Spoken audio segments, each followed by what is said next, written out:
Hello! Welcome to the Adventure Corner. I'm your host, Robot Spacer, and this is all very weird. I'm way back here. There's no chair here because there wasn't room. Also, there's music, which I'm still not used to, and everything's strange. It's also kind of warm in here. How y'all doing? Hi! Hello, Mousimus? No worries at all. Thank you so much for the belated birthday wishes, and I hope you had a great Monday regardless. Culinary, hello. Good vibes to you as well. Valis, hello, hello. Unsecret Crush from the other room. I hope everyone is doing great. I'm very disoriented because I mentioned previously that I purchased a new-to-me Mac Plus on eBay. Yeah, like if you wouldn't mind turning it down a degree or so, that would probably be nice. But no worries. So I got this Mac Plus on Wednesday, I think. And it's just been kind of hanging out there. And I was about to open it earlier. I did, before opening it, I thought about possibly doing that on stream, but I was like, no, there's no way to do that on stream that wouldn't be super awkward. Because, like, it's hard to, like, understand the space here, but, like, the desk is right here, and there's maybe 2 feet. So, like, normally we have a chair here, and it's in a very cramped space, and then there's a bed. But, and there's not really anywhere else that would be better to do it. But I think I can make it work. So I cut the box open, and I opened the flaps, and I'm like, I should just do this on stream, because I'm very excited about it, and I think it'll be fun. So here we are. That mutant lasagna hits differently. So true. So, I feel like I should stall for a little bit before we actually open it, but I can't think of anything to talk about, so I guess we'll just open it. And then afterward, we will do our usual world builder stuff. Oh, hey, there we go. Shoot. 1 minute.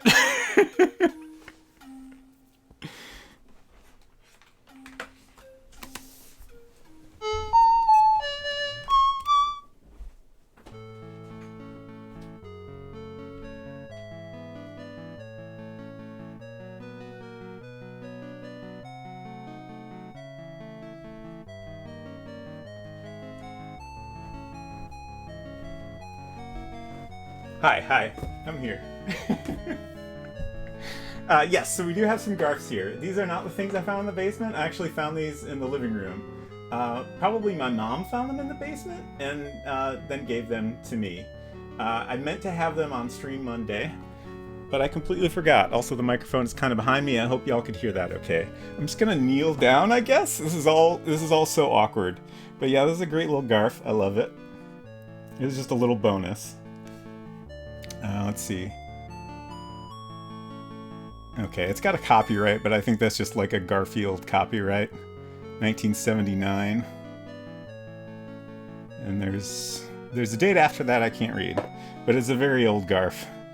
And then there's a little Odie. I don't think these really go together. Like, this is a pencil topper, maybe?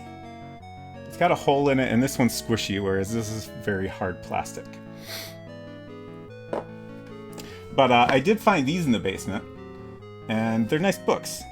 I actually went looking for my Hitchhiker's Guide to the Galaxy books, but then I found these also. And they're pretty nice. Also, they're very good books. Highly recommended. Also, these books look so old. Positively ancient. These were new when I got them. They were brand new. Let's see. 87? Is that right? 88. That's maybe not the printing. Oh, the printing was May 88. Oh gosh. Let's not think about that. And then, of course, The Long Dark Tea Time of the Soul. I think this one was my favorite. I have not read these in a long time.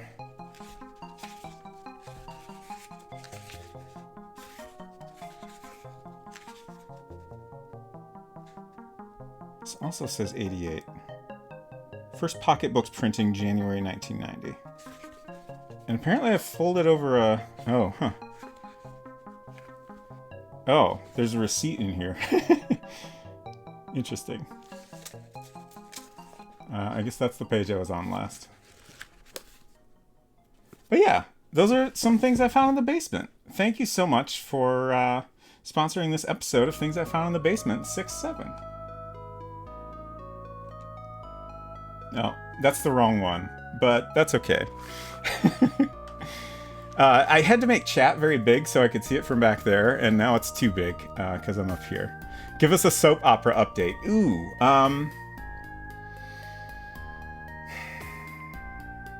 I don't know. Shoot, who's the guy that's not Liam? Steffi was smooching the guy that's not Liam, and then Liam saw him from a distance in some foreign city. I can't remember what city they're in. I want to say somewhere in Italy. Probably like Milan or something. And I don't know what happened after that. Liam got mad. That's your soap opera update. Thank you for the redeem, Valis. Just catching up on chat here. The perils of not acid-free paper, indeed. I remembered earlier that I have a nice hardbound edition of all the Hitchhiker books somewhere. I think you gave it to me. I found most of my Hitchhiker's books, except for So Long and Thanks for All the Fish. And then I also found a collection of all of them that I bought just so I could read. They added a bonus short story, Young Zaphod Plays It Safe. And I bought that just so I could read that bonus short story. And then somewhere I also have a nice, like, leather-bound hardcover version of all of them. I'm pretty sure that's mine. But who knows? But I couldn't find that one. Silver is deep in Final Fantasy 16. Good. I hope he's enjoying it. I think I've decided that Final Fantasy 16 is probably not for me. All the trailers and stuff didn't really intrigue me. Oh yeah, I did mean Hope. You're right. I thought Hope at first, then I was like, no, it's Steffi, but that's wrong. Yes. Liberty Bibberty Guy. No, it was not Liberty Bibberty Guy. Liam did kiss Steffi at the end of the episode. Oh, exciting. What a twist. So many things happen. Lots of smooching. Yeah, but Final Fantasy 16, the trailers didn't ever get me excited about it. And then it sounds like it's more actiony, which is generally, like, I don't mind action gameplay, but I definitely tend to go for a Final Fantasy for the, the good RPG stuff. And it sounds like maybe there's not a lot of that happening. And it sounds like maybe the story is at least not any better than the impression I got of it from the trailers. So I might skip it, but we'll see. I'm curious what other people think of it. Have you considered Wild Arms? Maybe. Certainly not in a long time.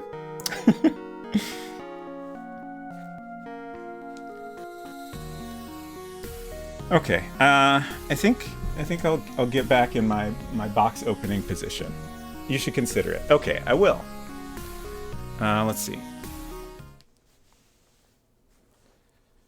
Also, I don't think I said, but let me know if the volume stuff is okay. I changed things around from Monday, so. Oh, we don't have music on here. Well, that's too bad. Let's fix that real quick. The music is nice. Let's see. Music is on game audio. It's all kind of mixed together.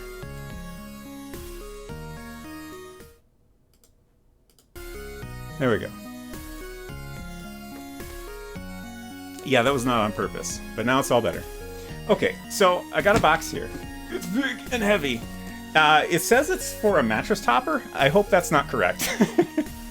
If it is, it's a very heavy mattress topper. Yes, this is additional. This is the same set of MZizzy playlists. Probably eventually I'll, get some other stuff in the mix, but I have not had time to do that. Headphones are complicated.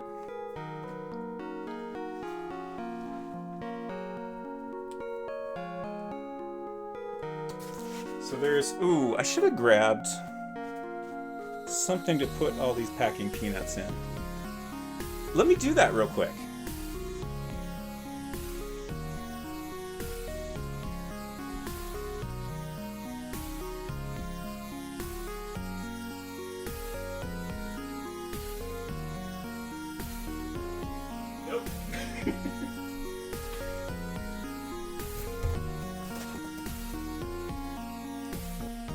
Okay, that box is not going to be big enough for all the packing peanuts, but at least it's something.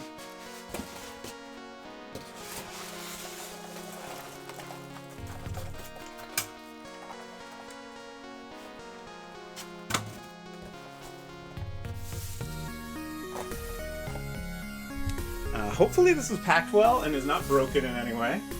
They did say no refunds, but they seem to do this a lot, so I assume they have a good idea of how to pack it safely.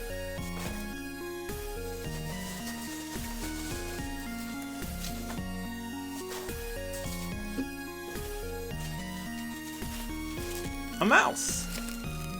This is the only accessory it came with, so I will not have a keyboard in here, but it should be compatible with my old keyboard I have in the garage, which I think is still working correctly.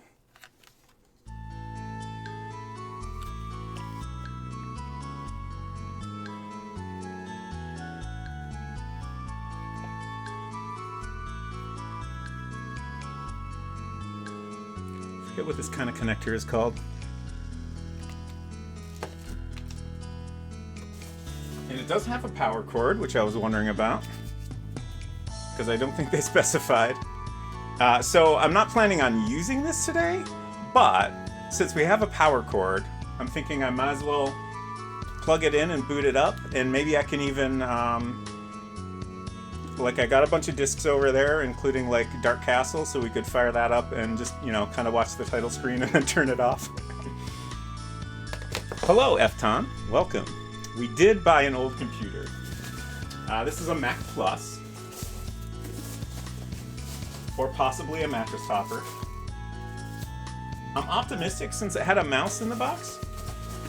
Mic up the computer so we can hear the boot sounds. Well, I will definitely get the microphone close to it so we can all appreciate its noises. Hear those lovely disk drive sounds. We're getting there. I think I see the top of a computer now.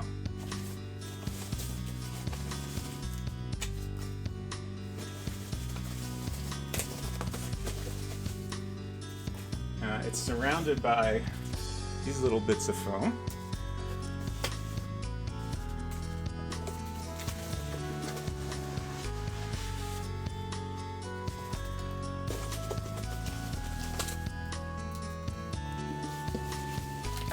I hope this is exciting for everyone and not just me. Okay,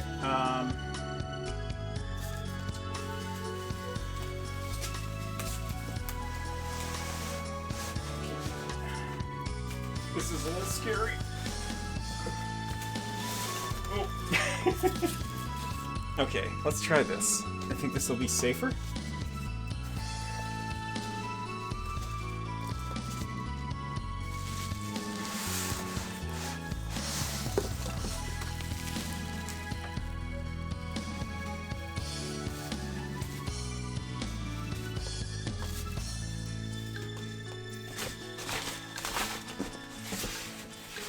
Okay, and that's all there is.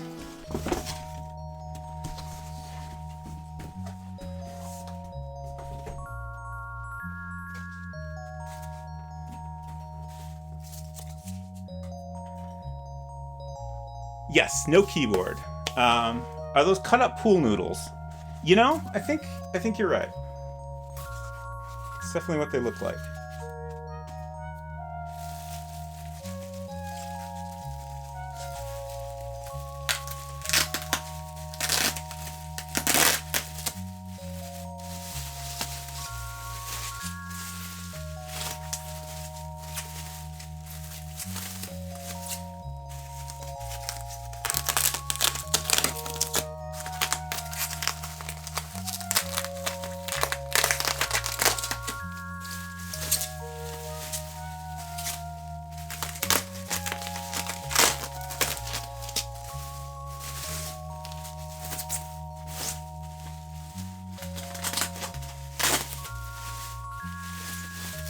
We're almost in.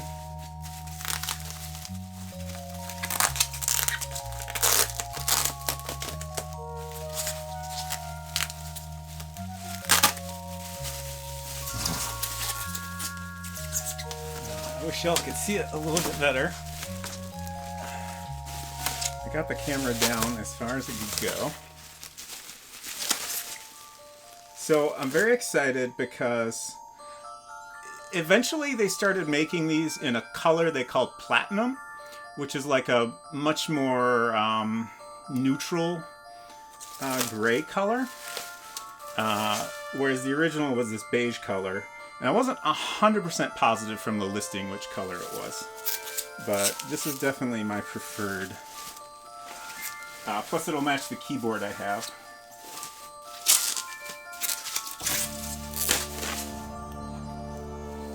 Nice handle on top. More computers should have handles, IMO.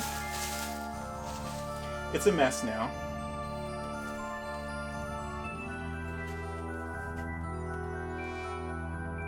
Macintosh Plus. Okay, so this is interesting. It says Macintosh Plus. Most of these that I've seen say Macintosh Plus 1 megabyte, referring to the amount of RAM it has on the back. All your ports there at the bottom. Good, not like those are known for generating static or anything.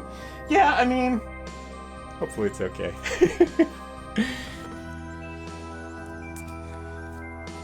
Hello, Bridgewater. Welcome.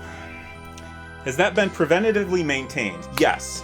That is one of the reasons I bought this specific one. It was sold by someone who restores old Macs. So it's been recapped. Any problematic capacitors have been replaced. The disk drive has been cleaned and lubricated. And the screen has been recalibrated. So it should be in good shape. Also, the battery has been removed, which is, there's this little compartment back here, and there's a little battery that goes in there, which I'll have to get a replacement for. Use Ever-Ready number 523, 4.5 volts or equivalent. It unfortunately sounds like they're a little bit hard to get a hold of, but I think I should be able to get one without too much trouble. These batteries can leak and, you know, drip battery acid all over the insides, and then you got yourself a real mess. Unfortunately, I did not know about that with our original Mac that I have in the garage. At some point I learned about it, but that was after the computer started not booting up and all it would do is beep. And I've just kind of never really had the heart to check and see what's going on in there. But I'm sure it's a mess. Yeah, I don't know what Maxell Bomb is referring to. That's not it's not something I'm familiar with. But yeah, I think it'll be in good shape, and as long as nothing got damaged in shipping, I think it'll last a good amount of time. Okay, I would like to boot this up. I'm trying to think of some way I can lift it up better so y'all can see it a little better.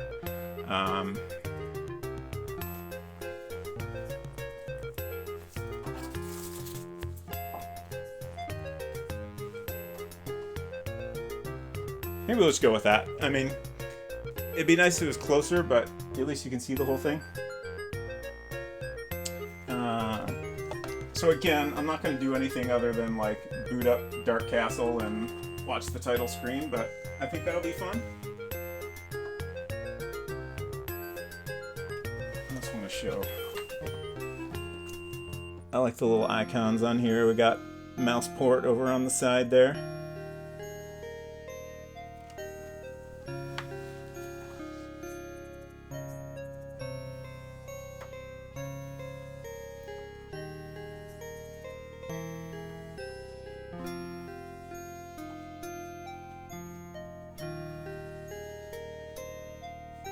Hamper as a table.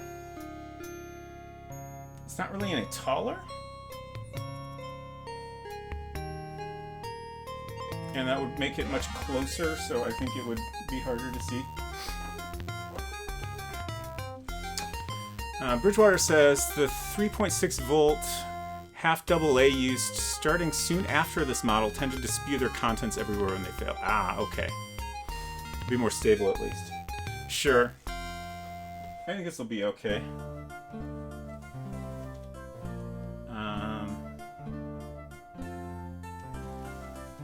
Yeah.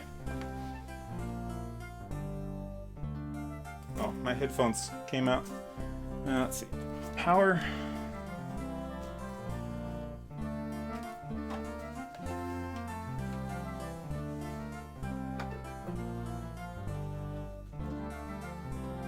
This is definitely not the original power cord. It's far too gray and not yellowy enough. There's got to be some way I can set this up better. Let's try the hamper real quick.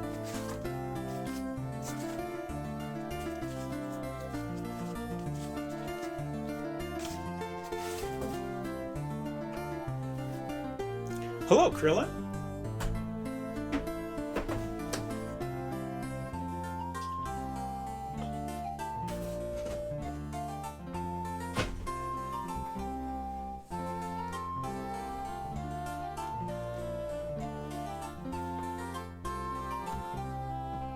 Yeah, that's not gonna work.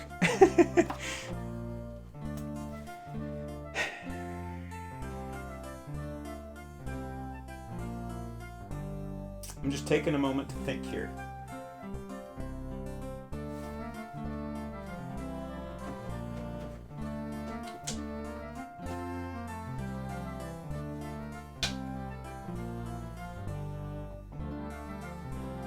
Yeah, I'm out of ideas.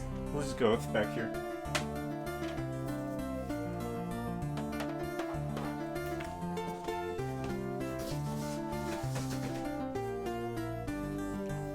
There's styrofoam everywhere.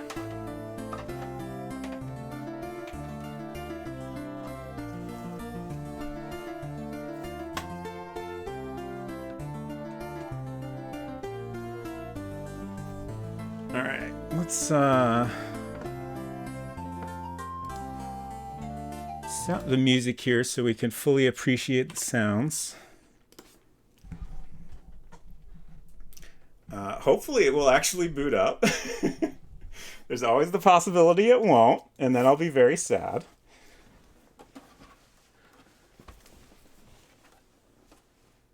Let's see, power switch back here.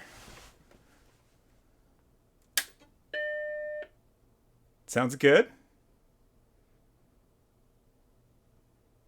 Nice, nice. Beautiful. Huh.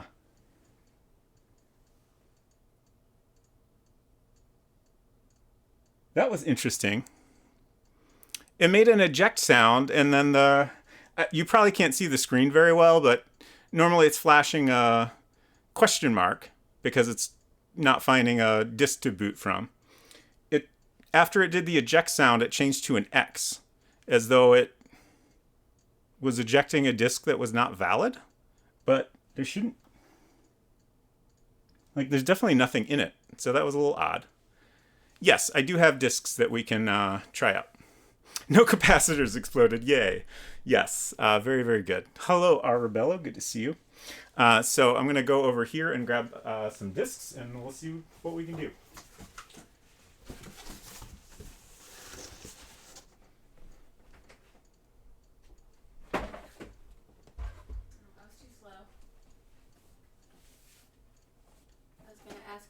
stand-y thing so you could stay. Oh, that's okay.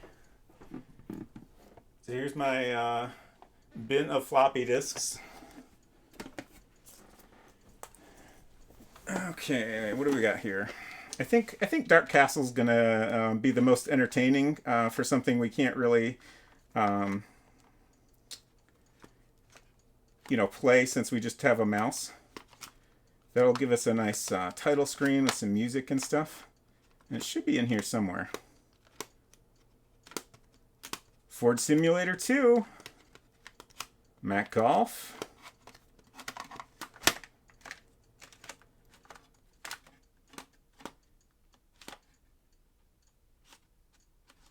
It's making a ticking noise that does concern me slightly.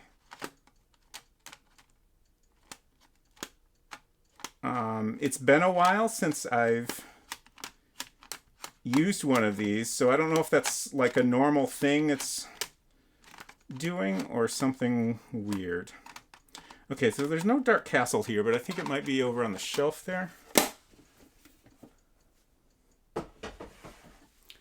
It'll do that if the drive mechanism reports that the drive tray is down.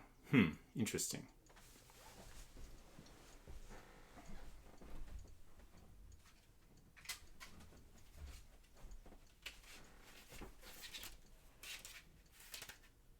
Okay, here we go. We got Beyond Dark Castle.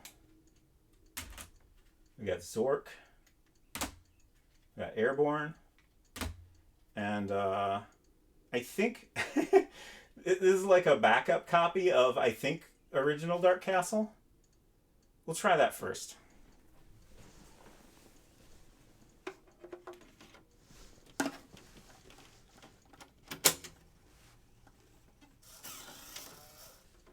Okay, that's not ideal.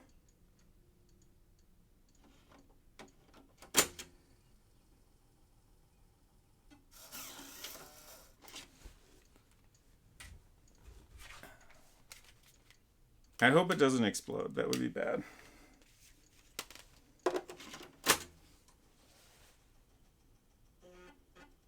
There we go.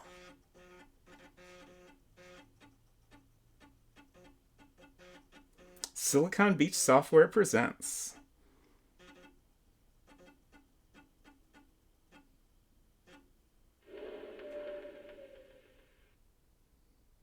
So the screen is...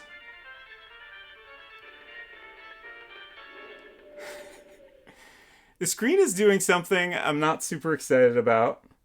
It only happens occasionally.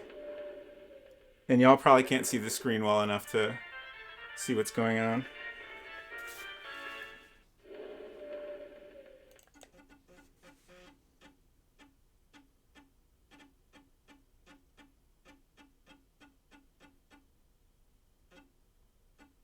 Oh, hey, look at that. It's got my high score on it. And plus some scores from my brother. Mikey got 54,520 points. Pretty good. I can't get the mouse to work on this towel. There we go. Now, I got to move a little bit, but...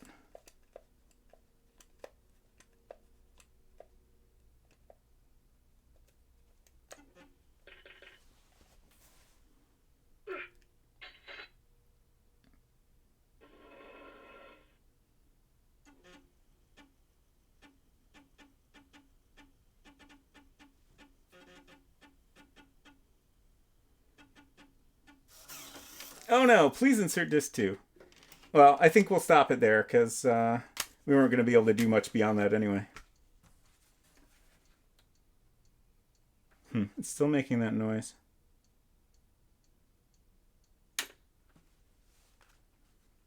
But it does run at least. So that's something. Hopefully it'll at least run well enough to last a little while and be of some use. And who knows, maybe I can even figure out its problems a little bit. Like, you know, if it runs at all, It can't be in that bad a shape, right? I hope. Hello, Eden Waith. Welcome. Come in and see Robot Spacer hang out with a friendly little Macintosh. It's going to be a good day. Certainly, my day is off to a great start, and I say great start at 9:20 p.m. But welcome. Just realized I haven't been doing any shout outs. Culinary Disaster. I hope your streams have been doing great. I can't quite see what version it is. Mac Plus? Yeah, it is a Mac Plus. One of the earlier beige models. I specifically wanted a Mac Plus. Well, ideally, I would have gotten a 512K enhanced, just because I prefer the original case design a little more, which is extremely similar to this, except the Apple logo is down in the corner more, and it doesn't say it doesn't have any text next to it. Like super minor difference. I just like I love that original case front, and it's a little bit more balanced design, I think.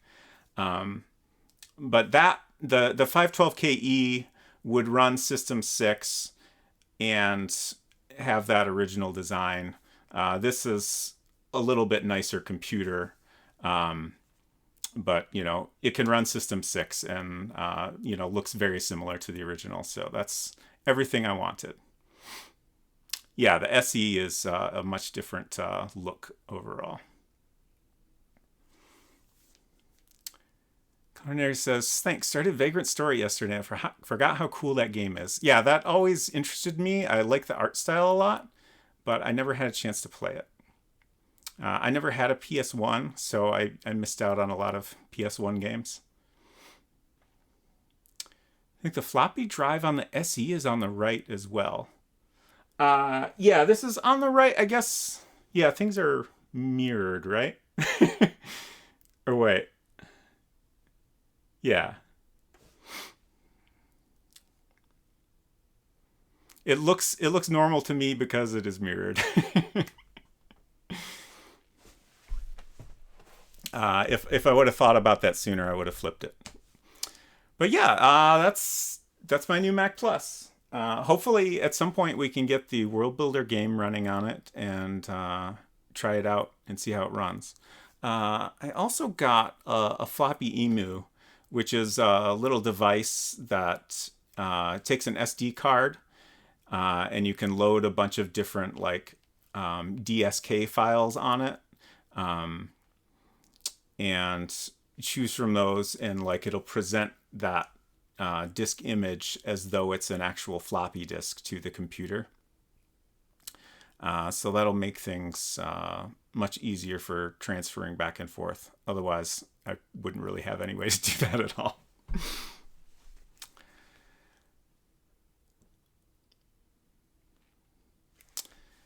So I think I'm going to take a short break just to get my space back in order here, clear out some of this crap, and get the chair back in place. And then we will do some world building.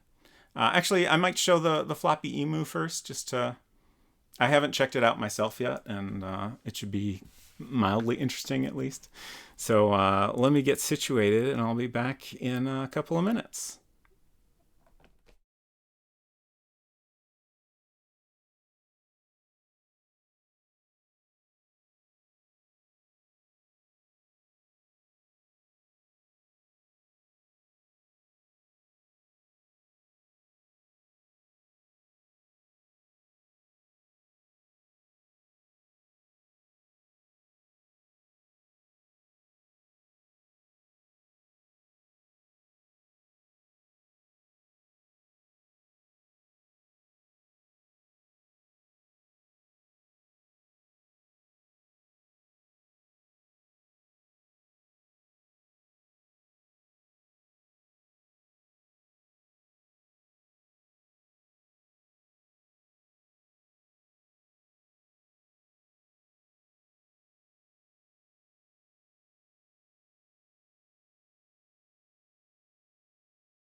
Okay, hello? I'm back. Everything is still a little bit weird, but significantly less so than before. Get some music back on since we'll be doing quiet things for a while longer. So, yes, Floppy Emu. Eden Waith said, great little tool. I wonder if you can boot up the Mac from the Floppy Emu. No, the Floppy Emu is not an actual emu. Yeah, sadly, unfortunately. I would think you could boot it from it if it, is presenting itself like a actual floppy disk. But who knows? So let's check this thing out. Bridgewater said I booted newer Macs from the floppy emu.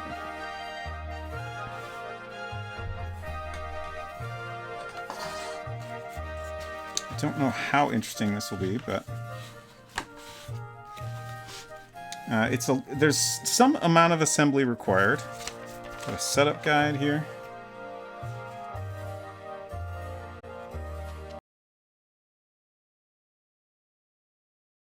Accidentally show my address on stream. Hopefully I did not. So this is the case.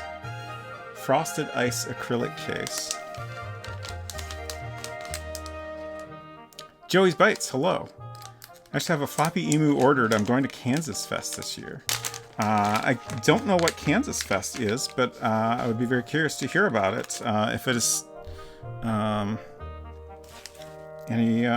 anything related to old Apple stuff. Came with a SD card that's got a bunch of software and stuff on it.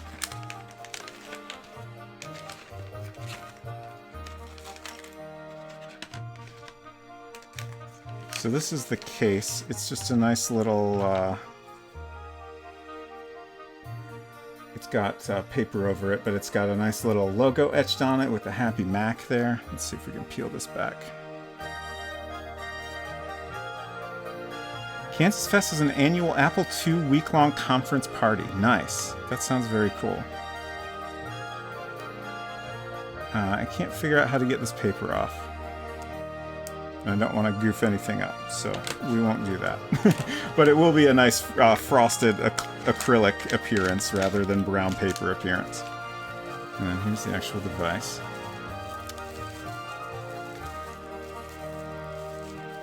How do I get in here?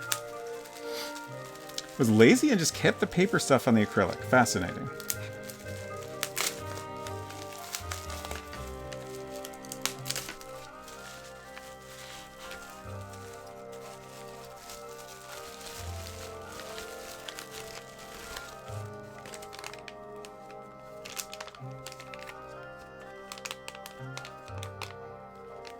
I don't think I'll open this just to be overly cautious, but you can kind of see a little bit in there. Big mess of wires. And of course this is the connector.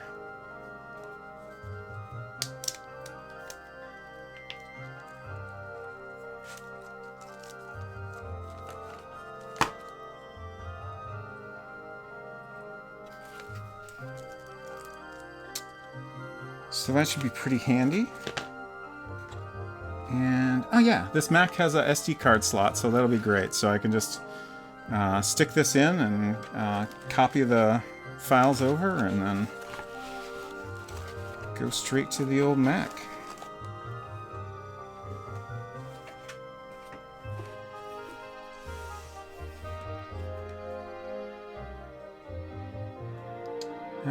Let's see. I guess we're ready to do World Builder stuff now.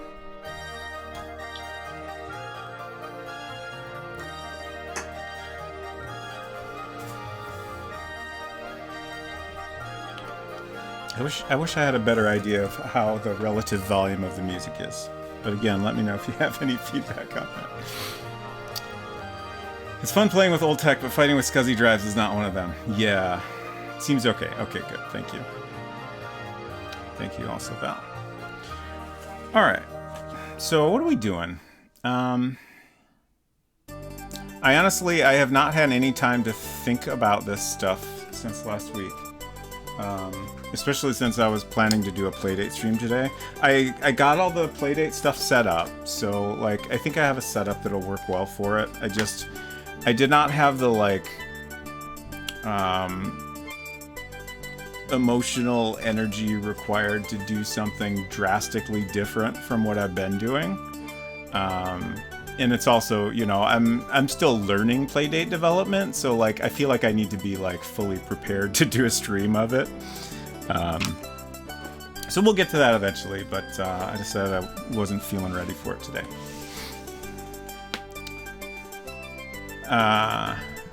Perhaps turn the background down a tad. Okay. Go a little bit quieter.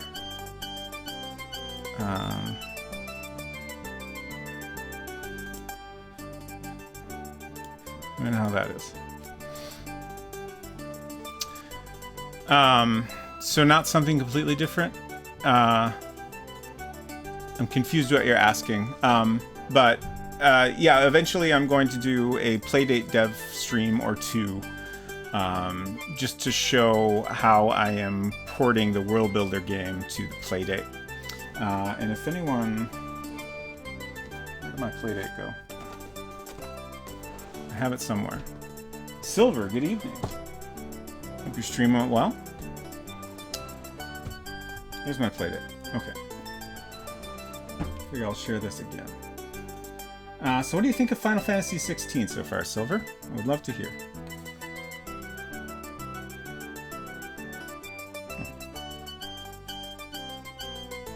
Oh yeah, I gotta update this thing at some point. But here's this little port I've been working on of the game so far. It doesn't do much yet.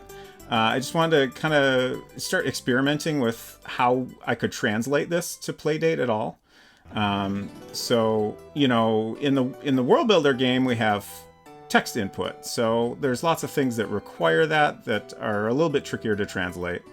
But I think we can figure out most of it reasonably well. Like probably the trickiest part is going to be, you know, there'll be some situations where you need to do a command and it's not a normal command. So by simply showing that in the menu, we're kind of putting it into focus a lot. But you know, lots of games went through all this, so I'm sure we can figure it out. Certainly, you know, we could do things like use, you know, a very generic verb to cover a lot of things. But yeah, we'll get there. So for now, you can just kind of do a couple different actions. Look at stuff. Take the bus sign. And then I've also worked out some navigation, so you can go to the edge of the screen and get an arrow.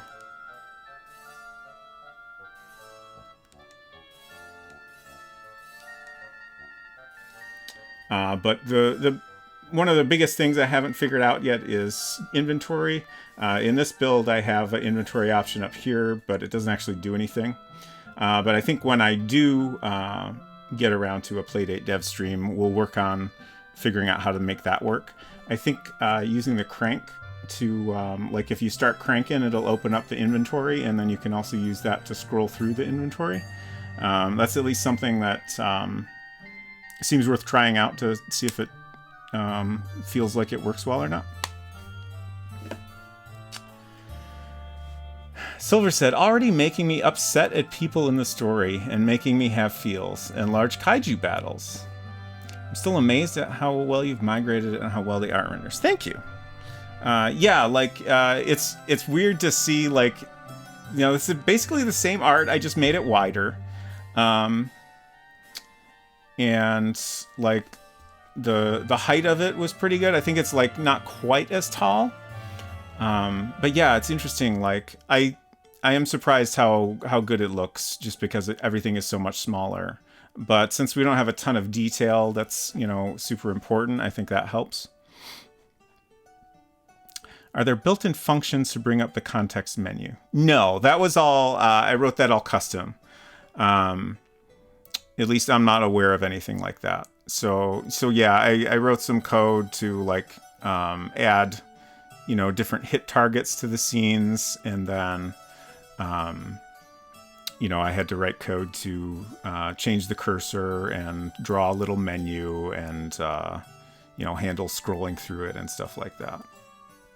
But it honestly was not very hard. Certainly, if you're new to programming at all, there would be a learning curve. But I feel like if you know other programming languages, it's pretty easy to get the hang of. I've been using Lua, which is kind of the middle of the road option. You can write games in C, you can write games in Lua, and then there's a online tool called Pulp.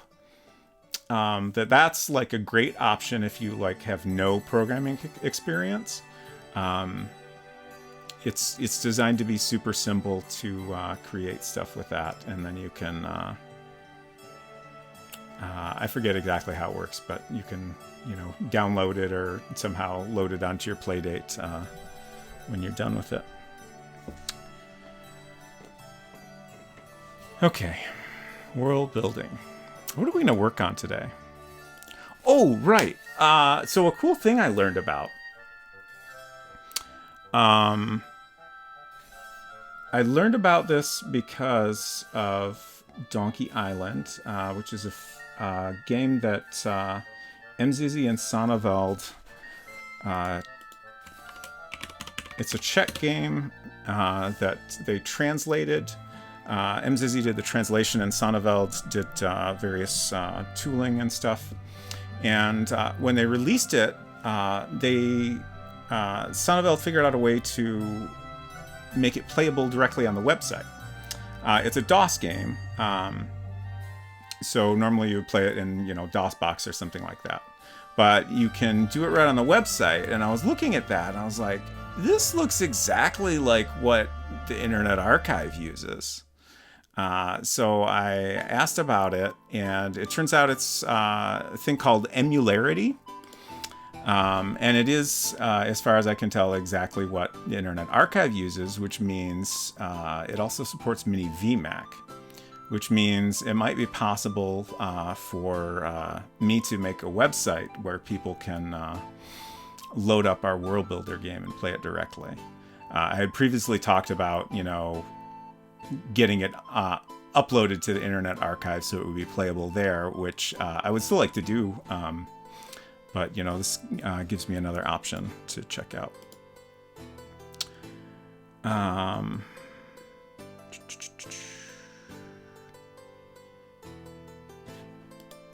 right, let's load up the game and refresh my memory on what the heck we got going on. I think we did a bunch of work on the the toilet, getting water out of the toilet, and the whole electrolyptus plant puzzle. So I think what we want to do next is continue to put pieces of that together, because we're getting close to having that a completable puzzle, and it's a pretty significant puzzle in the game. So it'd be nice if we could wrap that up. So if you search in here, you get this watering can, which is empty. And then we also have this pot where we need to plant some things. I guess I'll just go ahead and do the actual steps here. We'll play the game normally for once, a rare treat. Give none. That's probably not effective. Let's give FIFO a couple pets here. Find the key. Unlock the door. Oh no. Goodbye, sir. No thank you.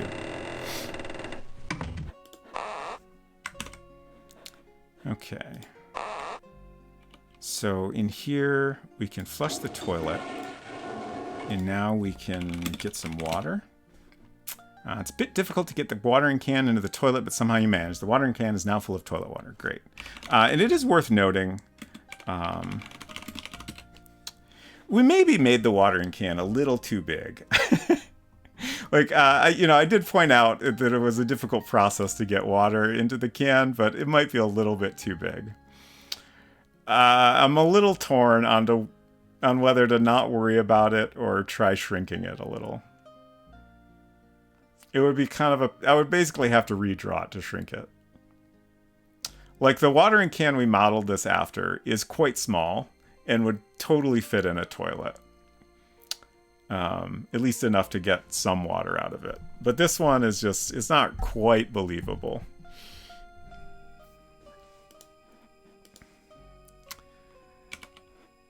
Let's break this face. Hello, robot's friend. Good to see you. It is toilet time, yes. Let's see. So, we need to go up here, grab a couple things here, push a button, open a book.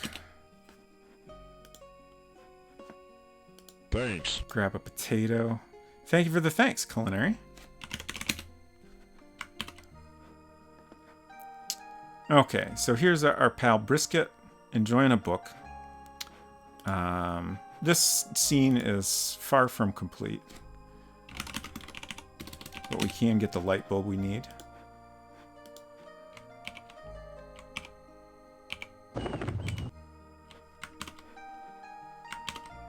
Oh, right. I remember now. So we can plant the bulb, and we can plant the potato.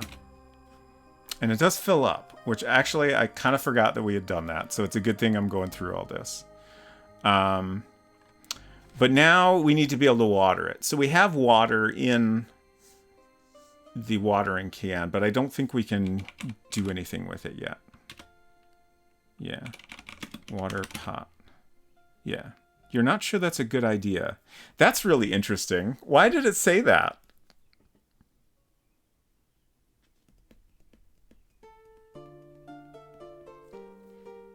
That's text that's supposed to come up if you try to put something in the pot that isn't supposed to go in there. I'm making a note of this.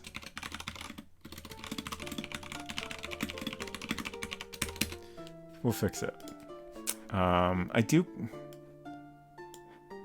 Maybe it's just because there's pot. Yeah, like I've said many times, the text parsing is very limited, and sometimes I set things up in a way that I know will, like, result in something unintentionally, being interpreted as the wrong command, but my approach has been to try not to worry about it too much unless, something like this happens where it becomes confusing. Parser, what are you on about? Great question. Okay, so we'll add the watering command. Add watering command.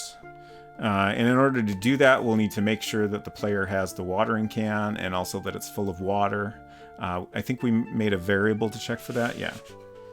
W2 is our water in watering can variable. And then the next thing after that, like at that point, you've done everything to grow the plant. But then we need to decide on how that actually works. So we could have it grow immediately after you've done all the required steps. For example, we could have it like instantly animate and become a fully grown plant. I don't think I want to do that just because animating it will be a lot of work.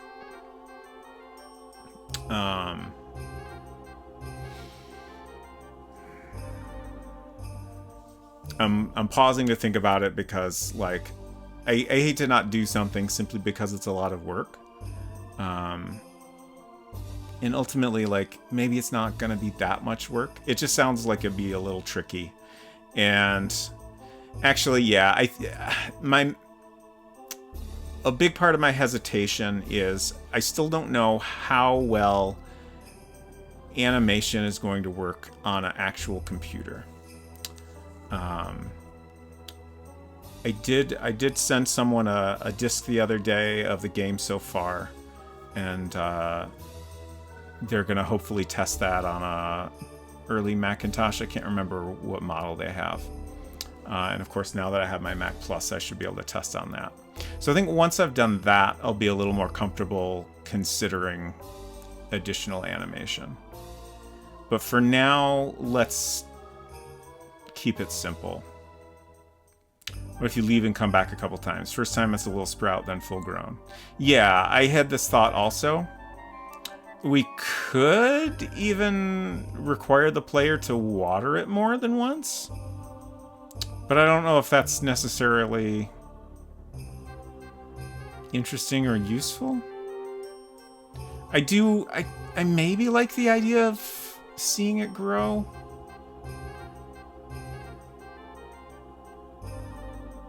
So we could have like a little sprout. So it's just tiny little sprout popped up from here. I'm wondering if it'd be worth showing that immediately. It'd be maybe nice to show some effect of watering it immediately. Like, maybe that's just the dirt gets darker. Like, we could change this to a darker gray. Or we could have, you know, something start to pop up. Like, if it's a plant that grows very fast, then seeing some immediate but minor growth would not be that weird.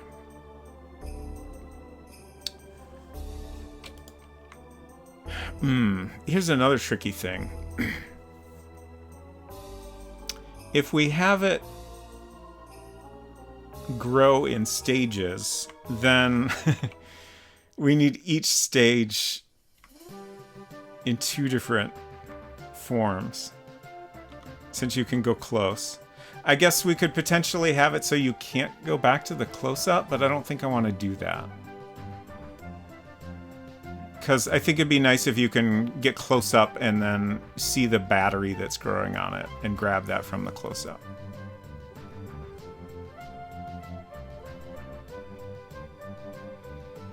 So, at least to start with, we'll just have 2 stages, maybe? So, like, sprout and then fully grown. Like, that seems manageable. And we can have the sprout appear immediately. And then you leave and come back, and it's fully grown. The one thing I'm still not sure on is if we want to have, like, you need to leave for a certain number of turns, or just, you know, leave it all and come back. It's tricky.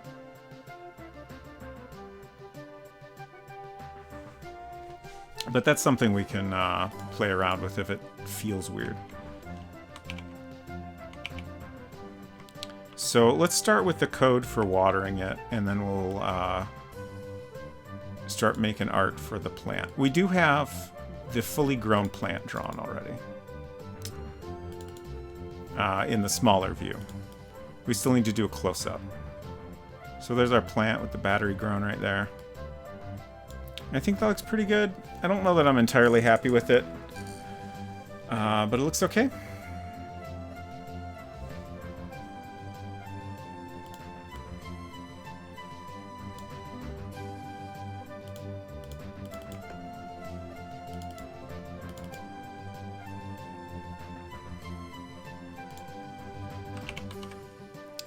So we want the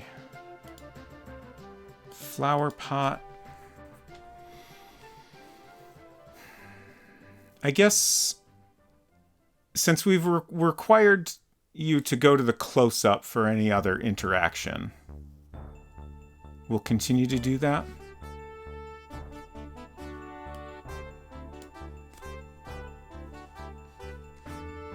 Now I'm thinking, why did I actually add the close-up in the first place?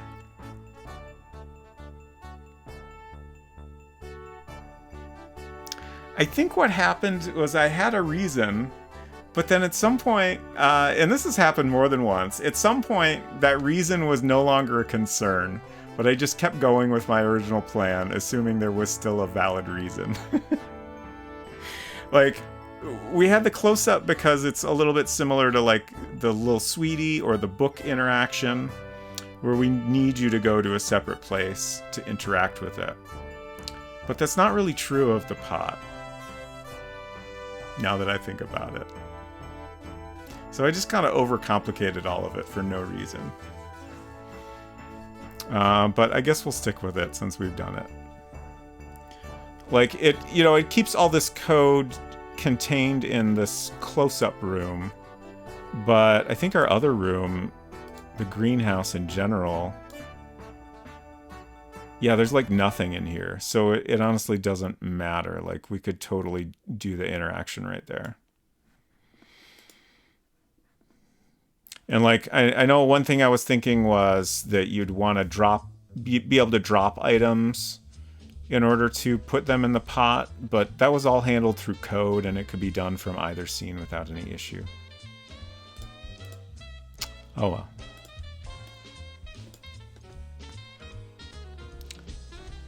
So let's first look at why water pot triggered the command it did. Okay. Okay. So here I check for the word pot because it's specifically checking for pot as a verb. So like if you typed pot the potato, like that seemed like a reasonable thing to handle. Should I just remove that? It would help to remove it. Well, but you could also type like put the potato in the pot. No, but that requires put. So we could change this to put.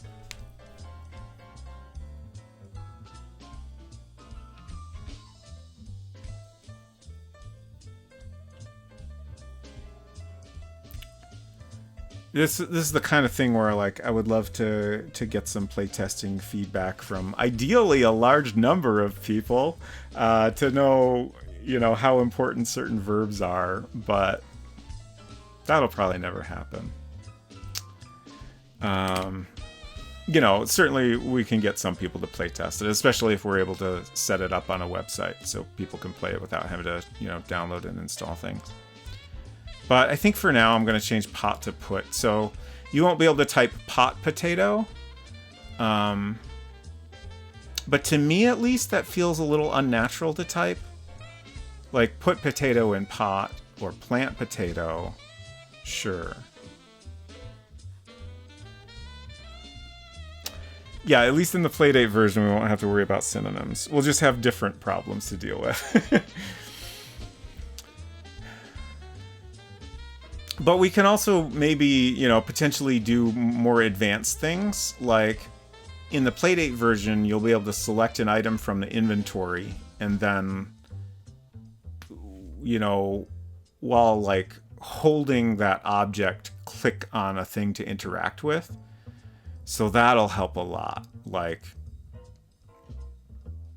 that will probably solve most of the things that you need the text parser for, or at least a bunch of them.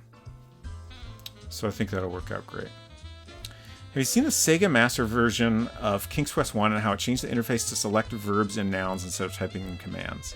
I've definitely seen a little bit of it, but I don't think I've ever seen it played.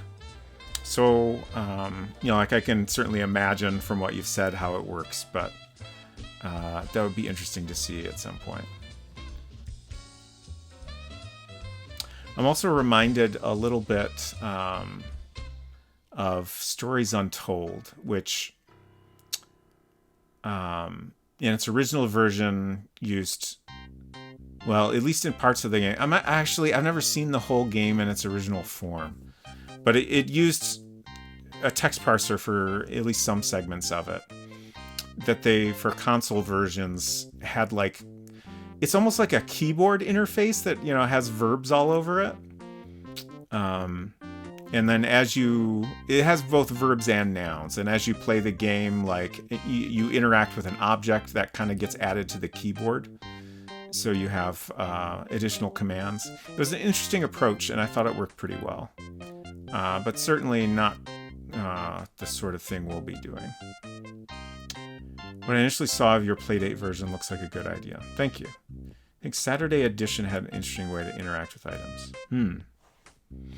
I should check these out. It's funny, like, I've been playing, a variety of adventure games on stream, in part to kind of, study them and think about how they work. But now that I'm, like, actually making those sorts of decisions in my own game, I'm like, crap, I need to, like, really, like, look at everything again and, like, think about it in a much deeper way than I was before. Saturday Edition. I'm just making a note of this. And I also want to check out the King's Quest 1 Master System. But for now, let's figure out these text commands. So water pot will no longer trigger this block. So what I did here, basically, if you use a verb that suggests you want to plant something, drop, add, insert, plant, put, or bury, then it goes through this block of code, and then we check for a noun. So if you try to plant the potato, then this block of code, make sure you have the potato. If you do, it moves it to flower pot storage, which is just kind of a place we keep stuff that's in the pot for reference. And also, it's a place to get rid of it, but also we can check if something is there if we need to, which we do in a couple places. And then below that, we have some very similar code to handle the light bulb. And then down here, there's two fallbacks. So if the verb they used was drop, but it wasn't referring to a recognized thing, then we're assuming they're trying to drop something on the ground. So we just tell them to step back from the pot. But if they're using a different verb, we say you're not sure that's a good idea. Just assuming they were trying to plant something that doesn't need to be planted.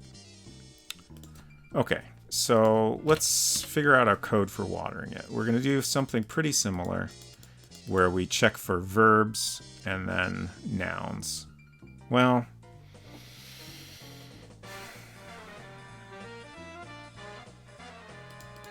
what different options might we want to use here? We might actually check for both in one thing. Generally, my approach has been, it kind of depends on how many possible combinations there are. And in this case, it might be just as easy to check for like two words together. So if you type water plant, we want to handle that. Or water pot.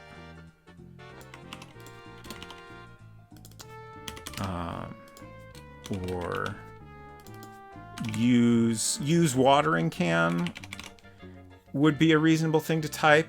I think we'll just check for use water. Like, probably most people aren't going to type use water. But if they do, that seems okay. Like, they're being clear enough. I would welcome any other suggestions if anyone has anything that comes to mind. I'm trying to think of like water plant, water pot, water.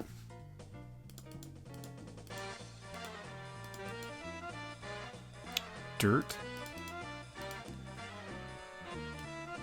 I can't think of any other verbs aside from water or use.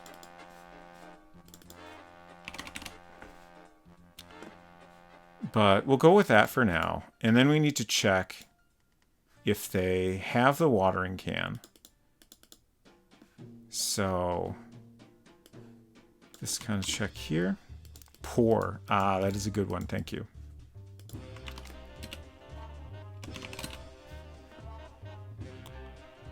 So pour water.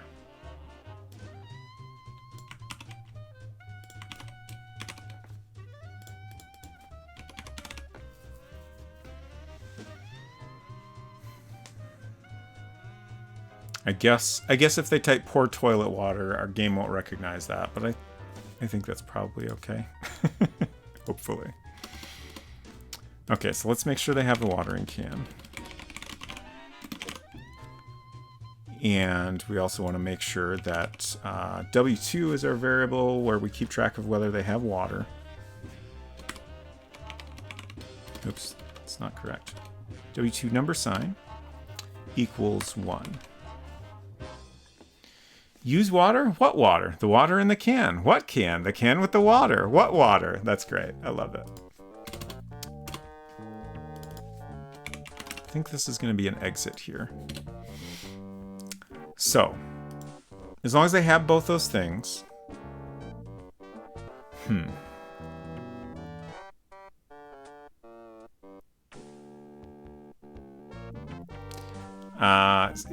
I think we want to split this up.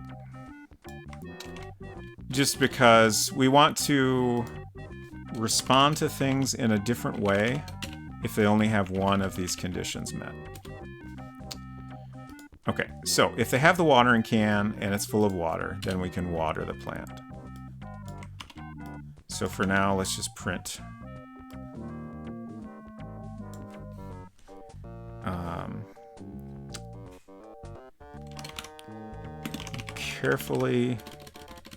Cafefully, apparently. Carefully water the plant with toilet water. And then if they don't have water, if this check fails, which means they have water, then we want to specifically say that the watering can is empty.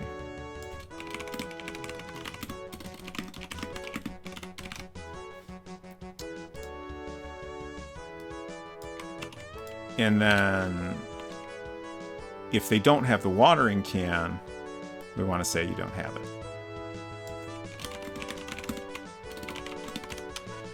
We could just not respond and let the game do its fallback of what or huh. Like this is a scenario where, you know, potentially saying you don't have it kind of reveals that you typed a command we recognize. So like, you know, if you typed water plant, but you had never found a watering can, we're maybe revealing something here that was a little bit unexpected, but like, I'm okay with that. And, you know, if this is a scenario where the person knows there is a watering can, they just forgot to grab it or whatever, you know, this makes it clear that they don't have it, as opposed to just saying, huh. Okay, so that all looks good. Now we need to do a little bit more here. I think we need a W3 variable or some other variable to keep track of whether the plant has been watered. I'm looking up at this dirt level variable. We could potentially use this same thing to keep track of if it's been watered. I'm just trying to decide if that's a good idea or not.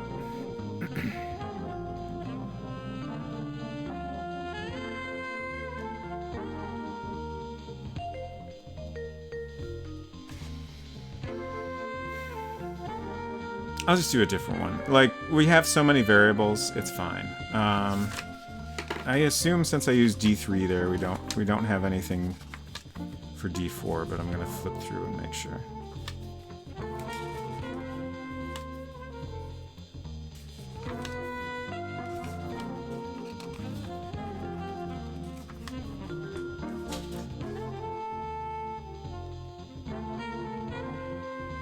Fairly often I have thought about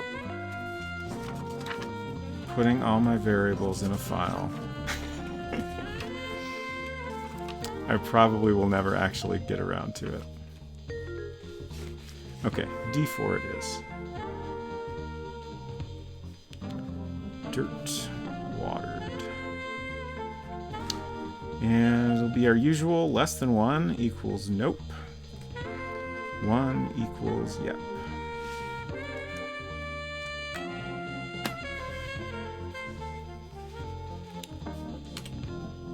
Okay, so let D4 number sign equals 1.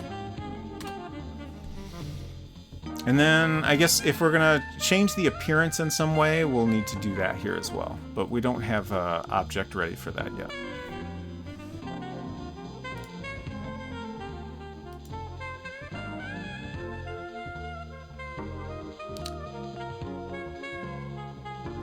Let's go ahead and I can create an object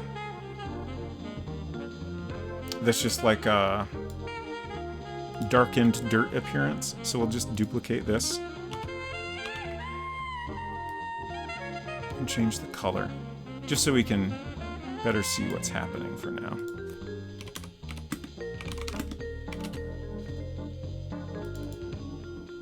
Oh, I just realized. So there's more to consider here. What happens if they try to water it before they planted all the items?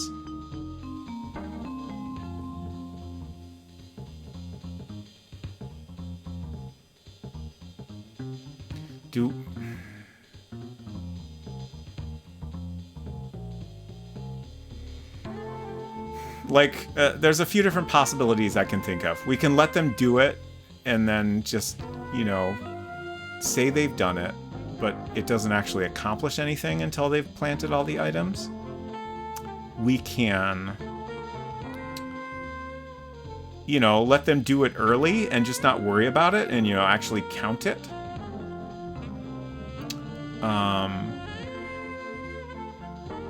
Which, I don't know, maybe isn't terrible, but doesn't seem right.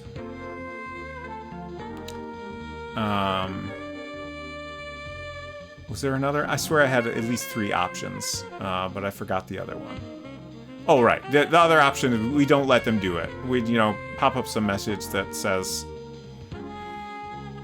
that it's not ready yet. Like, that's kind of the tricky thing with that approach is what do you say? Like, it becomes a little awkward.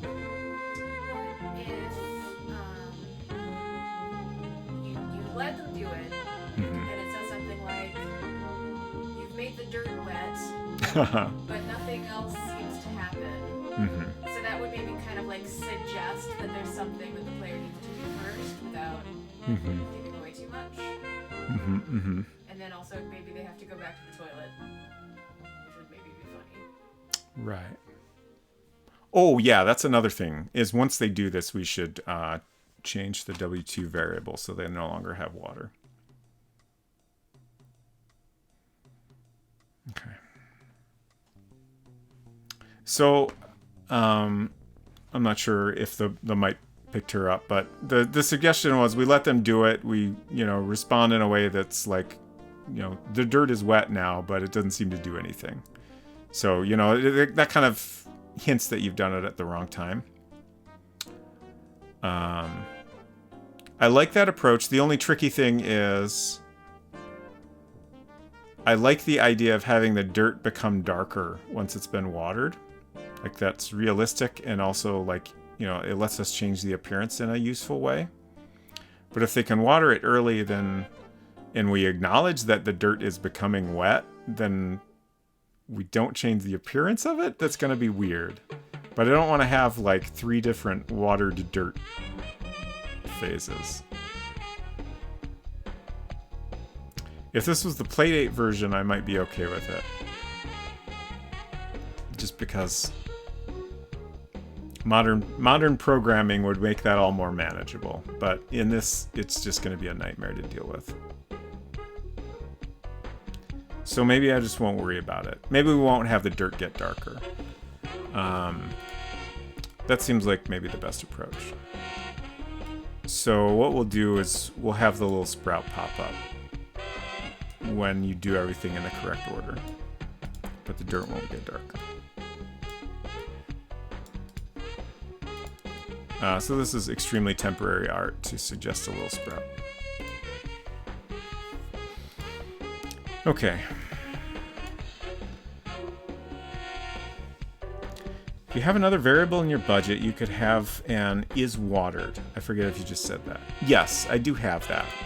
The trickiness with what I was saying is if we're changing the appearance, then I need to create 3 different water dirt graphics and also write all the code to manage swapping those in and out, which is like, you would think 3 objects, like that can't be that hard, but it is, honestly. Like, it's a little bit of a pain. Excuse me a moment while I had to make the chat big when I was back there, and now it's too big. It's been too big for a while. Now it's better. Y3, empty pot, planted pot. What's the third? Oh. Wait. No, there's empty, planted, and then double planted for when you have both items in.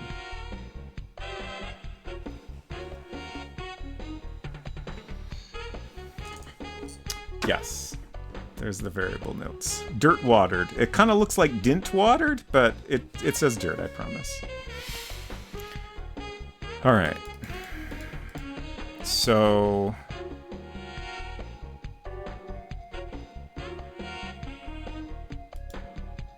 we should say water the pot, because there's no plant in it at that point. Carefully water the pot with toilet water. Okay, so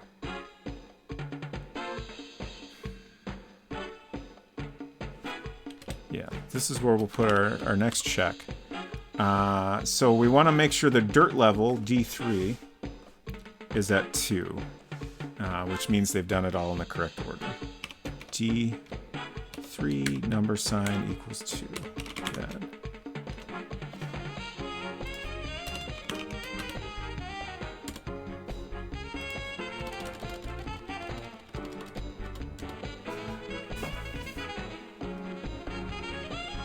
The vibe of this particular playlist is a little bit weird. But, you know, it's fine. It's fine for now. It's kind of funny. Alright, if D3 number sign equals 2. So what we're going to do there is... like, if that check passes, then everything works correctly. But if it doesn't, we'll print a slightly different message. You carefully water the pot with toilet water. But nothing seems to happen. Weather Channel vibes. Whereas up here, we'll say... I'm trying to think of how to word this, because I want to describe it as happening slowly. Like, the way I'm picturing this is, like, immediately after it's watered, a little sprout kind of pops up, right? And, like, I picture it happening slowly, but also, like, this is much quicker than that would normally happen, so in that context, it feels a little weird to describe it as happening slowly.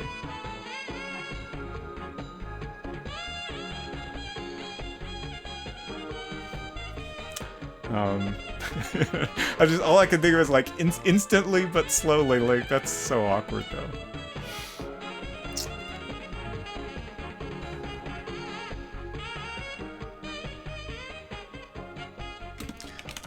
Suddenly but slowly.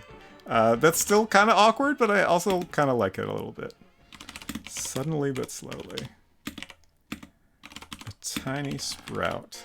Sprot?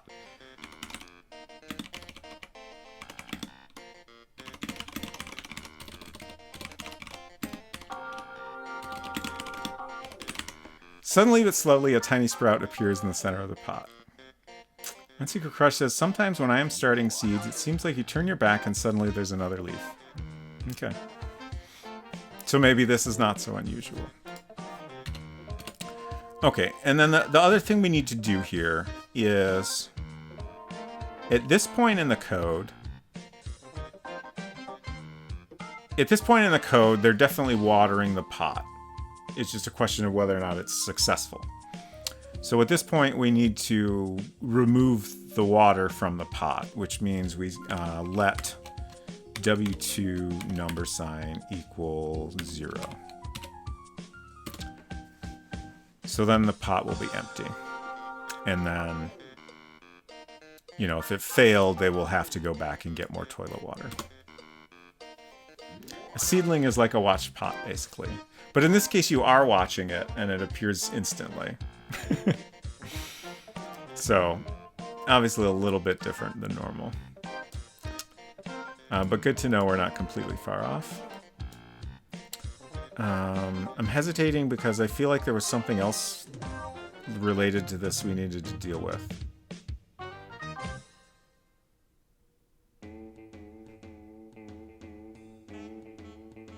Oh, the dirt image with the little sprout appearing. Okay. We want to handle this similar to how we did this here.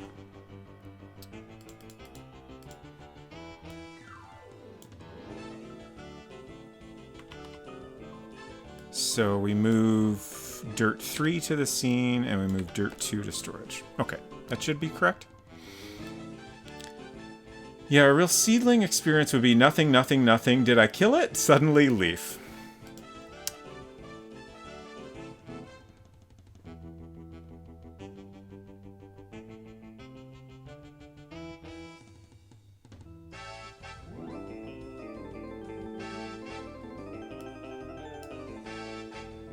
I was just looking over it on the desk at my stack of discs here, and I wonder why that first Dark Castle disc I tried didn't work.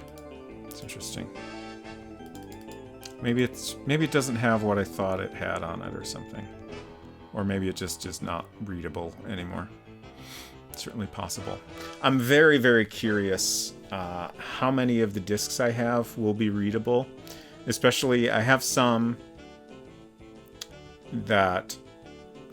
like, that's the only copy of, like, something I made as a kid that exists.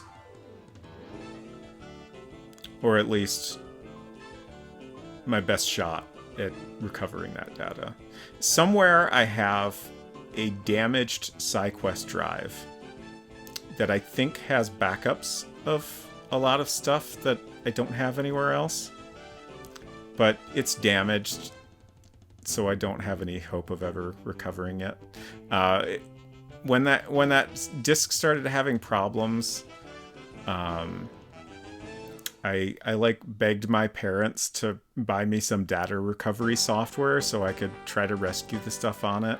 But like, I had recently asked them for money for something else, so they were just completely unwilling. And you know, probably I'm sure they had completely valid reasons, like money was tight or whatever, but.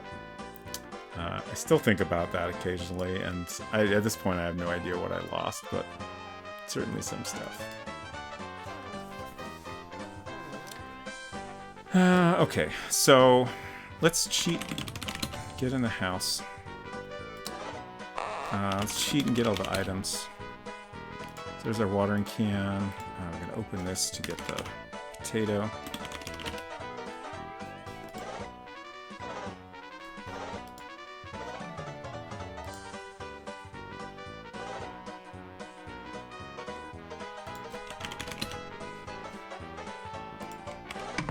Oops. What did I do? Oh, I clicked on it, I think.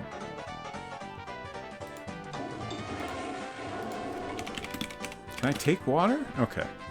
I couldn't remember if I allowed that to work.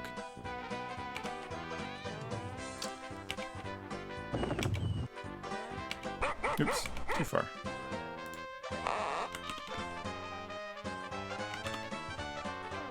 Okay, so first let's try water pot. You carefully water the pot with toilet water, but nothing seems to happen. Plant potato. Water pot. The watering can is empty. Drop watering can. You should step back from the pot first if you want to drop something. Drop watering can. You no longer have the watering can. Water pot. You don't have it. Oh. I must have had an end instead of an exit there, because it said you don't have it, and then We'll fix that when we go back in.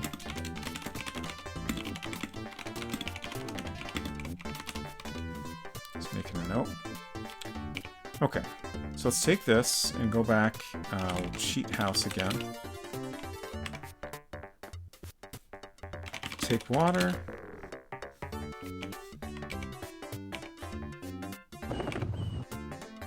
Oops. Let's see, we didn't bury everything yet. There's a potato in the pot buried under the dirt. Let's go ahead and make sure that everything is working. We'll be thorough with our commands, even though we don't expect them to work. Let's see, what's another... Pour water. Carefully water the pot with toilet water, but nothing seems to happen. Alright, let's plant a potato. You don't have it. Oh. Wait. I don't? Oh, I already planted the potato. Plant bulb. There we go. Okay. Use your hands to push some of the dirt aside and make a small hole. You place the light bulb in it, then cover it with the remaining dirt. Water pot. The watering can is empty.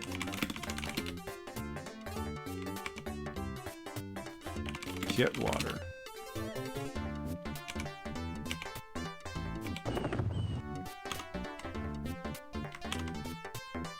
Okay, now it should work. Water pot. You carefully water the pot with toilet water. Suddenly, but slowly, a tiny sprout appears in the center of the pot.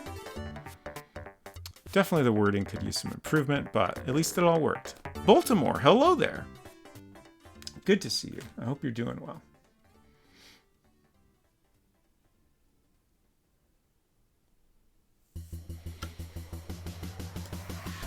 Okay.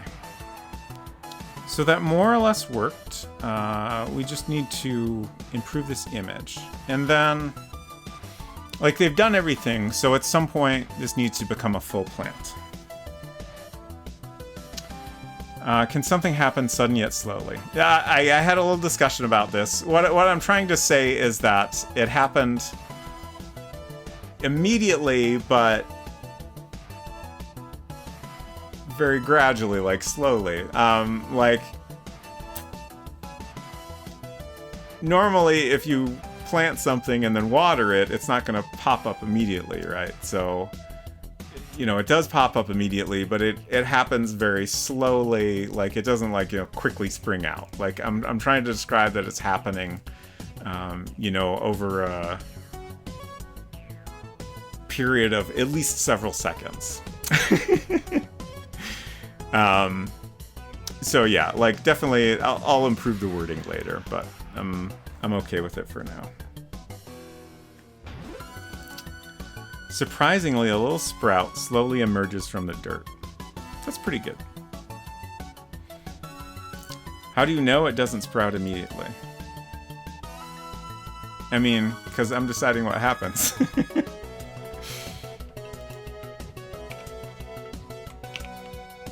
Maybe I don't understand your question correctly.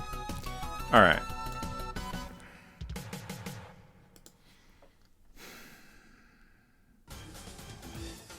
I'm just thinking about the mechanics of having the full plant appear.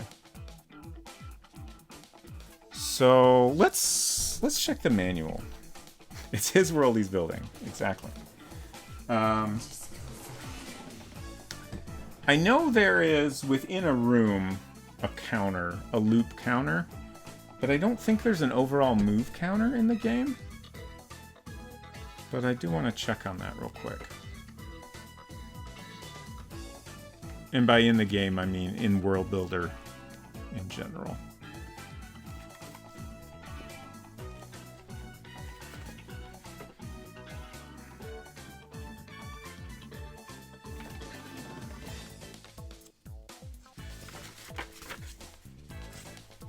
So we have loop, the number of commands the player has given at the current scene. Oh, interesting. There's a visits number. This might be what we want, actually. Visits number, the number of scenes the player character has visited. I wonder if this is a thing we can do.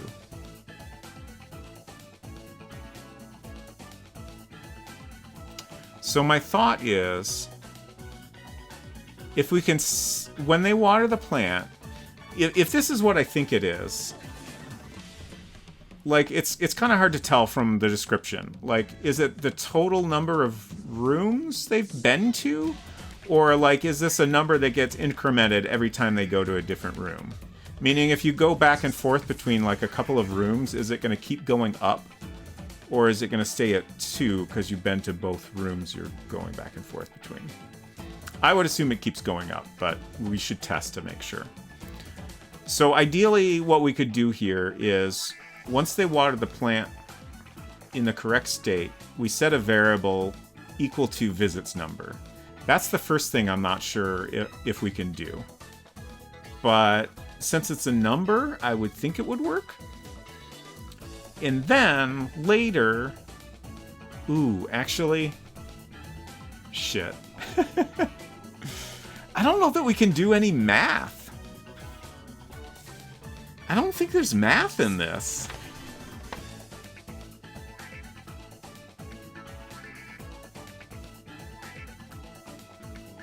My thought was later we check to see if that number has, you know, increased by 5 or whatever. So, you know, they've moved between rooms 5 times. But I don't think we can do that. No math allowed. Connie said it was related to my previous comment, but I suppose you're right. Oh, it's also a mythical plant. Got it. Yeah. I missed that comment. Apologies.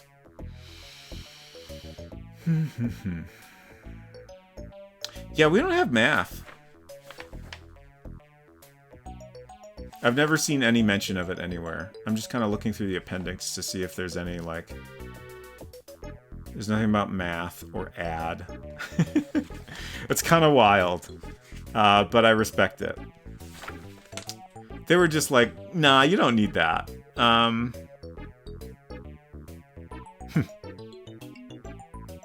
Wait. We can divide. Okay, we do have math, I think. Because I've divided random numbers to get a smaller number.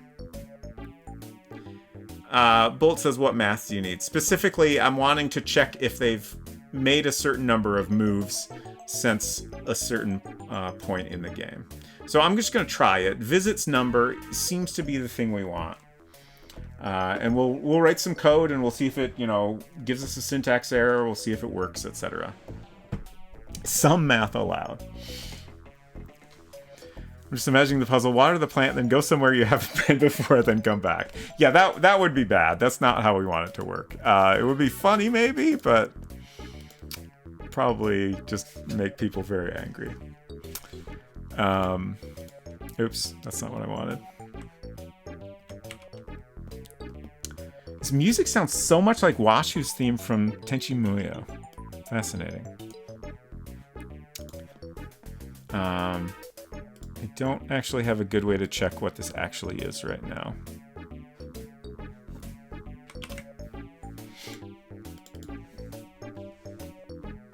Oh, the previous song did. Okay. Well, I have even less way to check that right now. I was planning to figure that out, but... Okay. So, back to flower pot. And we're going to need another variable. So, I guess we'll just use D5. Just keep using D variables. That looks more like a P.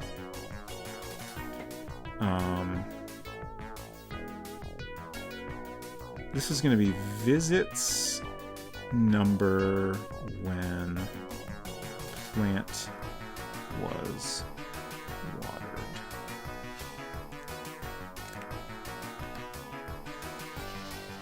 I'm so curious if this is going to work.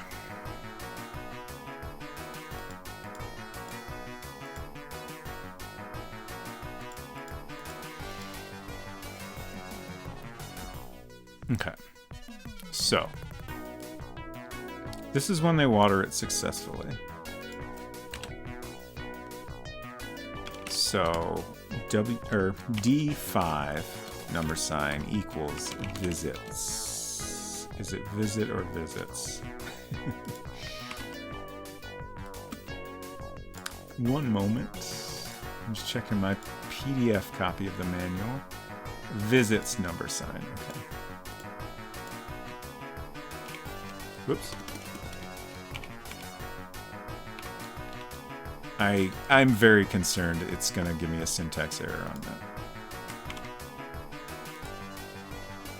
You know what? I just realized I'm not going to say this out loud until I fix it.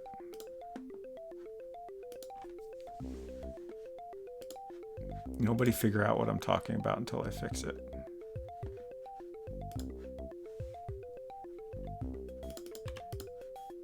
Okay. I beat you.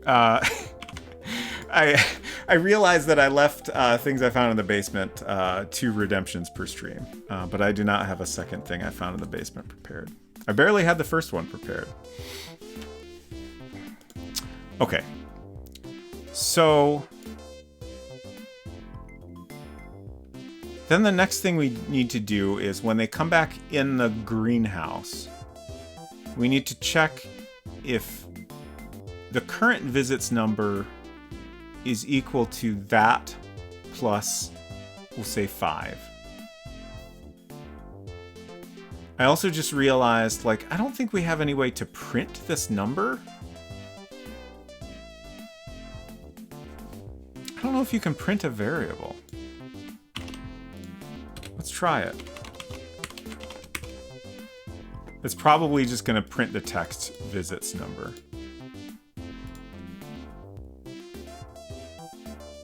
Is my guess. Or it could be a syntax error.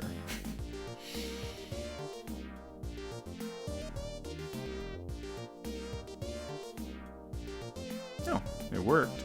I mean, there was no syntax error. Okay, and let's go in here and see if we can write code to check what we want to check. So I think right now I'm just going to do some like really simple, like check if the variable is what we want. So if d5 number sign equals, oh wait, no, if visits number sign equals d5 number sign plus 5.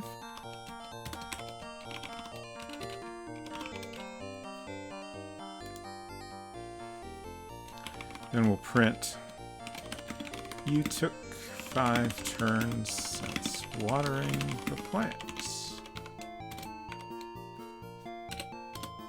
Also, I will say, like, ideally this would be 5 turns rather than 5, like, visits to different scenes, but I figure if this all works, it's close enough. It's not going to work. Okay.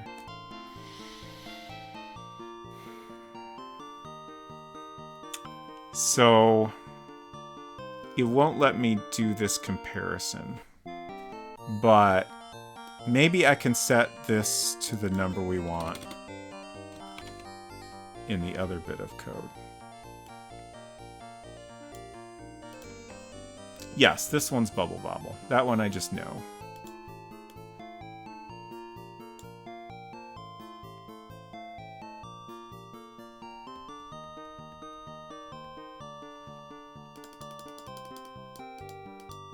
It does slap.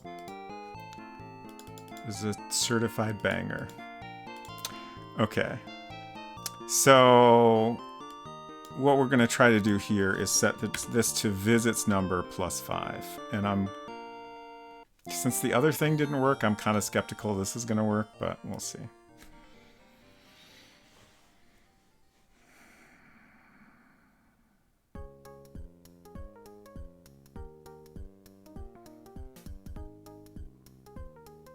This is very suspenseful. It worked. It didn't give a syntax error, so that's pretty promising. Let's go try it now.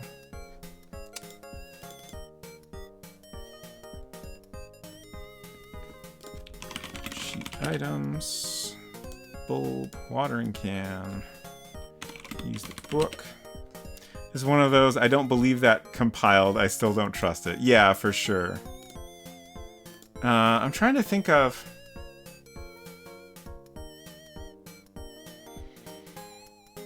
There was something specific that didn't give a syntax error that I was, like, shocked by. Oh, I think what happened is I wrote some code that checked if something was in at scene, which is incorrect. It's scene at sign. So I put the at sign in the wrong place, and I couldn't believe that didn't give me a syntax error. But I think what was happening is it'll let you put an at sign in the name of a scene. You can even name a scene at sign. I have no idea what happens if you try to check for that scene at some point in your code, and like, you know, that could match either the scene you're in or the scene you have named that. Very weird.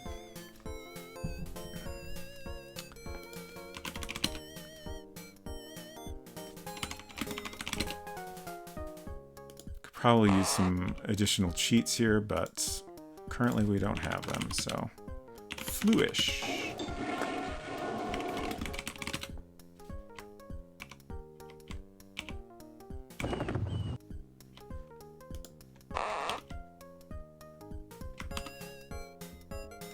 Okay, plant bulb, plant potato, and then water the pot. 11. Oh! We can print a variable!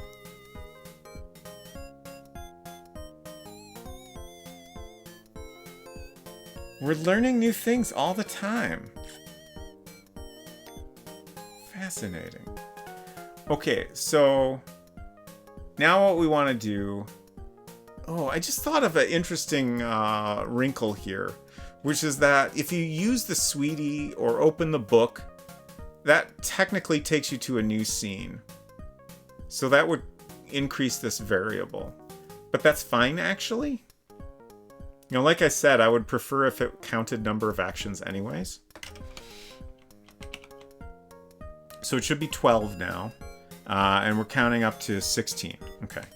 So 13, 14, 15. And then... I think if we go north now, it will be time.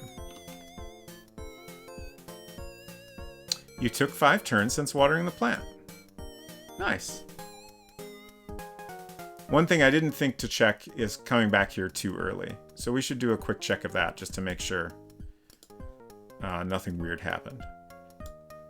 But I think this is going to work out, which is great. Chat house. Console log 11. Yes, exactly.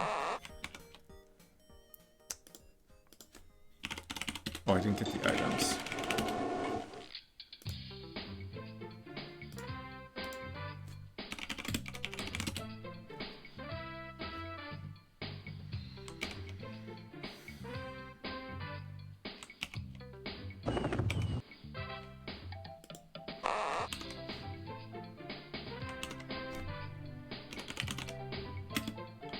Bulb, plant potato. You don't have it. Oh, I didn't get that out.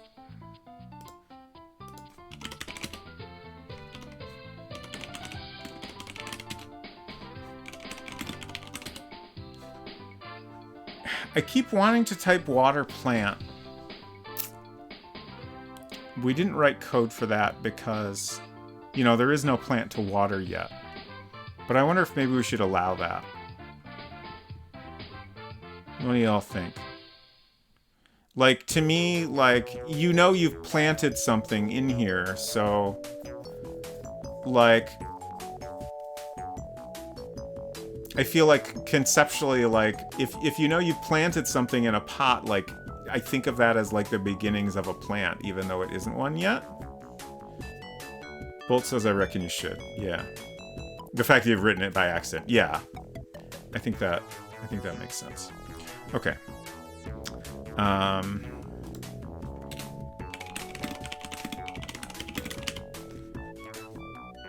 So a water pot. 12. So now what we want to do is leave, go north here. Okay, good. And then we just go back and forth. You took 5 turns since watering the plant. Great. So it does. It all works exactly how I hoped it would. I'm honestly still surprised. Now the next question is, do we want that to take a little longer? I'm not sure.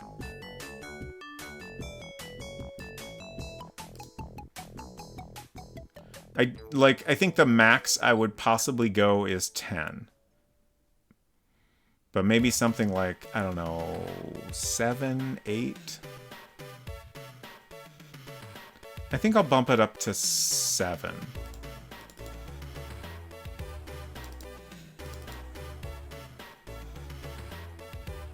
This is something that I feel like is hard to judge what's a good number of turns without having someone play the game normally. Like, the sprout pops up immediately, so you know you've done something and that it's starting to grow. So it seems natural to assume that you just need to wait.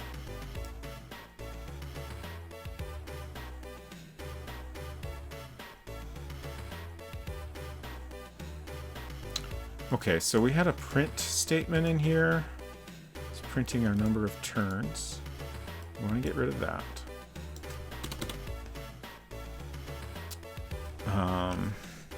Actually, I need to update. I wrote down visits when plant was watered. +5. Well, +7. Since I'm going to change it to that.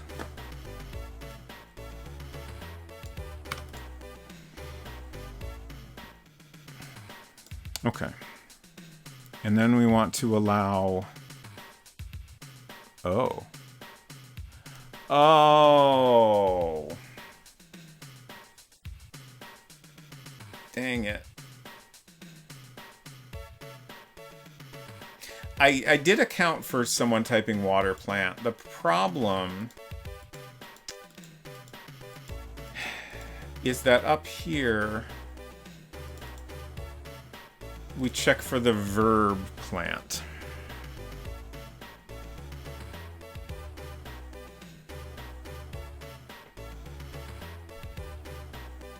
Maybe what I should do...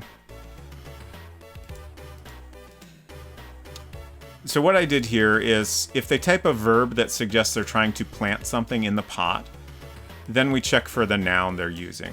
Potato, light bulb, and then there's some fallbacks to handle other items. I think maybe what we want to do is not have this generalized fallback. Like, we can maybe check for any other item in the game.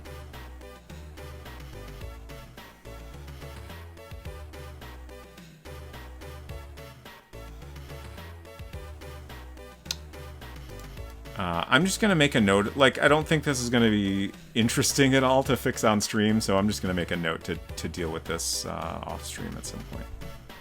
It'll just be a little bit tedious, but it shouldn't be too hard.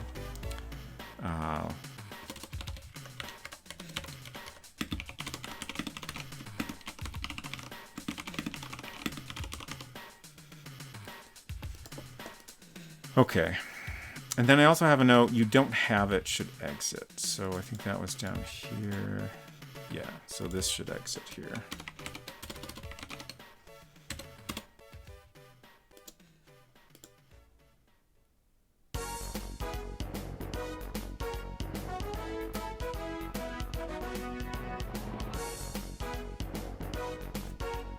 Just looking at my little Garf here. Oh yeah. And it's just right on top of my monitor watching me work, which is great.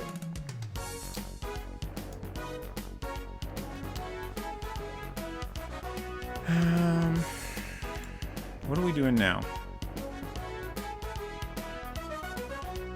I guess we should draw a little sprout.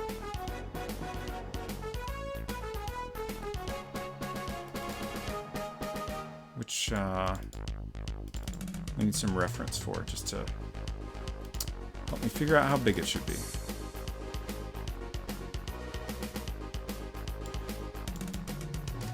Have you had a break? No, of course not. It is almost 11, huh? I do not have a beverage. I should probably fix both those things. Let me get MacPaint open and then I'll go take a quick break.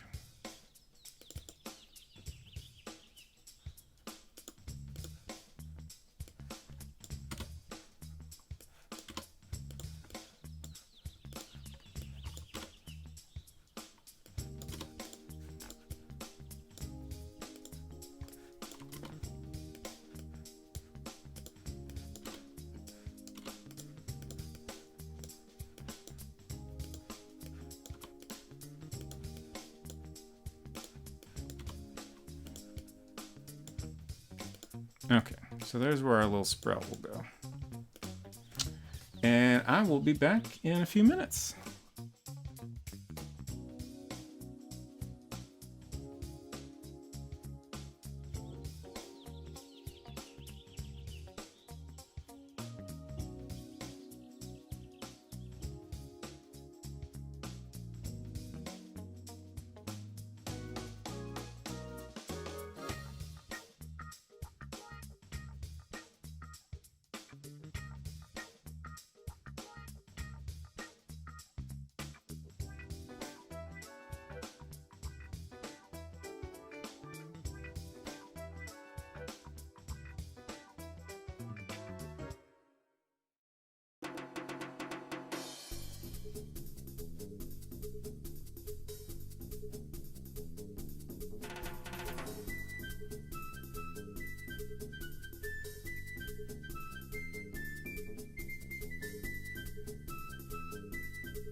Hello, I am back and hydrated. I agree, hydration is important. Also important is not having styrofoam everywhere. This I have not done. Alright, let's draw a little sprout here. One moment while I fix some buttons.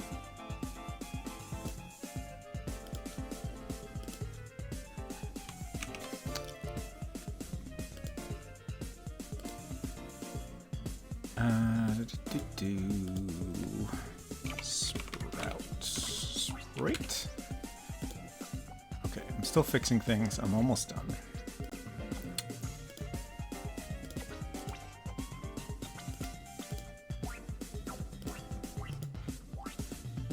Just want to share my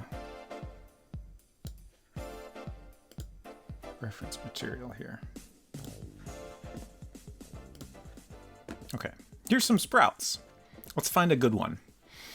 I want one that's like a little bit more curled up than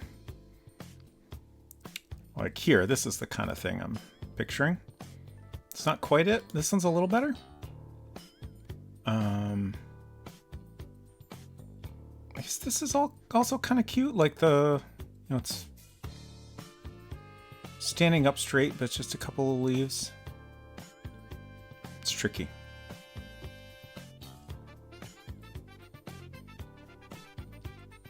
What we have here?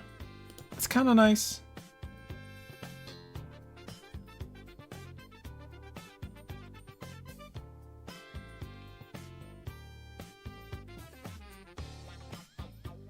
Like that's slightly more grown than what I was picturing, but it's also maybe a little more clear what you're seeing. So we'll go with that, I think. Do you want any more of my plant fun facts, or should I zip it? Feel free. In fact, everyone should feel free to share plant facts.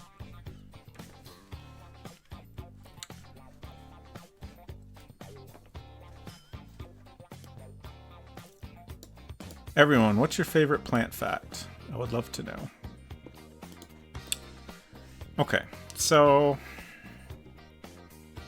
I'm gonna try to draw this like slightly more curled up. Like I want it to look like it has just popped out of the dirt. So I'm gonna put a little more curve on the stem, which is tricky.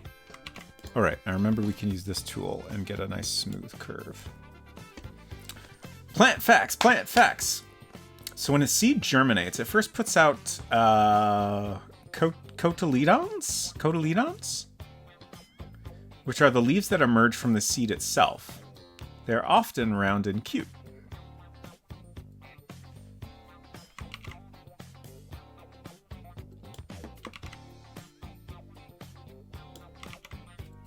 Maybe I should start with the leaves. And then later, the true leaves emerge, which look more like the adult plant leaf shape. It's interesting. So, there's got to be some reason for that, right? Do you know what that reason is? Radish seed leaves are kind of heart-shaped.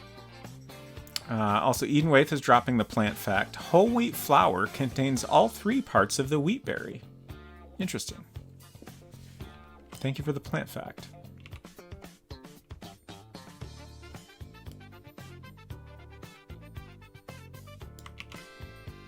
I gotta be honest and say I can't think of any plant facts right now. Maybe I don't know anything about plants.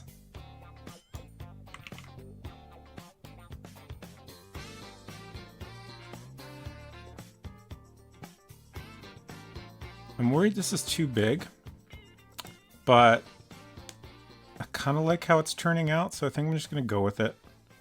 Can always redraw it. Is because the seed is producing all the nutrients it needs to grow at first, and then later it needs to take up nutrients from the soil. Ah, okay. Joey's Bites. I don't know that this counts as a plant fact, but I'll allow it. Deep thought. If a plant screamed when it is killed eaten, would vegetarians still eat them? A good question. I mean, ultimately, we need to eat to survive, right? So I feel like...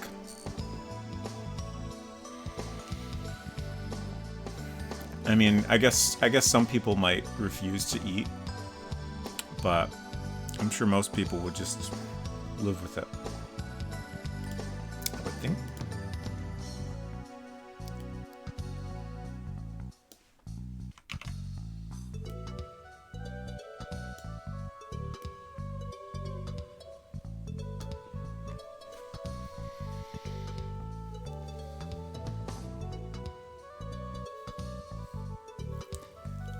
Maybe if they screamed for no reason. I did look up if humans can live off non-organic matter, and the answer is pretty much nope. That makes sense to me, but it is an interesting thought. Unsu Crush says, not a plant fun fact, but I built a silly little car in Zelda, and now it's stuck on top of a rock. Hello, Canon Fada, I assume that's how that's pronounced. Also, there can be vegetarians for diet reasons, not all are for moral reasons. Yes, that is a good point.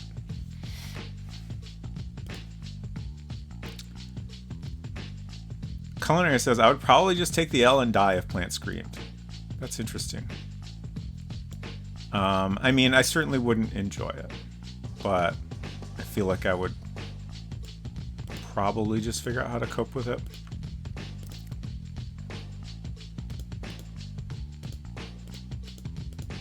Although I guess, I mean, like, if I had to... I don't know if I want to talk about this anymore. It's an unpleasant topic. IMO. I am not a vegetarian. I have complicated feelings about eating meat, I guess. I will leave it at that.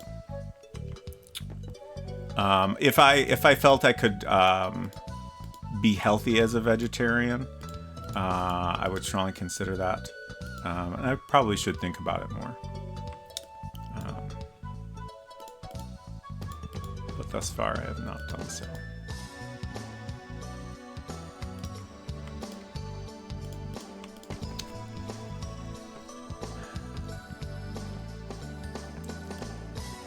I haven't do a motorcycle in Cyberpunk 77, not that I've ever done it in real life. That's good. That would probably be bad to get a vehicle stuck on a rock in real life, although certainly it does happen sometimes.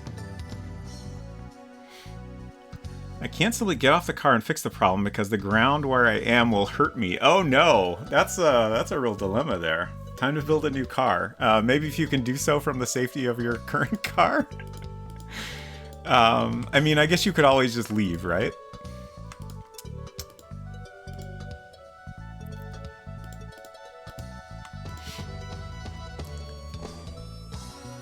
Oh, it's fine, actually. That's good.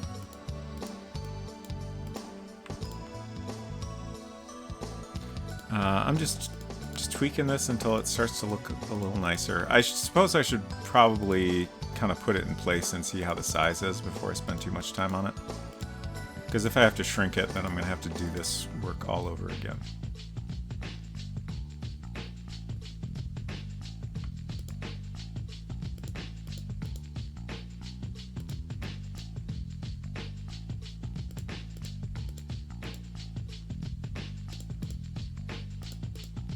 And then I continue to do it anyway. Okay, I'm stopping now. Let's save as.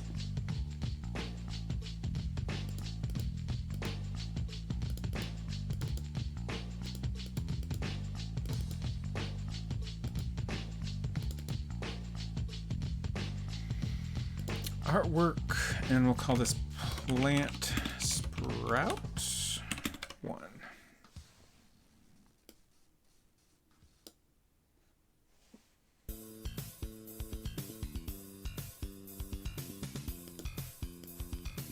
I guess I need to close this off. Wait, how does... I'm trying to remember how MacPaint does this. Let's find out. Okay, same as World Builder. That's interesting.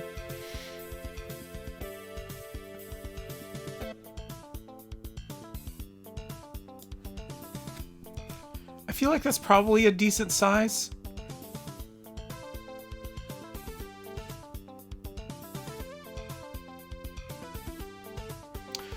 Although it is it's bigger than I was intending initially, and now that I'm looking at it, I'm thinking if this appears suddenly,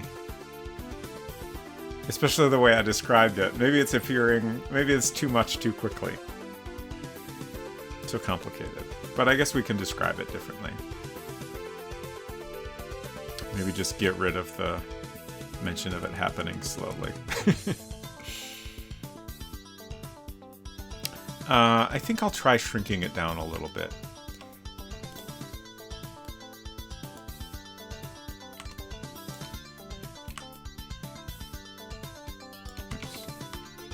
And shift. There we go.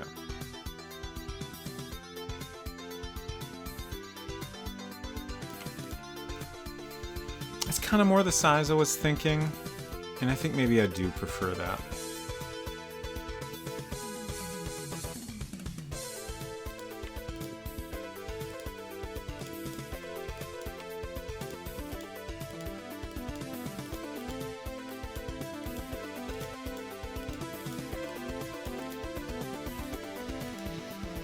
So I was thinking about these playlists earlier and thinking, man, it'd be cool to have a playlist of Mac games instead of DOS games. But I feel like it might be hard, at least like earlier Mac games. I can't think of a ton of games that have long tracks of music. And I'm honestly not sure why that is. Like, when I think of sounds from early Mac games, like the most impressive stuff that comes to mind is from Silicon Beach Software, like, but that's all their real sound stuff. So it's like recorded sound, and it tends to be shorter clips, and like if there's music at all, you don't generally get a full song. A Bard's Tale. I'm not very familiar with that. I know the title, but that's about it.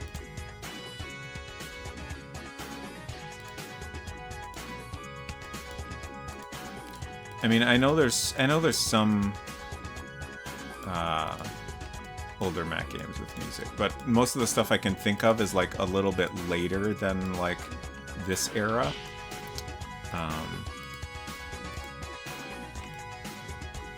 Yeah. Let's see. I think I want some. Oh, did we ever talk about what these lines are called? The line down a center of a leaf.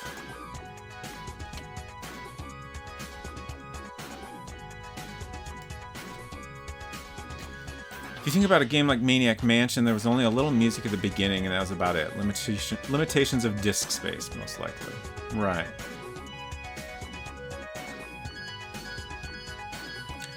But like, well, I guess, you know, you have like the Sierra titles and stuff like that. I guess part of it is like, I'm trying to think of Mac-specific games. And I feel like Mac-specific games did not tend to have, you know, MIDI music or anything like that. Maybe that's just because they wanted to do like sound stuff that was more unique to the Mac. And that, you know, that was like the digitized type of stuff. I don't know.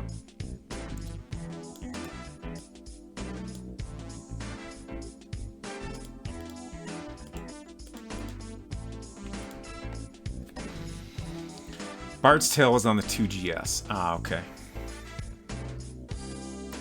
Probably a more technical, sciencey word, but I just call them veins. Okay. Even the original King's Quest 1 didn't have much music. Yeah. As far as Mac-specific games, I'm not sure how those sounds were made. With real sound, TM.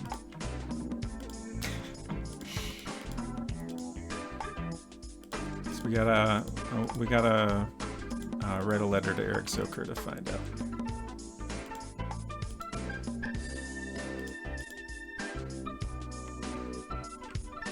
I'm just trying to figure out how to clean this up without letting it get too messy, because we got these two lines close together, and I think I like the two lines, but I want to smooth things out a little bit more.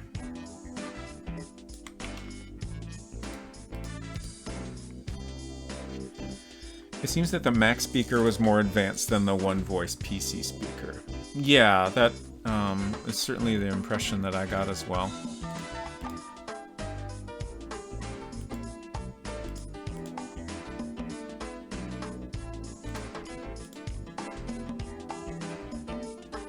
That's pretty good, I think.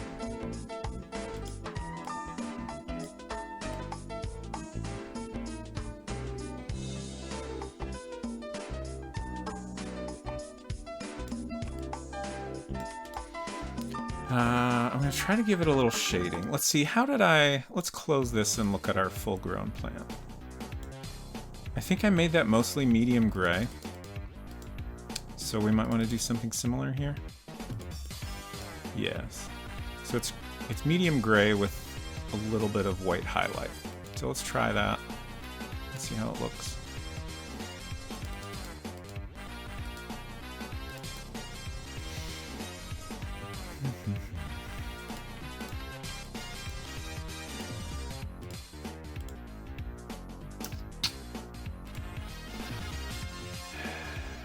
Yeah, I don't love that.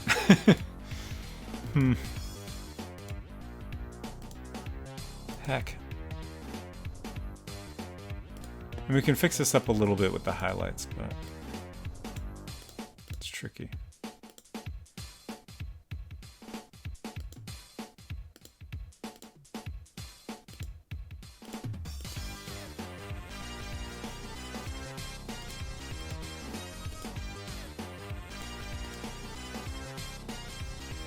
Sounds like Toe Jam and Earl. Was that on DOS? I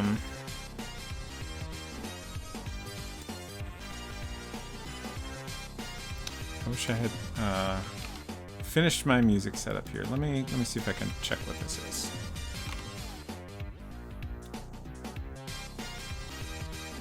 Actually, here, let me do this so y'all can see the link and also so I can open it.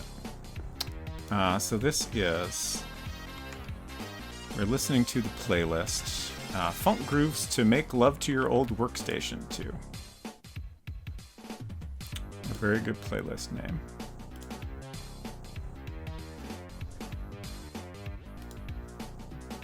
I'm getting an ad, but hopefully y'all didn't hear that. Maybe you did, actually. Apologies if you did. So this is...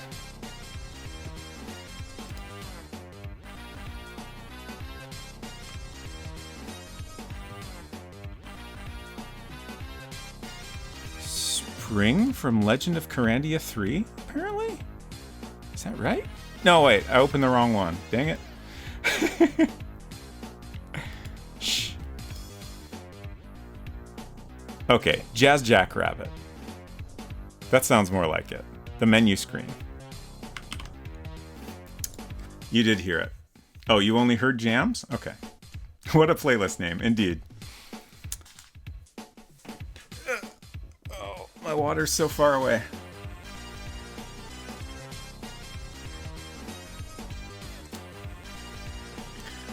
Okay, so this is going poorly. How can we rescue this? I guess we'll just keep trying.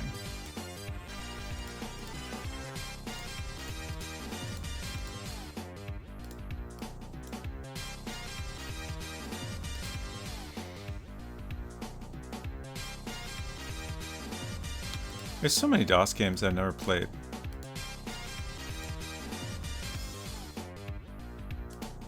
Like, I was thinking about this earlier, like, I keep kind of half joking that I've only played, like, I guess now 5 DOS games. But it's almost true, maybe? Like, I've played games that, you know, were also on DOS, but, you know, outside of DOS. But, like, I don't think that really counts. Like, playing a Mac port of a game that was also on DOS is, you know, that's not a DOS game. That's a Mac port. But, like, at school, I mostly encountered, like, Apple IIs and stuff like that. And then when we finally got a Windows computer at home, you know, that ran Windows, you know, for a while, you know, I'm pretty sure those initially you would boot into DOS and then load up Windows from there or something. It's been a while. But, you know, I don't know that I ever really played any DOS games then either. Certainly occasionally Windows games, but again, not at all the same. And then there's a lot that I've never even heard of. This is bad. I don't know how to...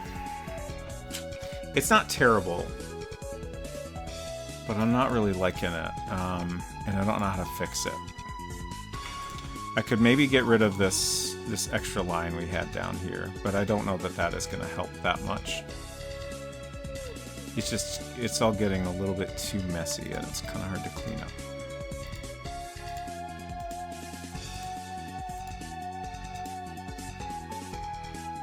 And like that,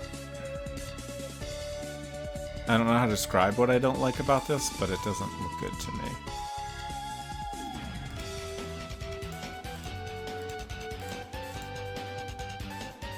Like it's too thick of a highlight, I guess, is the problem. It's a little better, but still don't love it.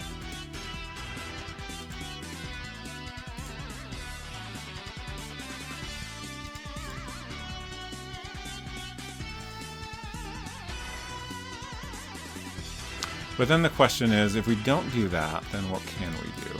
Maybe I'll try doing a little bit of dithering by hand. We'll see how that goes.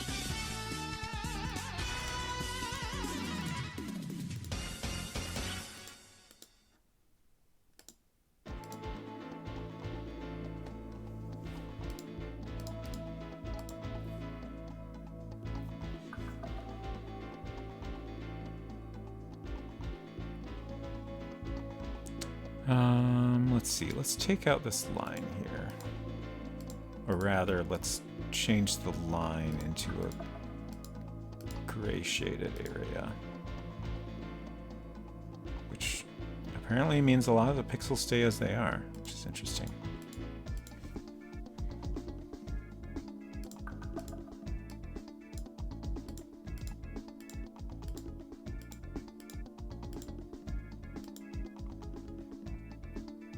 Maybe coming out a little better.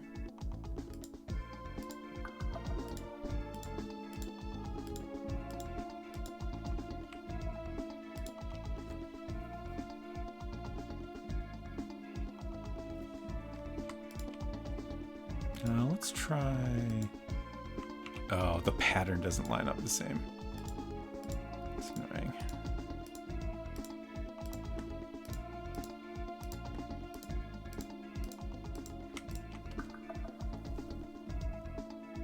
Yeah, it looks a lot better.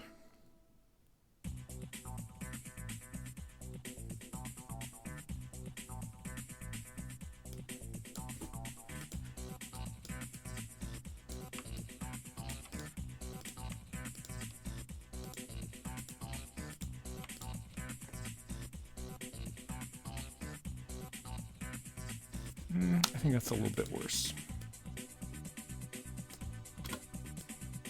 Let's go with this.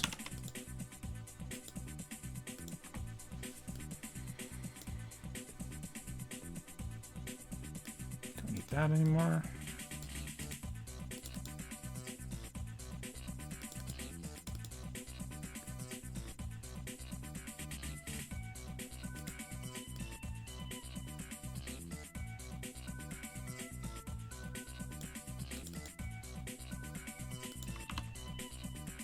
Oh, jeez. Okay.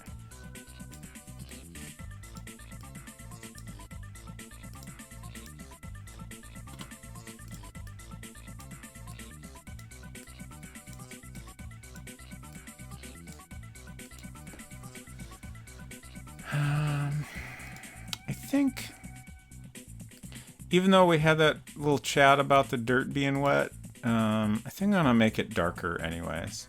Well, am I?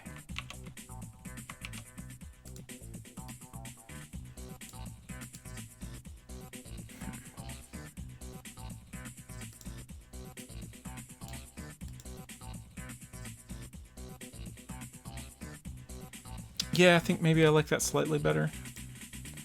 Which means, you know, in other scenarios we describe the dirt as becoming wet, but it doesn't change appearance, but, you know, whatever. It's fine. It's not that big of a deal.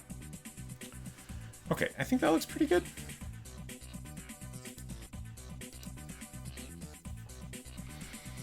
So, the other thing I was thinking is, if a sprout appears here, should it also be visible here? And I think the answer is yes, unfortunately.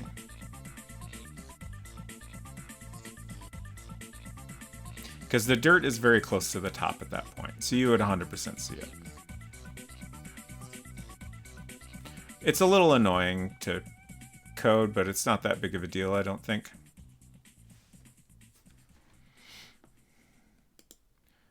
So let's take a screenshot of this for reference.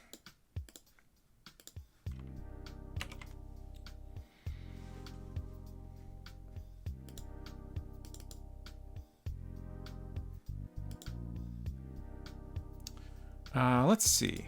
I keep doing this the harder way. I can just copy the part we care about, close this, and then paste it in. That was much easier.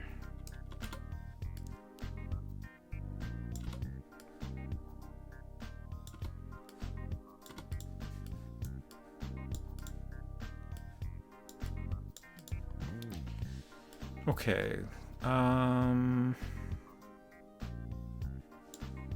Actually, let's do this in the same document as the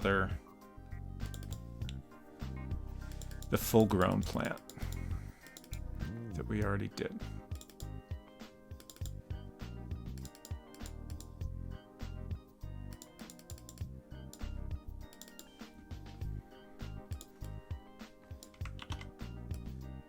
Oops.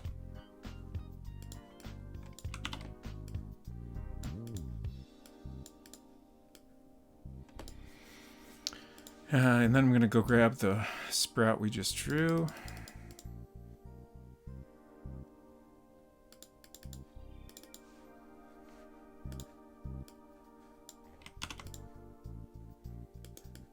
So I'm just kind of looking at the proportion to figure out how big it should be.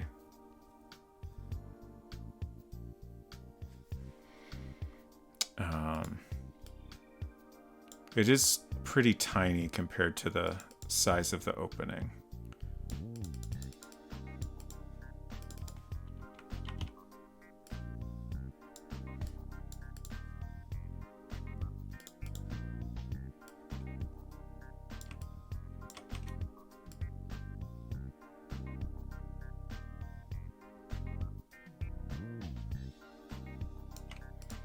That honestly might still be too big, but I don't think we want to go smaller than that, or just you won't even be able to tell what's going on.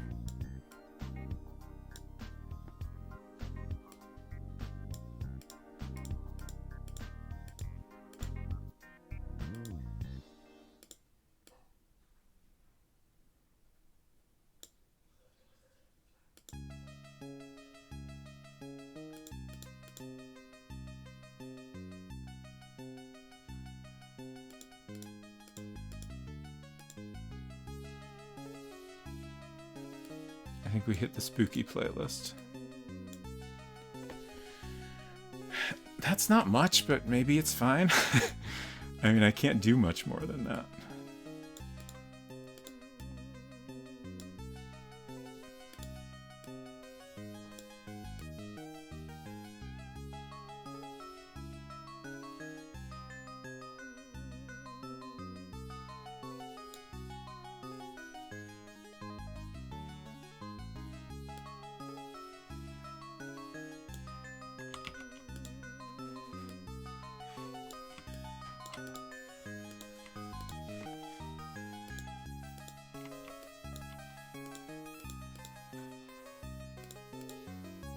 Trying to make this leaf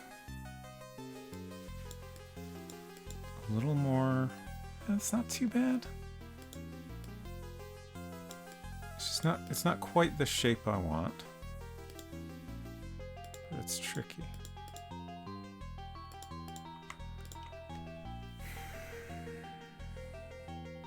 Yeah, I like that a little bit better. I don't think I could do a tiny bit of shading, but I don't think it's worth trying. It's just gonna end up messy, and we want it to stand out so you can see it on top of these other patterns. So we'll just leave it at that.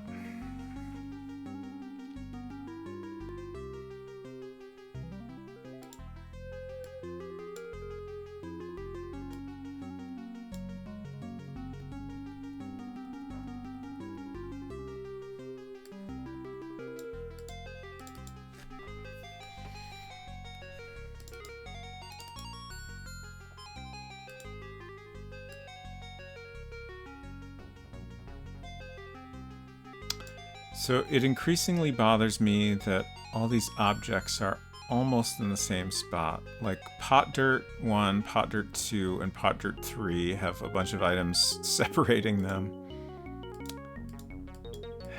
And then I guess that's it, because we didn't add the big plant to the game yet. Okay. What am I going to label this one? Pot sprout. No, we'll name it pot plant 1. Or wait, it needs to clarify that it's from the small scene. Pot plant 1 small. So complicated. CI grip? I don't understand. Pot plant small 1. That's fine. As long as it's unique, that's the most important thing.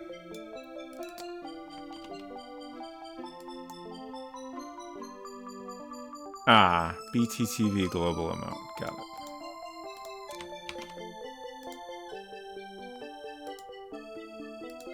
I need to paste this into the actual scene to figure out where it should go.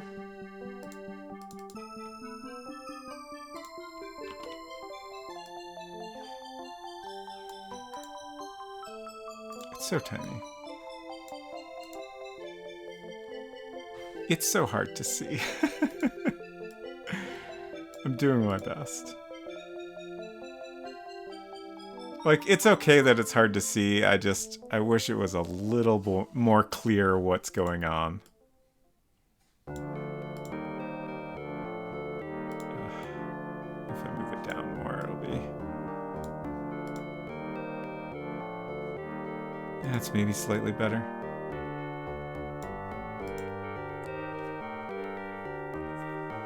That'll do. Thank you, Culinary. We're growing pot now? No, we're growing in a pot. It's just a plant in a pot.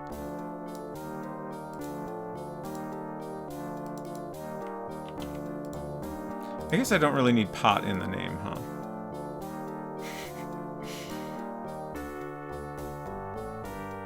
I mean, I tend to try to start related objects with the same word or phrase, but that's fine. And it's a little bit shorter, so that's good. Just a regular normal plant, exactly.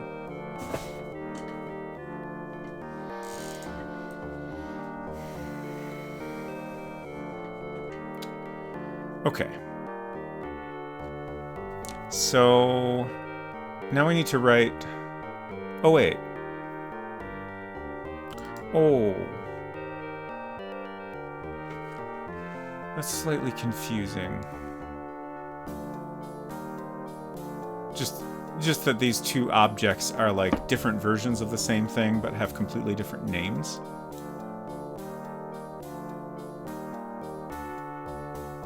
I'm trying to decide if that matters.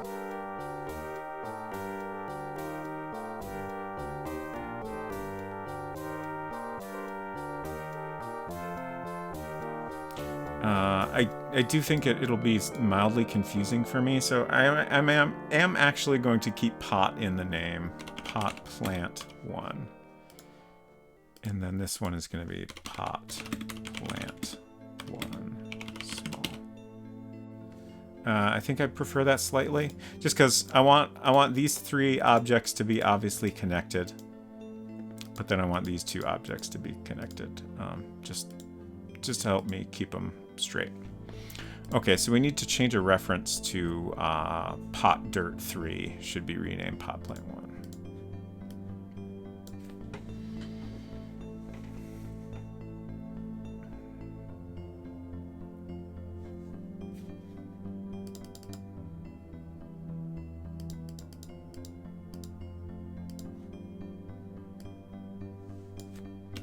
Pot plant 1, and then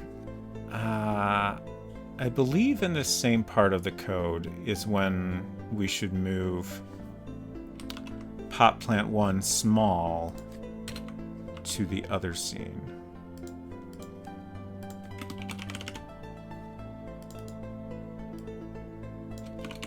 Greenhouse.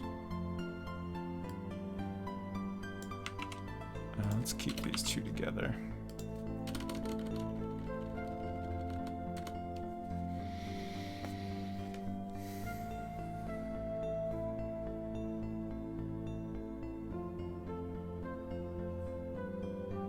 I think that's all fine. I'm gonna go ahead and copy this.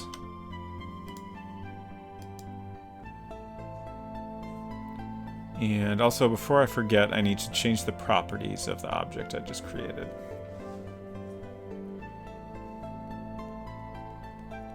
Scene's getting a little slow. I think this one's fine. Storage and mobile.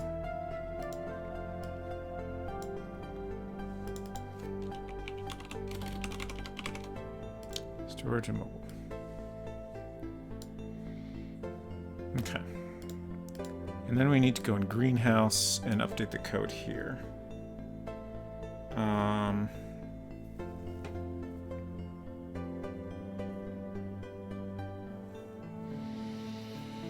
So what I want to do here now is this code is just test code.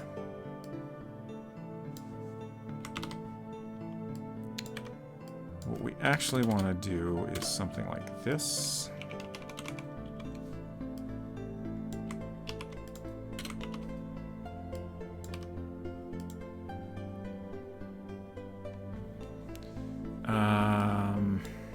And I think we want this at the top.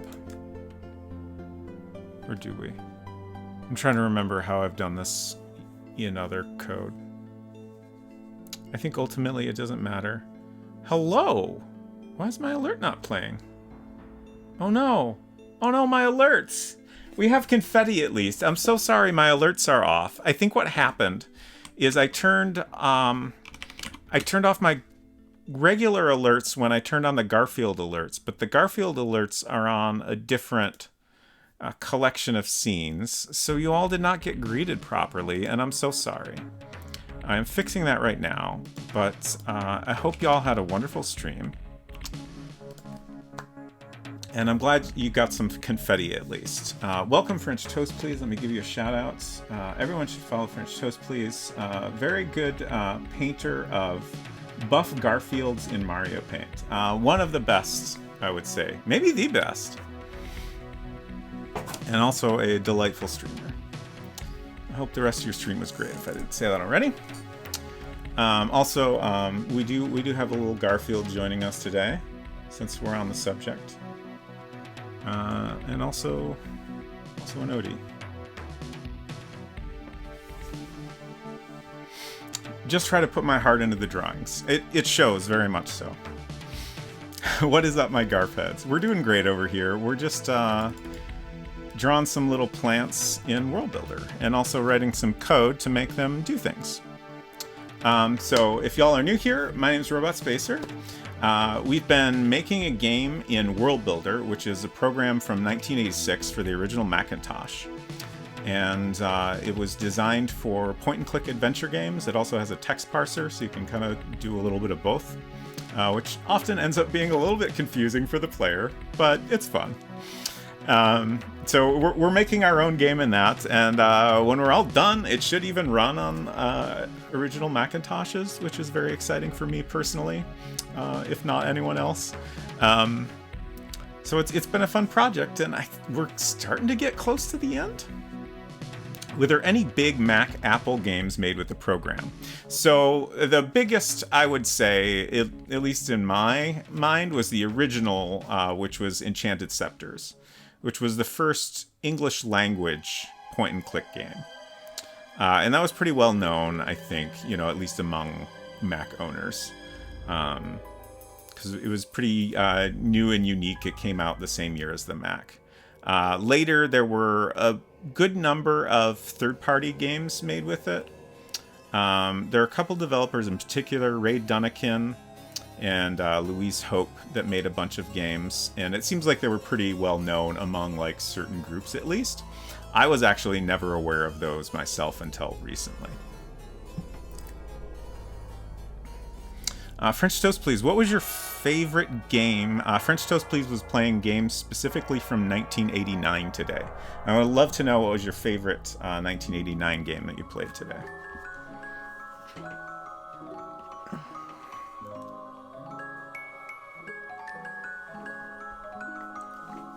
Also, if you need to take off and take a break, that is totally fine. I understand completely. Hello, Robert Douglas. Welcome. I missed a message from Mr. Greeny. Hello and welcome. I love Garfield, no joke. That's great. I also love Garfield, and not just because we have the same birthday.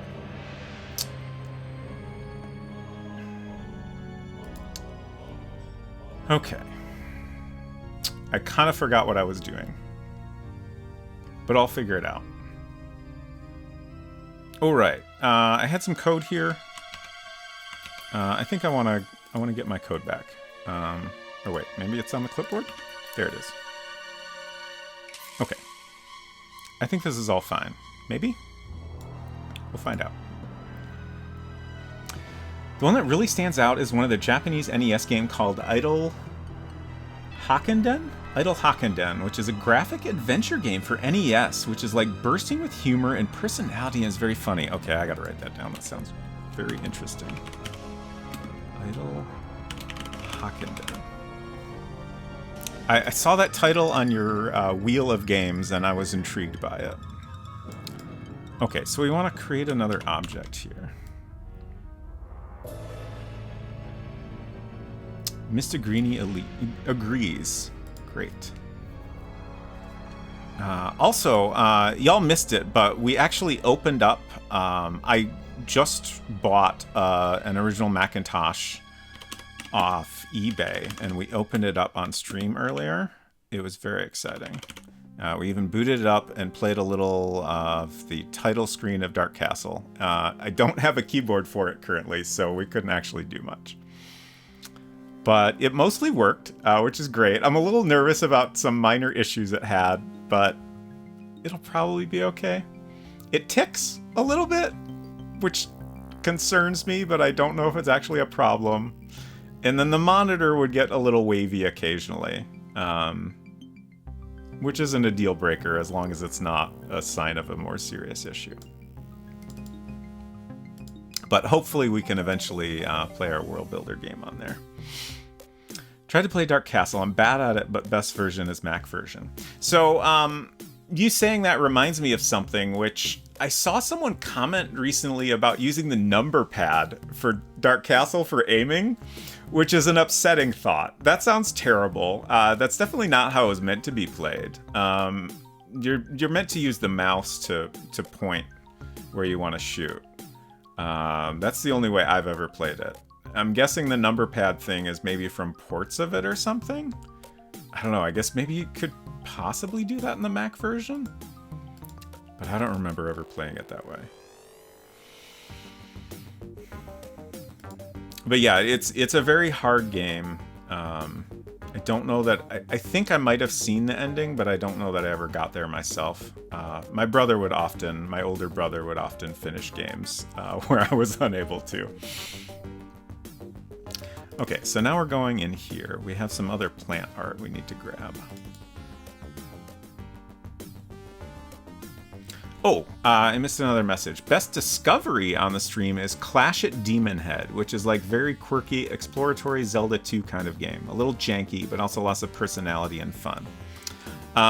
There's a band in Scott Pilgrim called The Clash at Demon Head, which is a mashup of that game title and also the band The Clash, which is great. And I don't know that I've ever played the game. So I'm also writing that down.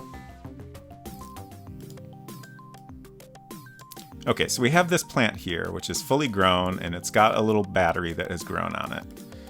We just need to grab this art and get it into our game.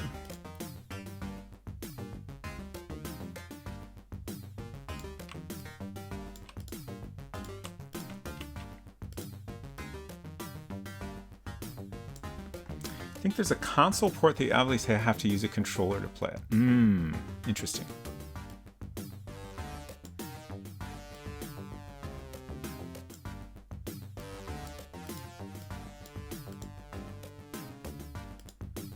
Let's do that. Okay, that should be good.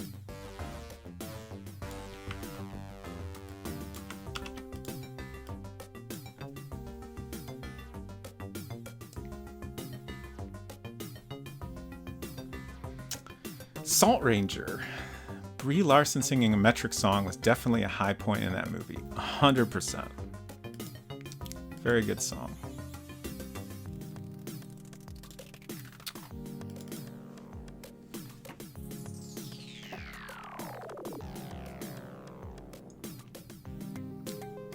Also, I keep occasionally remembering how they announced that there's going to be an anime, Scott Pilgrim.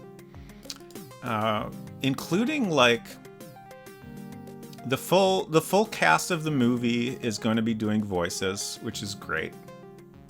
They got Anna Managuchi to do at least some of the music for it, which is fantastic. I'm very excited about that, especially because like I appreciate the movie for what it is, but the comic is great and like. They definitely had to cut a lot out. So I'm excited to see a little bit more expanded take on it. Okay, so I think actually let's go in our scene to get the placement perfect. Salt Ranger says, yeah, I'm glad Brian Lee O'Malley is still getting little victories with his IP. Yeah, very, very cool that it's been so successful. Also, I hope he's working on other stuff still. Well, shoot. I haven't... Dang, what's that comic he was doing with... It's on the tip of my tongue. I believe with Leslie Hung? I think that's the correct name. But I was just going to say that Seconds, his comic Seconds was really good. And very, very different. Okay, that placement looks great. Book of Biff? Snot Girl, thank you. I have no idea what Book of Biff is. Yeah, he wrote Leslie Drew. Yes, yes.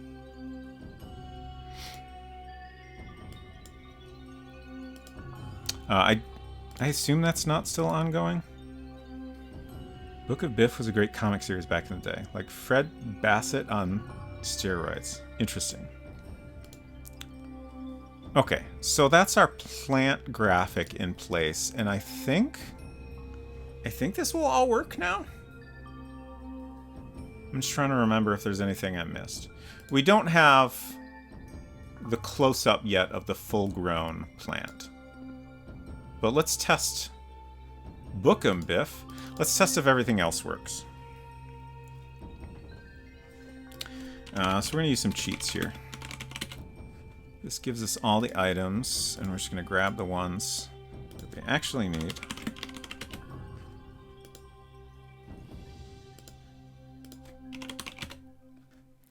And then we're going to cheat. Apparently, I just want to type chat instead of cheat. We're going to cheat to go in the house. You need to get some water from the toilet, as you, you know, do all the time in real life. Water.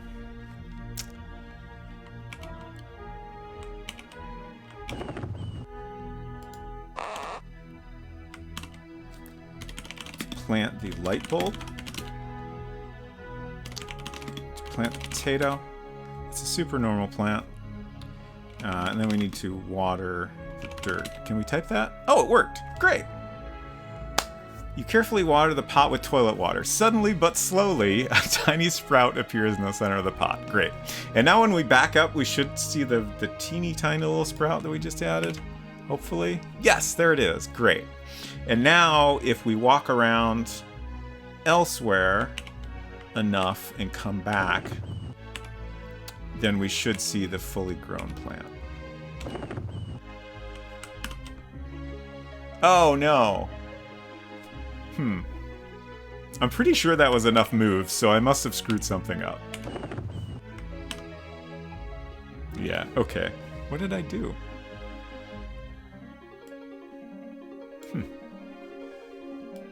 Thank you for the toilet. I'm trying to get a good toilet note that I have. There we go. Chat house. Hey house, how's it going? Exactly.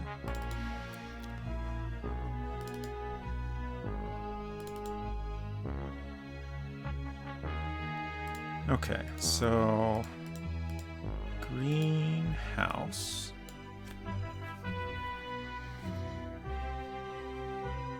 Oh. Huh. Okay, so this is wrong. This should be moving to storage. But the other one should have still worked.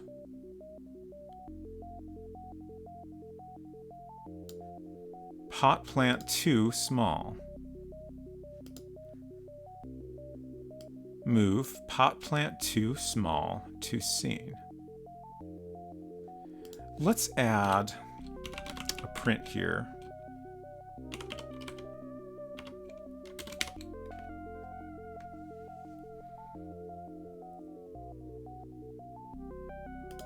And let's also print visits number and then D5 number.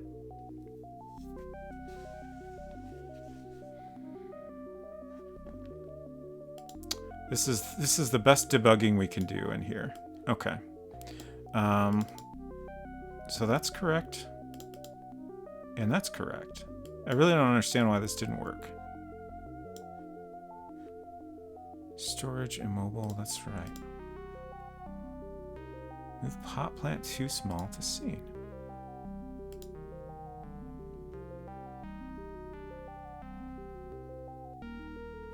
The only thing I can think of is like this one could have been covering it, but like yeah, that's so much smaller and it should be behind it as well. So I don't think that makes any sense. All right.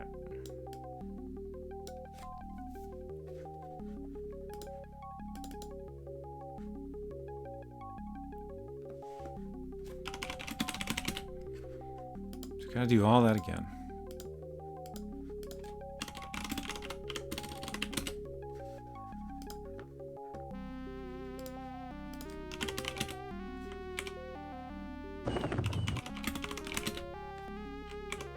Oops.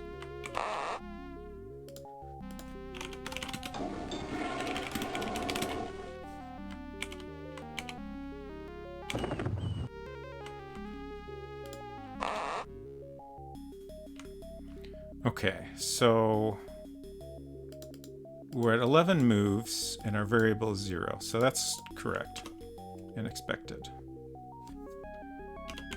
Plant bulb. Plant potato, water pot.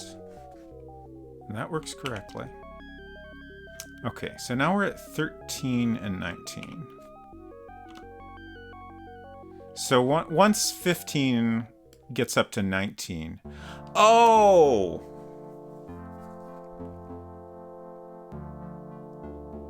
I'm actually surprised this worked at all before, because I'm checking if they're exactly equal, but what we want to do is check if it's greater than. So yeah, currently the way the code is written, it won't work unless you get here at exactly the right time. There we go. All right.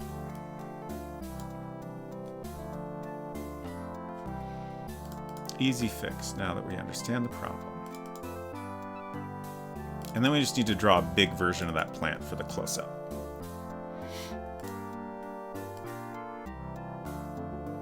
That's the wrong thing. Greenhouse. Sprout looks pretty good in that pot. Thank you. It came out pretty good. Okay, so this is checking if it's equal, but we'd want to do greater than. And we can get rid of this okay and these print statements.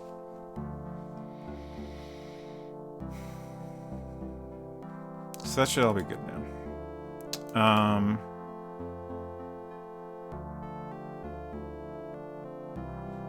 Let's also add the code for the objects we haven't created yet.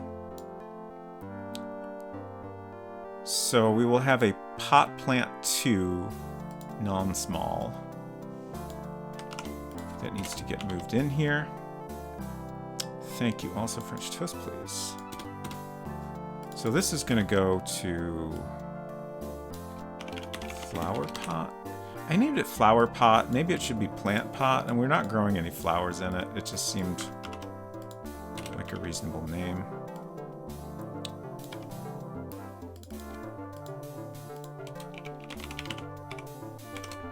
Okay, so now it will update the plant state in both near and far versions. I think that's correct.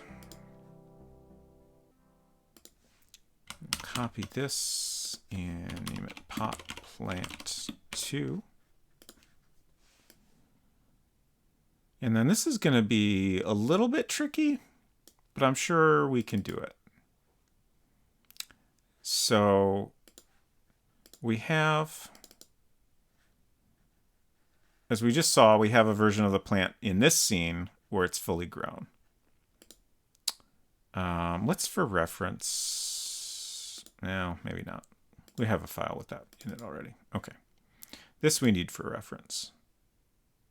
But we want the full dirt in it. I should have thought of this sooner, but we can fix it.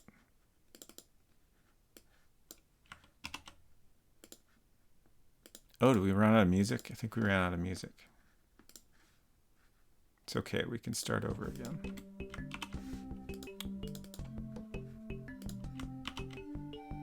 Okay, there's our full dirt. And I'll just take a screenshot of that. How am I gonna draw that? Maybe I should actually do that as vector art?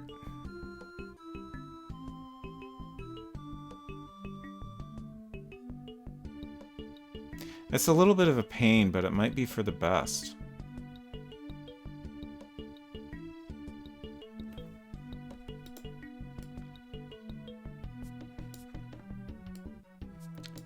I'm going to copy all of this. And we're not going to save.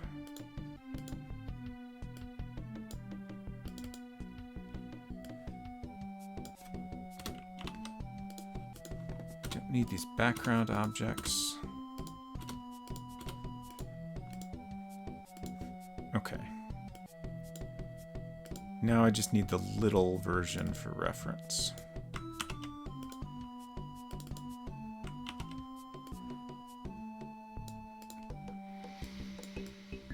So basically, we need to do a big version of this. I'm drawing a box to kind of approximate how much of it we're seeing in this close-up. I want the battery, this little thing here as a battery. It is a plant we're growing a battery on. So you should see about that much of it. I may end up doing the battery as a bitmap, but I think the rest of this I can do as vector and get it looking decent. Let's find out.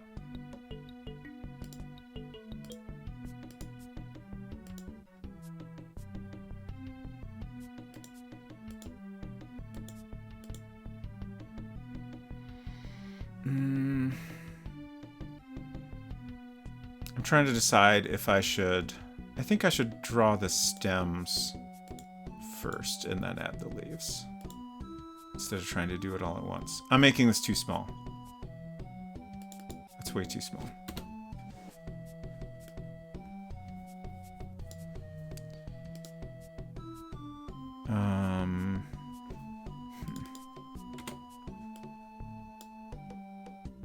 I think this is about the edge of the image.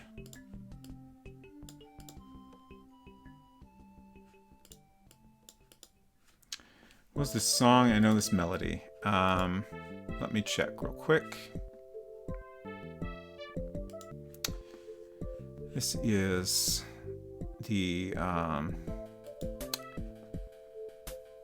Tunes to DOS and Chill 2. I think that was The Lion King.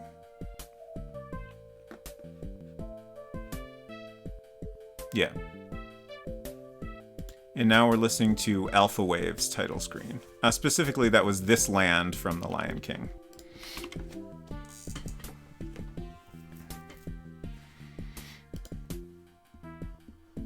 I know almost none of this music, but it is enjoyable.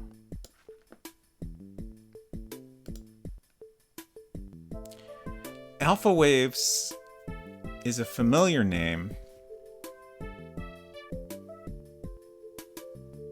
but maybe that's only because of this playlist. I can't picture what the game is like. I feel like I might have seen it recently. Alpha Waves is a really cool game. It's a 3D platform game for DOS.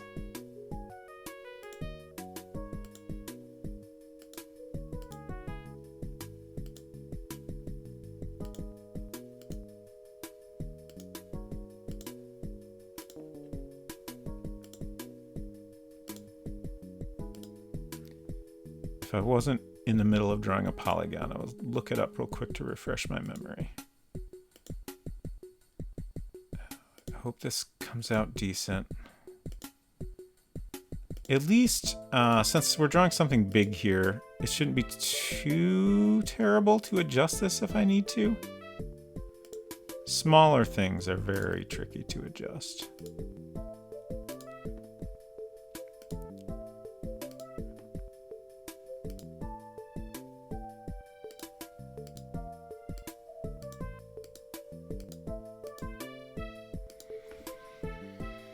It's not too bad.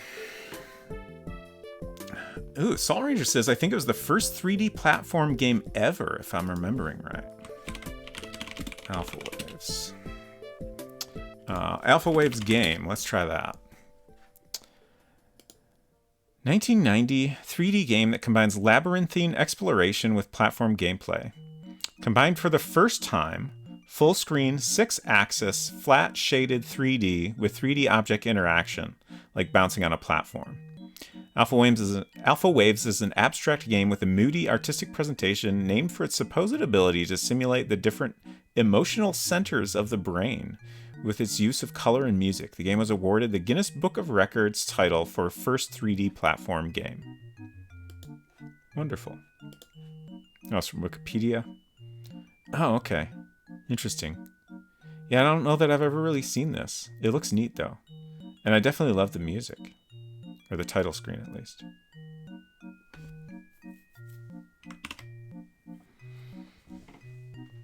These playlists are tricking me into wanting to play more DOS games. Which is probably on purpose. Saw a blurb on it watching a video about Alone in the Dark, which shared a designer. Oh, okay, neat.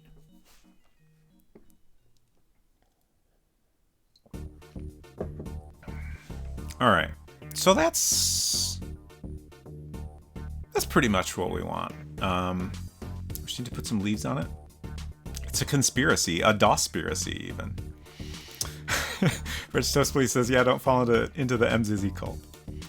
It's dangerous. It could happen to any of us. Oh, that's not great. So if I edit the points, the lines completely disappear, which is a thing I've noticed before, but it still surprises me every time. That's terrible. All right, it's close enough, so I think I'm just gonna leave it. It's fine. Let's fill this in with a gray so it looks a little more similar. French Toast Please says, it has an interesting history. The person who made Alone in the Dark was a big fan and made his game in 3D because of alpha waves, but gave it pre-rendered backgrounds. Yeah, just don't edit the points. Exactly. That's the approach I try to take whenever possible. Thank you, Silver. And I'm also very intrigued about your storyboarding, but I feel like you're not going to give me more information. If you do care to share, please do so. I have a good hunch on what you are storyboarding. Okay, leaves. I won't give context, but I've been finalizing the storyboarding for my lore video. Okay, that's exactly what I thought.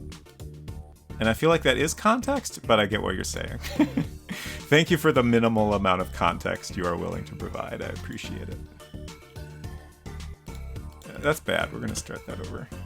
What's polygon? Command G.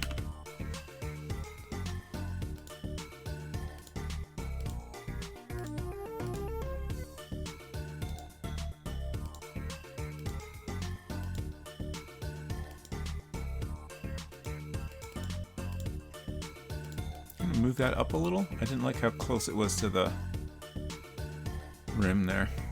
That's pretty good.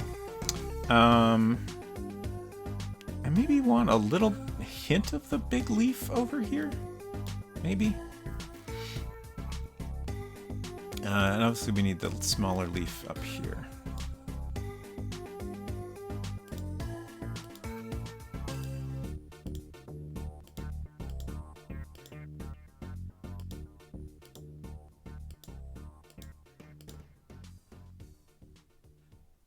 I think that's fine.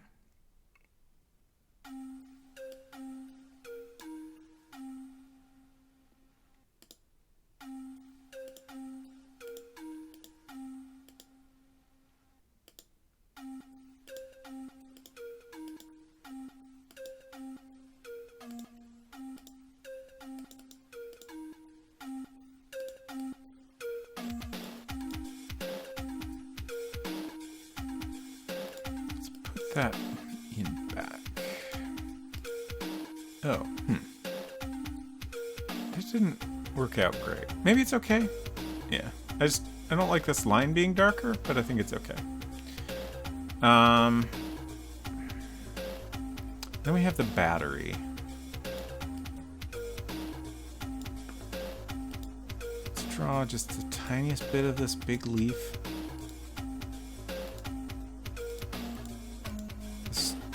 Part won't even be visible. It's more than I meant to draw. Okay. I'm trying to decide if I should try to get these highlights in. It would definitely look nicer, but it's going to be kind of a pain to do.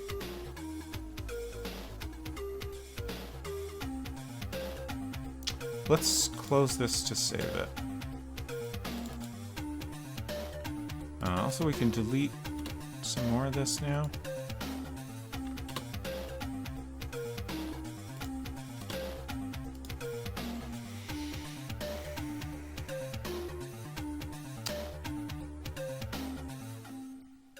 I think the battery I'll do as a bitmap just so it looks the same as the other versions of the battery.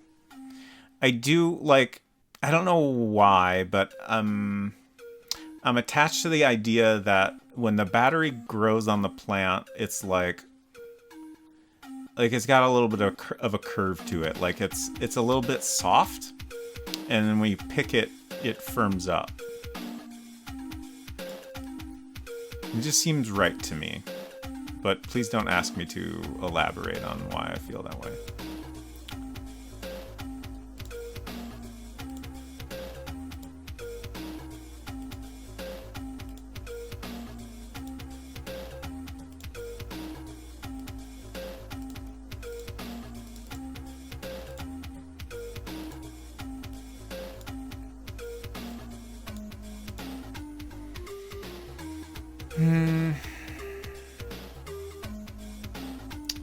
What if we do a different fill?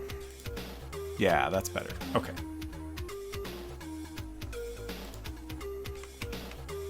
Oh god, what a mess. I can't even see the handles. Terrible. Like, I know this is how it works, but I try it every time.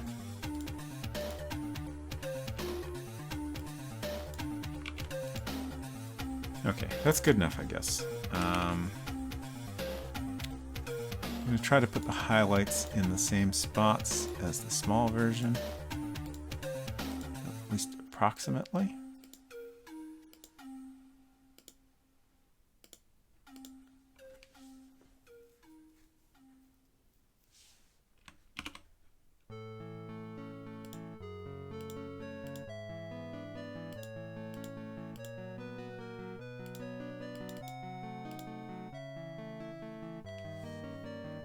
That didn't really turn out how I intended, but it's fine. Feeling yourself fade. Oh no. Please make the most beautiful plans. Good night. Thank you. I will do my best. Thank you so much for stopping by, and I hope you have a good rest of your evening and sleep well.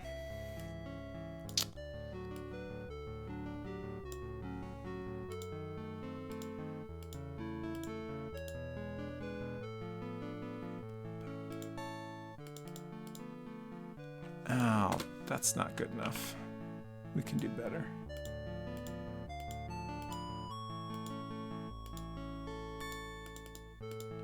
What is this one?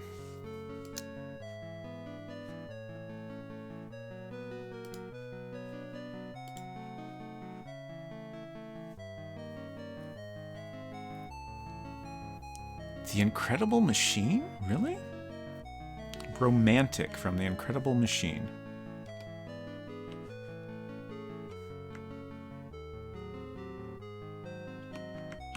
Never would have guessed.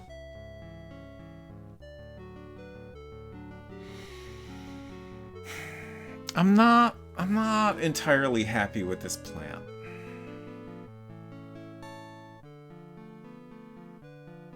This plant could be better.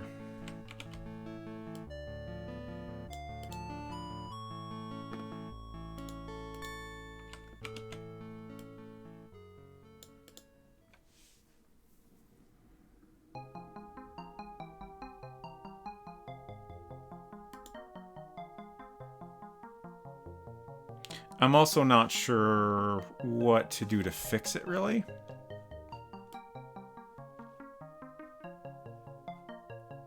Like, aside from minor tweaks, there's not really anything that stands out as being super, like, incorrect about it.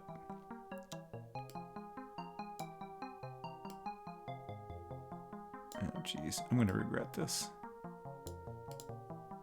Yep, I regret it.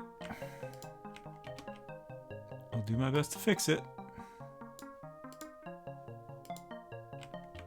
There's like an extra point in here.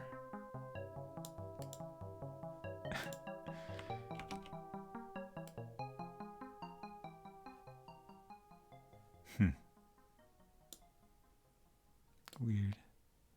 I would love to be able to delete points. Pretty sure that's not possible.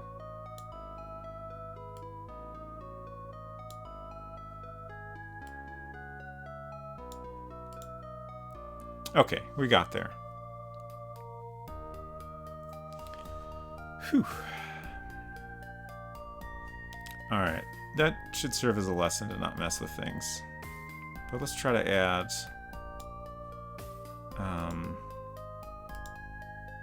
some veins on these leaves. That looks good. That looks fine.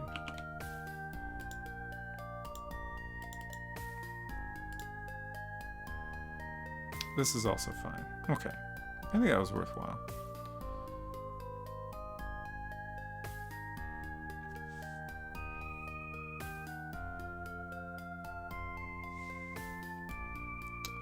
I'm just thinking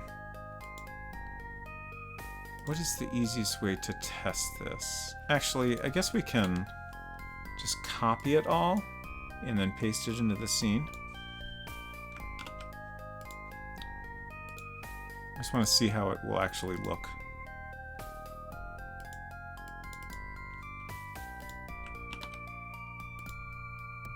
Okay, interesting. So that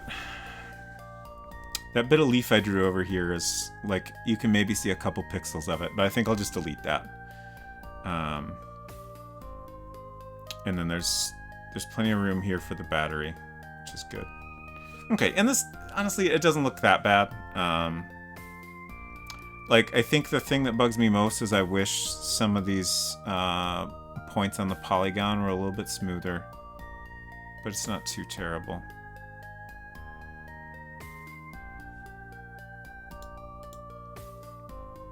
Yep. It won't let you delete points. No, absolutely not.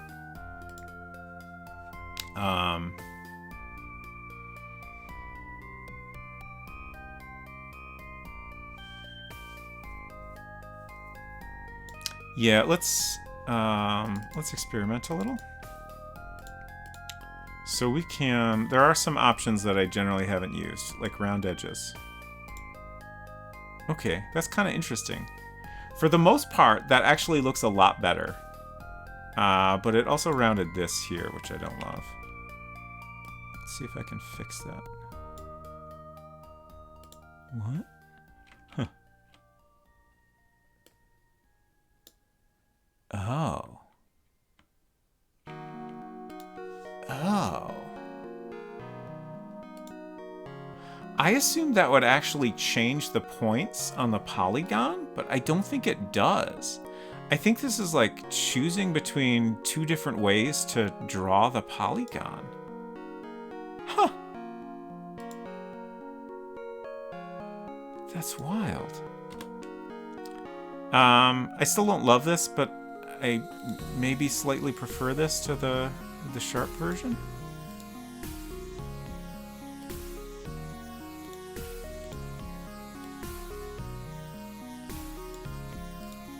But yeah, I don't think there are any, like, options to remove points.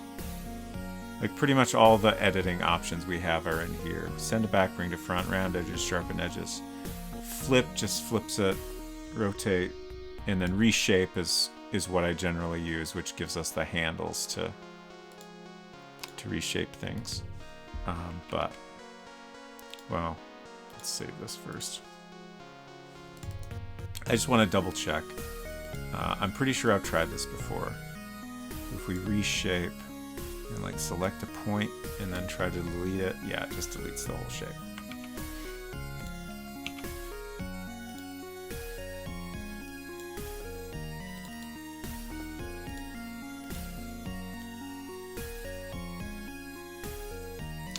A thing I keep thinking about is, I know I mentioned on stream at one point that I tried using Super Paint to edit shapes, or to edit artwork. Specifically vector artwork. And I can copy artwork from here, paste it into Super Paint, and get vectors. But if I then copy it from Super Paint and try to bring it back in here, it always becomes a bitmap. And once I discovered that, like, I spent some time trying to figure out if there was another way to do it. But I eventually determined it just couldn't be done. But then a thing I keep occasionally remembering is that I'm pretty sure Ray Dunnican said that he drew his art most often using that method. And I know he used vectors for stuff. So I'm very puzzled by that. He's did like huge games too, so I know most of the art was vector. I don't know if it might just be the version of Super Paint that I have or what. God.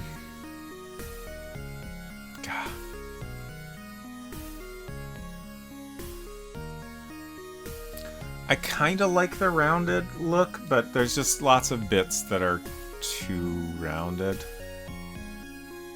I guess I'll just leave it.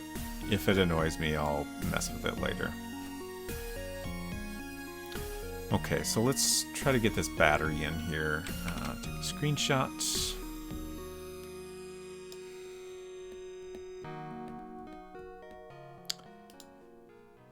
And let's see. What was this? We probably don't need this anymore. Yeah.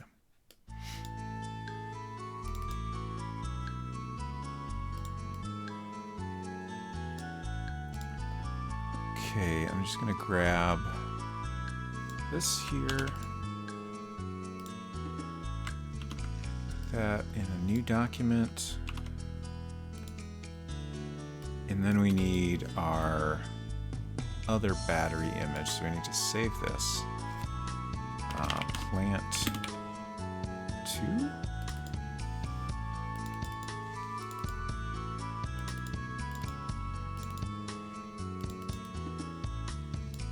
Trying to remember. Plant 1. I guess we'll call this plant close up.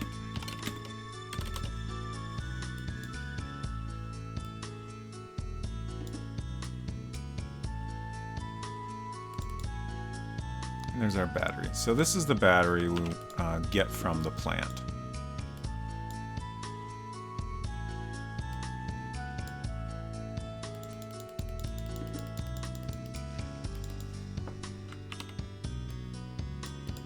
And like, I could just have it, like we could just use the same art and that'd be okay, but I like the idea of it having a little curve to it. That's also how it's drawn in the smaller version. So we'll do our best and hopefully it'll come out looking decent. It's too much of a curve, I think.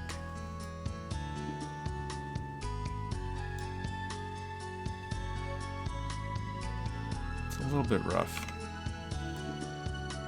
Sometimes you just gotta draw a line 10 times, maybe 20 times, maybe 30 times, until it comes out right. Too much curve. We just want a subtle, like that's a little better, but it's kind of lumpy. Too much of an angle. That's close enough, I think, that I can clean it up.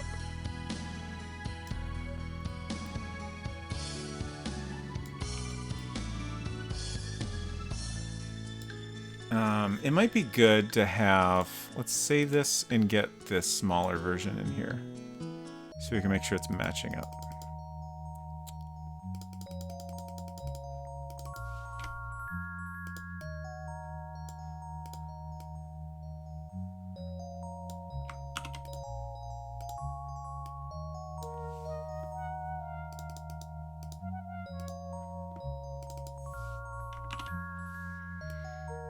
Okay, so it's not super obvious, but this little piece here is the battery that we're drawing a close-up version of.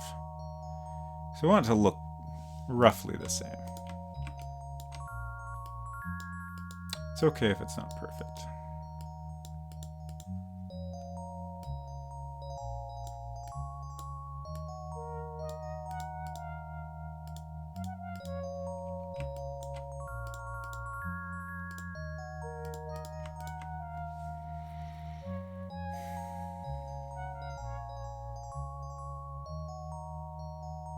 It's still too much of a curve, but I think I'm just gonna be fine with it. It's not off enough that it seems worth messing with. Now let's draw an actual oval for the top of this.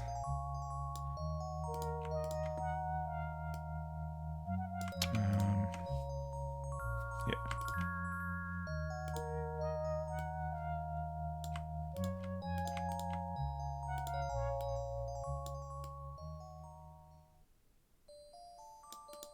Oops.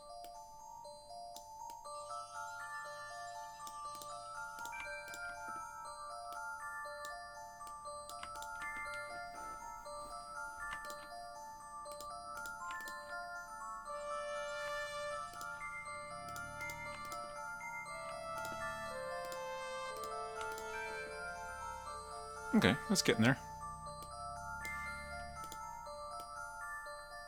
Just gonna save a copy of this in case I mess anything up. Okay, so now I'm gonna start putting in some of the details. God, I just realized this leaf is gonna be tricky. I might be able to just rotate that. I think that'll work out.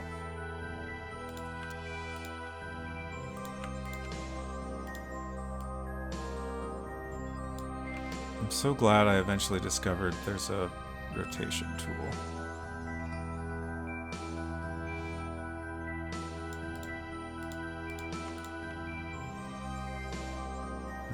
That's not quite tall enough, I think. Just trying to get this black area in. One more pixel.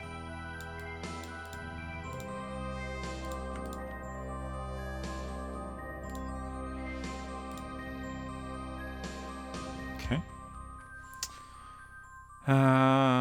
Yeah, let's do the leaf next.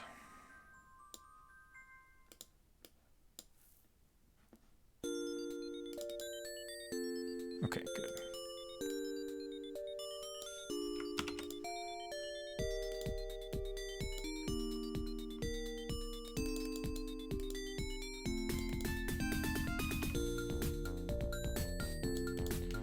Okay, so I don't actually know how this is gonna work.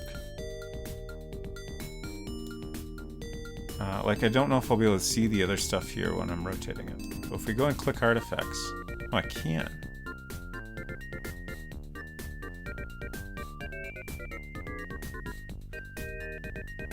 Sorry, this is a bop. I want to know what it is. 2911.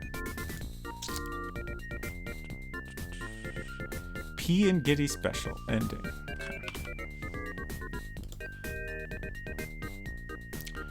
Okay, so how does this work? We draw a rectangle and then we drag the corner.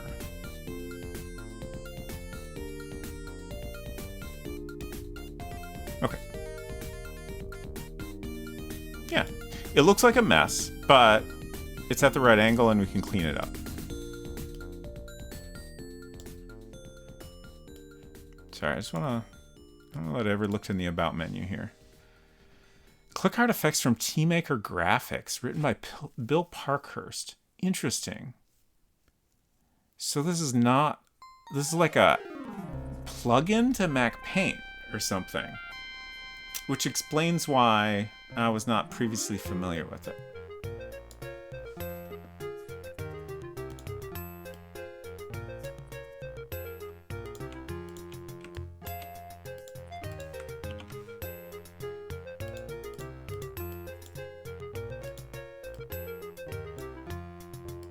Yeah, those little squares are really going for it.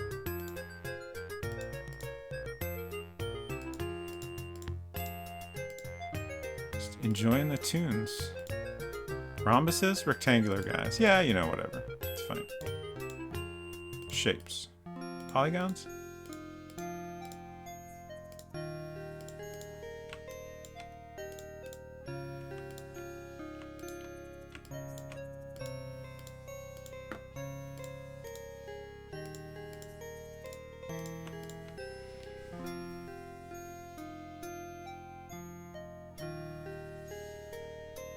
It's not perfect, but I think it's okay. I don't really know. Like, these little bits here are weird, but all I can really do is move them around to a different spot. I don't know that that's helping at all.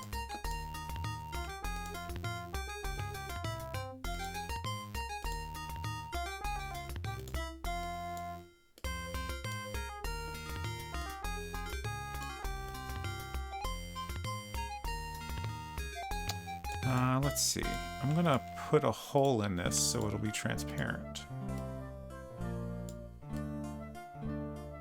Actually, it's good to make backups of your shapes before you combine them or do destructive things.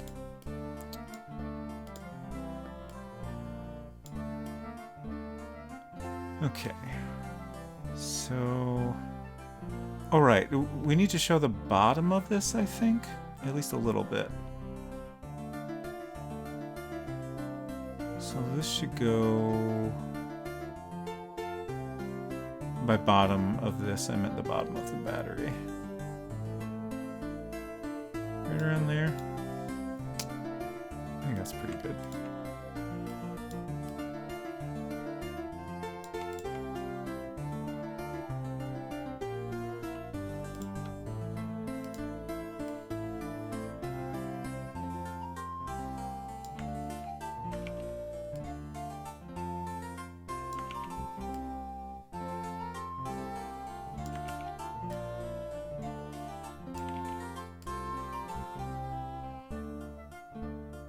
Trying to figure out if I can draw an oval that's about the right shape here.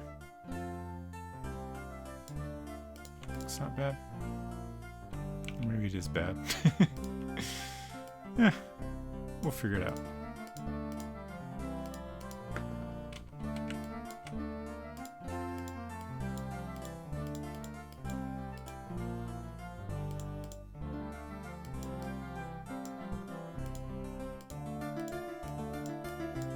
The problem is this is just a bit of a weird shape in general.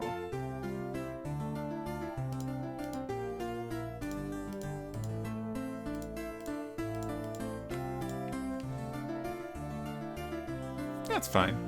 Like, it's meant to be kind of not solidified yet, so I think it's okay if it's not quite perfectly shaped. I feel like I need to turn the lights off so I can look at a battery. Okay. Yeah. So the bottom has like a ring around it. So I think I should draw something like that.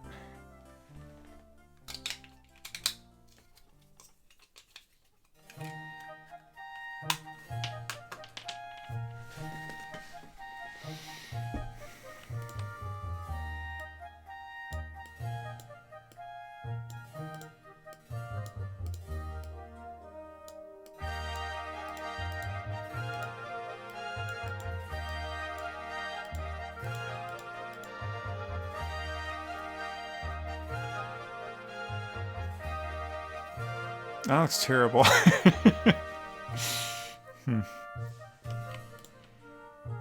I guess it's not that bad. It's just, it's a little bit too sloppy and like there's not a great way to fix it. This song goes just a little bit too hard. IMO. I suppose in context it's probably fine.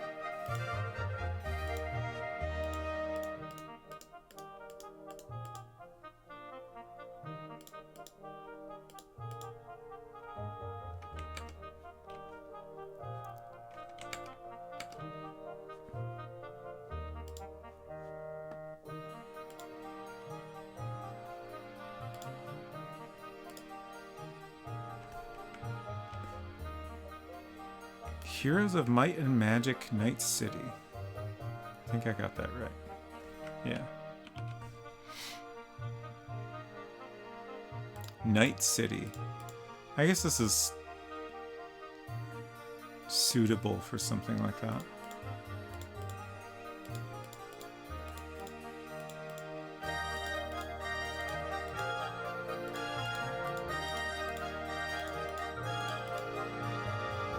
Okay, that's looking a little bit better.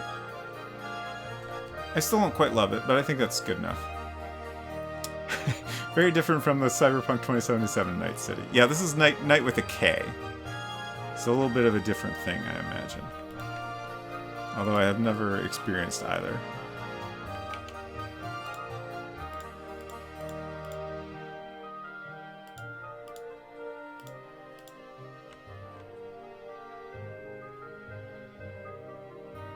Make it City with a K too to confuse people.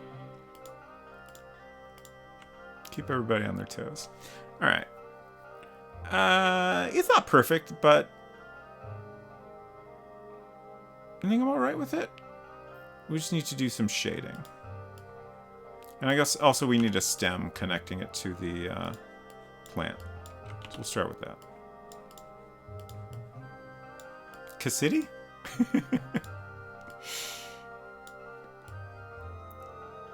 Yeah, I guess it would in fact be very confusing if it was K-I-T-Y.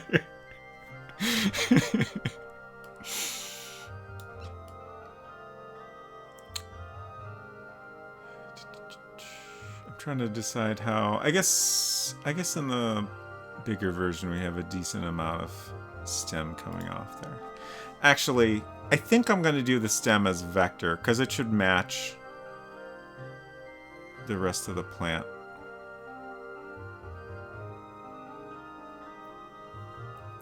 Night Kitty, exactly. Defender of cat's foot. Perfect. Now I'm trying to figure out if the shading should be the same that we did on here. Like, oh no, the lighting should be on the right. Okay.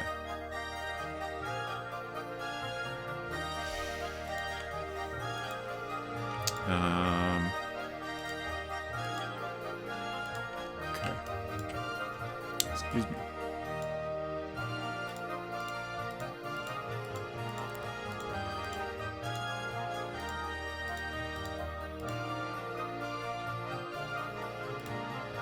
Little Kitty Night City.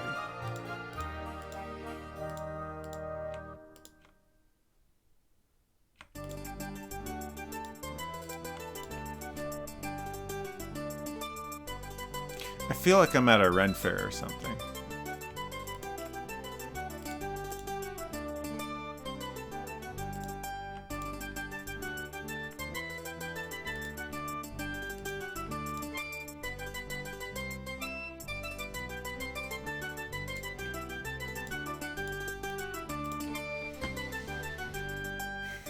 Why is that not coming out the same?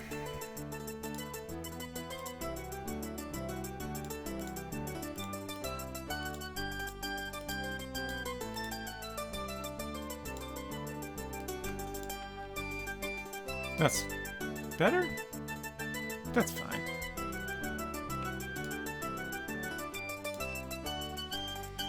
Okay, so now we need this pattern. Do that.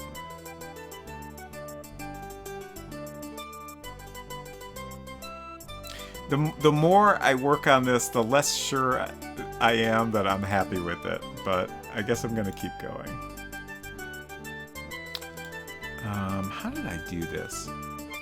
I think I just removed some pixels from the pattern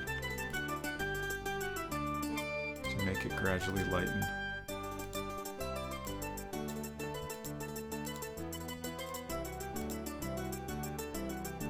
Which is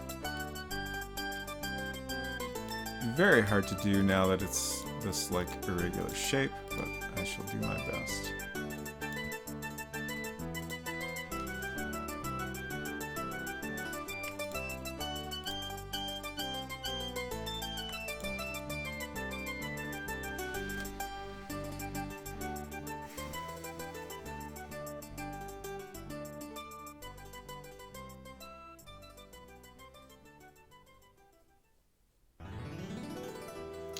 We need the AA, but otherwise, I think I might just say that's good enough.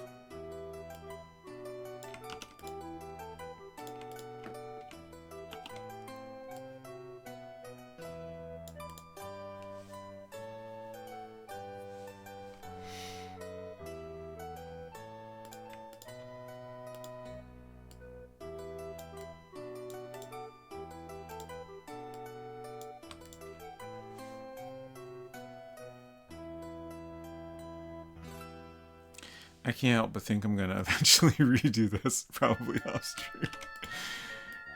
It's fine. Okay.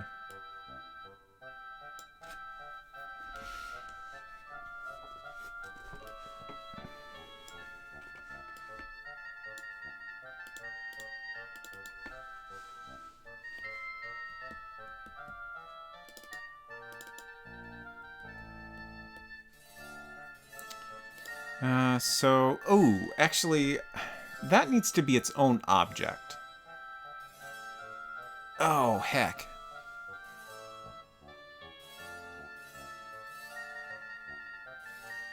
It's fine. I just realized that when you take the battery, the small version of it needs to change also. That's not a problem at all. It's just I keep, realizing, different things I need to keep track of and stuff. So for now, I'm going to paste this in here. Oh.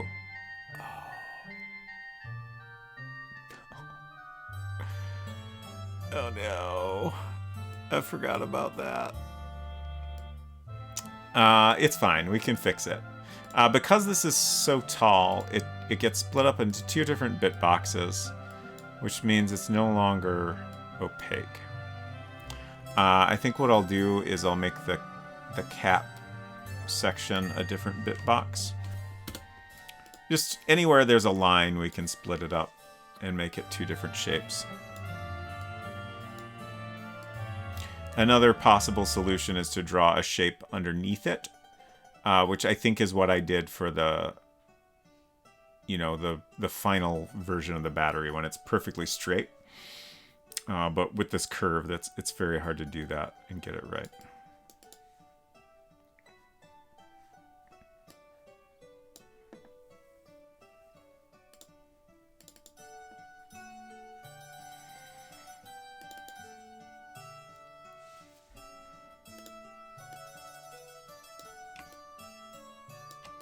I could also make this bottom part a separate shape, but then there's this bit on the left side of it here that comes down almost as far, so I don't think that's a good solution.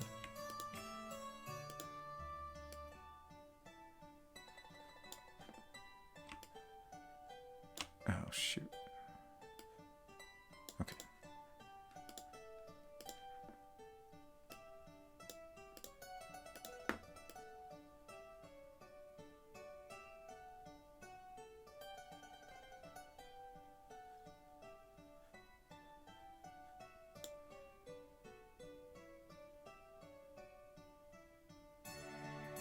How did I get this edge so perfect? Did I already clean that up and just forgot about it? I don't think I did I? I'm so confused. I mean, it's fine. I'm just confused. Okay. Let's move that a little too close.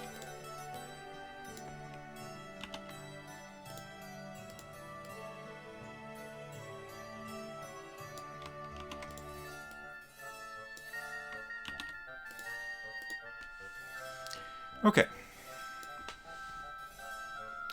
Yes.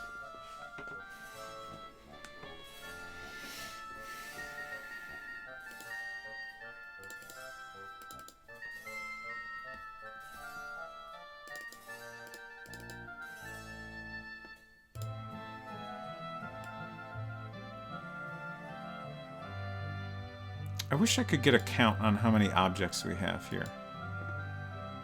I don't think there's any way to... World data. No.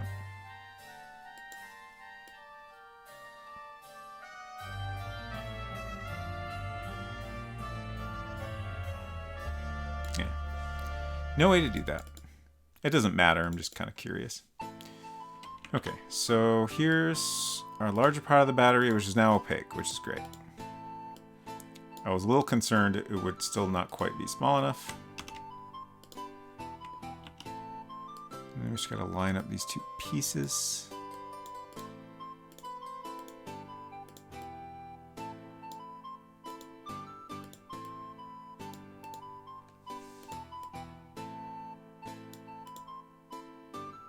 Good.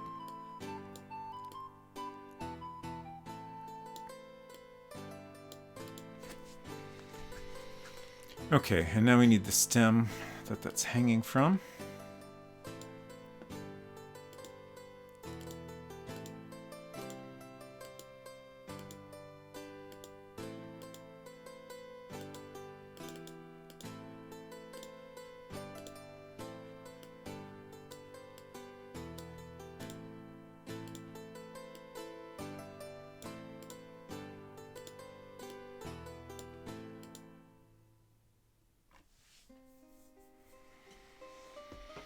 It's okay. I think I can do better. Maybe.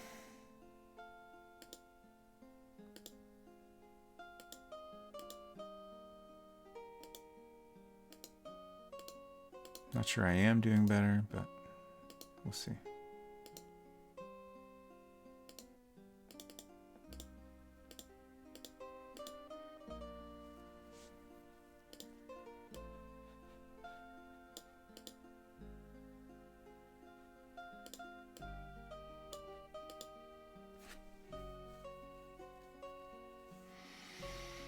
Again, it's not perfect, but I think maybe it's fine. Let's do the round edges.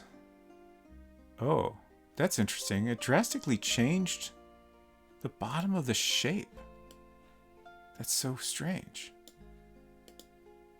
Huh. Okay. Well, that's fine. We'll just leave it.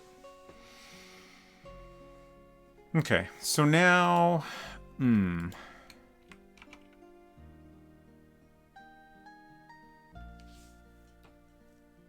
I'm just thinking, when you pick the battery, do we want this stem to remain there? Like, it seems like there should be some amount of stem remaining.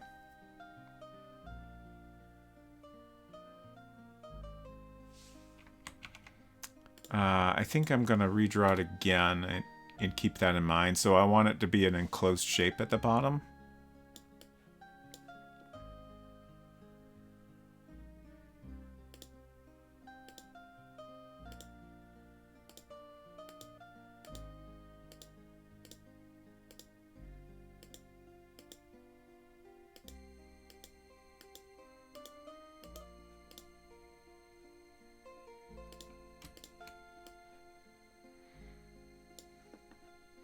Nestle, hello, welcome.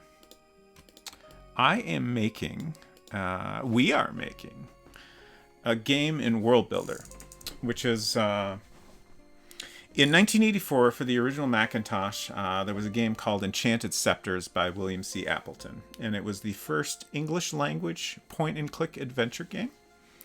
And he created this game engine called World Builder as part of the process of making that game. And then later, the company that released the game also released the tool to build it. And a number of other third-party games were made in it. I played around with it a bit when I was a kid, and decided recently to do a series of streams where I make a game starting from scratch in World Builder. And we've taken lots of suggestions from chat along the way and various feedback, and it's coming along pretty well. So right now I'm drawing a Electrolyptus plant, which is a plant that grows little batteries on it. It's a multi-step puzzle in our game. One of the bigger ones, I'd say. Yeah, it looks pretty good. So it'll look like this after you pick the battery. And then we'll put the battery in a separate object. So we'll call this plant battery. So you're playing this on an ancient computer. We've been working in an emulator called Mini VMac. I would have loved to do it all on an actual computer. But at the time, when we started, I did not have an original Mac that could do all this. I actually just got one this week, and I opened it up at the beginning of stream, and we checked it out a little bit. So hopefully, when we're done with the game, we'll be able to play it on that computer, which is very exciting.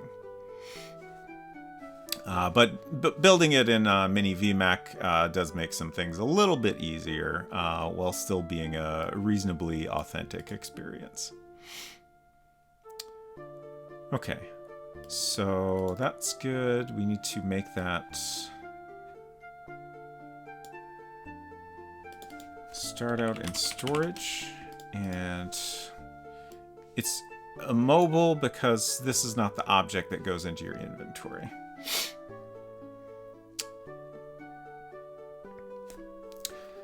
Yeah, I like to find,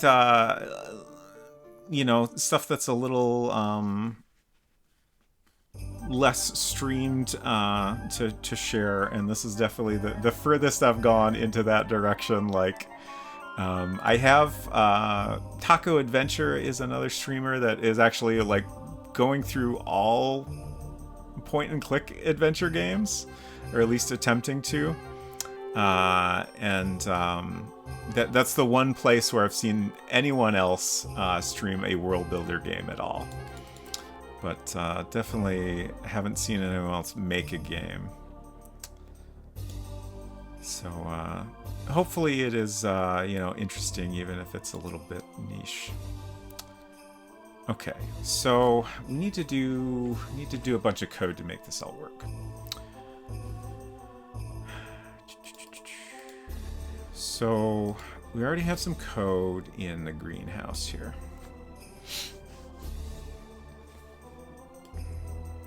Yeah, this is stream number 16. Thanks. Thank you for the thanks, Culinary. Okay, so we move pot plant 2 into the flower pot. And when we do that, we need to move the battery in as well.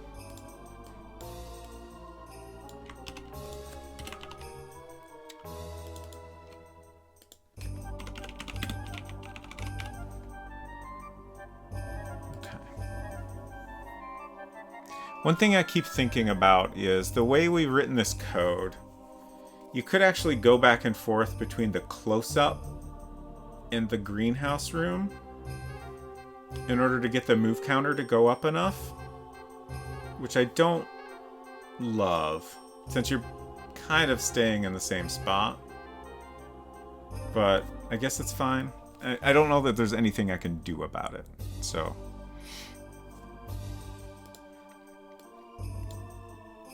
Yeah, this has its own programming language, which is... it's easy to use,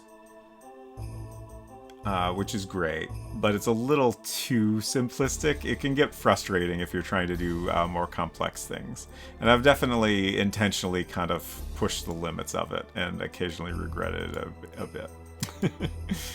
But so far, we've managed to solve any serious problems I ran into. I think I'm going to go ahead and see if that all worked.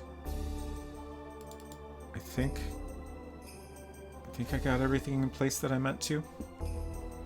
Think of this future speedrunners. Oh gosh. Let's cheat and get all our items. Book. Bulb. I am very curious how long it will take a non-speedrunner to play this game. Oh no. Why is that there already?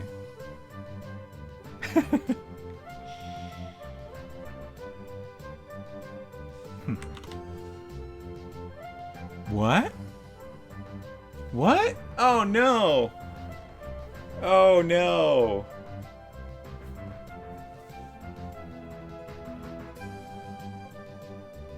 Oh, I know. I changed it to greater than, but I bet I went in the wrong direction. It should have been a less than check. I think that's what I did. Okay.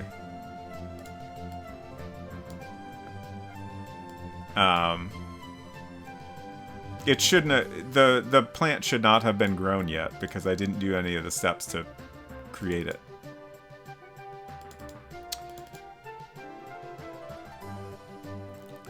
But I think I just goofed up when I tried to fix a minor programming issue. So this check here, if visits is greater than D5. Wait.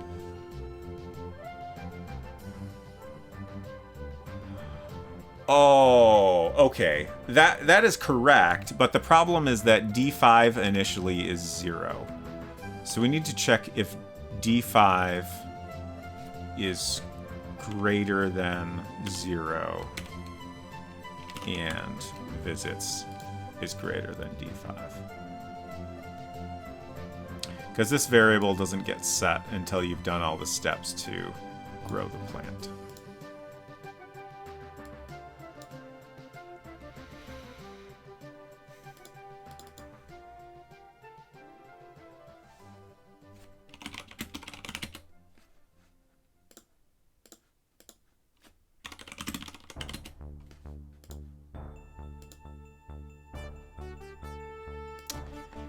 This is therapeutic to watch. I want to see someone make a game and troubleshoot the process in Twine now.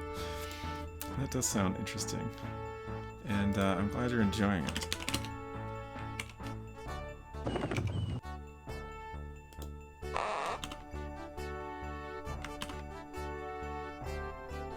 Okay, so... Oh, I didn't get the water. Let's go back and get the water. I'm using a couple cheat codes periodically here, just to clarify. So I can test things a little faster. Get some water out of the toilet.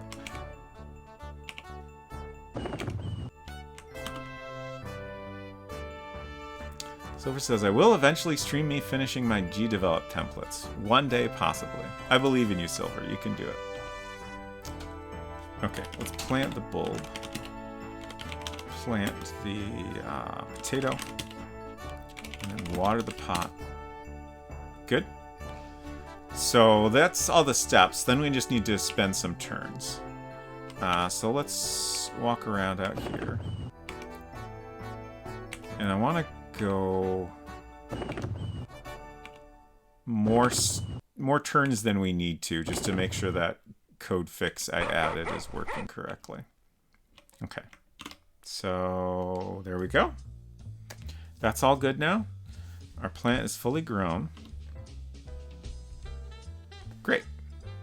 Ooh, this text is not really true anymore. Like, those were the seeds for the plant, but now it's grown into a plant. So that text should get updated at this point.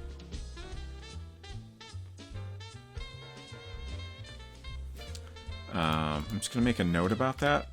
It might be something I do off stream, just because it might be a little annoying. But we'll see. Plant close-up text should change when it is fully grown. Well, it should also change when it's partially grown. Okay. We didn't add code to take the battery yet. We're getting there. Do you draw all the assets? How did you get the sounds? Do you have to like use the samples or just import whatever modern asset, whatever you want? So all the art I have drawn by hand. I'm just pausing for a minute to think if there's any exceptions. Yeah, I've done everything by hand. Some of it was drawn in World Builder using vector art tools. Some of it was drawn in MacPaint using bitmap tools. Like this battery we did in MacPaint, and the rest of the plant was in World Builder. And I've been doing it that way just to keep the file size down. That's how it typically would have been done at the time. There are some games that were made as like fully bitmap, but the size gets so large and loading gets a lot slower that it's not great for computers of this time period. As for sounds, most of the sounds, also first of all, the music is not part of the game. Most of the sounds are from a library that comes with World Builder. There is one sound so far that we've recorded of our own, which is actually one of the rare things I've done that involves some like outside tools. If you were doing one in that time period or with actual hardware, there's a little device called a Mac recorder that you could hook up to your Mac, and it's got like a microphone or an input, so you could record stuff that way. But since we have to do things in emulator, that was not really an option. But I did have to downsample it a lot, basically to get the size much smaller. But we recorded a little, very short little tune that plays if you die. I'm trying to remember what the limit is. It's like 6 or 10 seconds, something like that. It's very short. And then in addition, it needs to be a certain, very specific format, which is kind of low quality.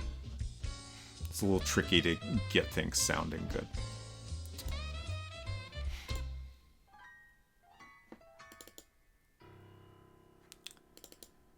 So, thank you for the follow. Glad to have you here. So we need to add code to take the battery. And then maybe I'll also go ahead and fix that description that was no longer quite correct. So those are both in our flower pot scene.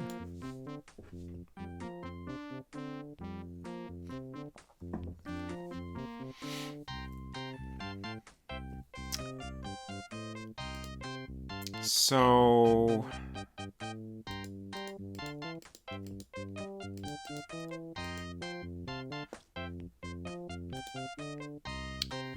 taking the battery.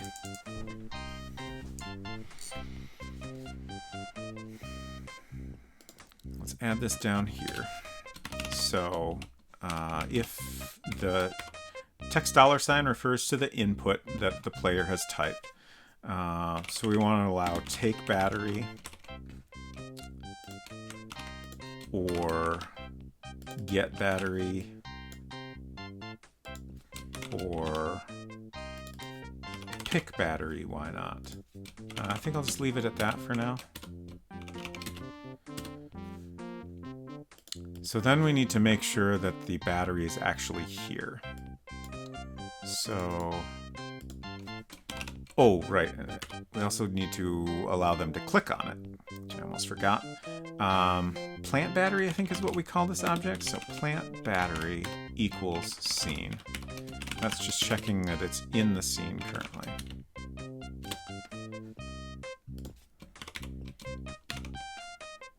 And then to check if they clicked on it, we want to do click $sign equals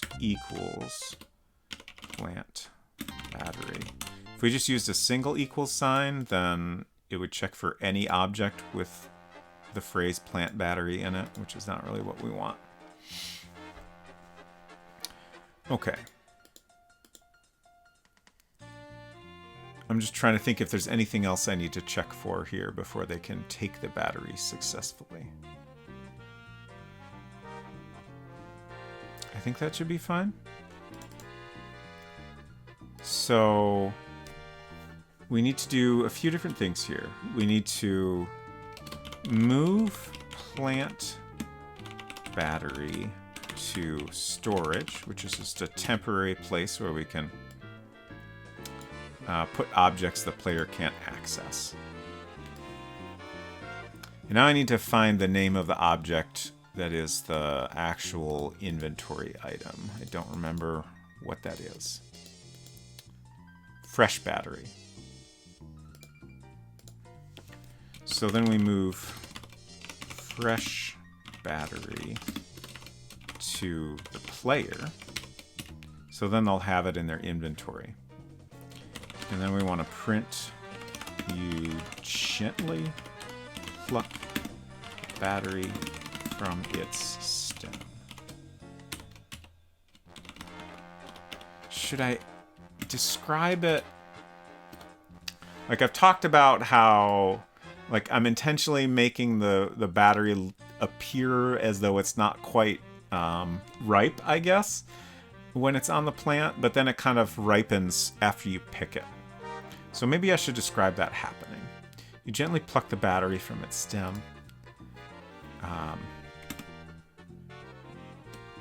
As you hold it in your hand,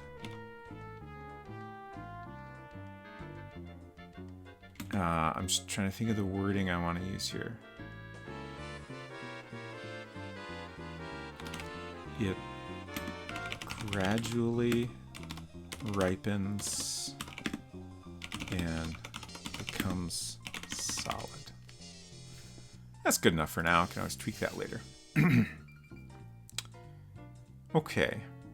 Is there anything else we need to do when this happens? Oh, we do want to exit here, so we don't do any other commands below there. Okay. I think that is good now. Now we still need to deal with the description of the room. So right now, when they first enter the room or type look, it says there's a flower pot in front of you. And then we have a bunch of checks here to see what they've planted in the flower pot. But once they've watered it, we don't want to display any of that anymore, because at that point it's become a little sprout. So if D4 number sign, that's our variable where we keep track of whether it's been watered. If it is less than 1, then we do all that.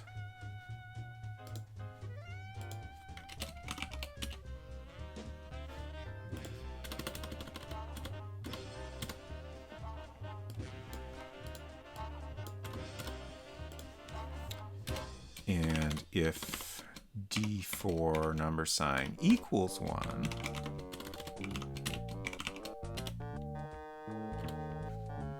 then, oops, I goofed that up.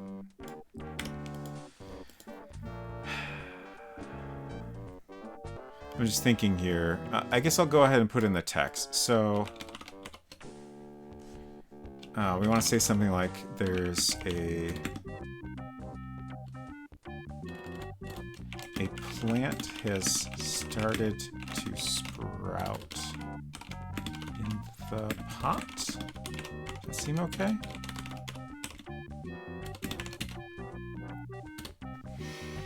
But then once it's fully grown, we need to change the description again.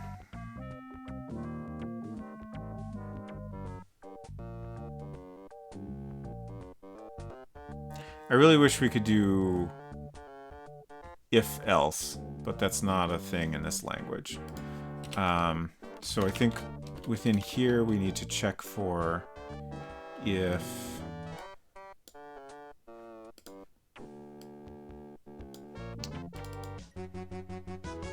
pot plant 2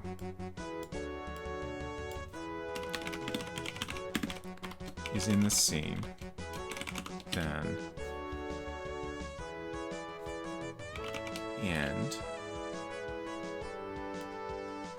and then below that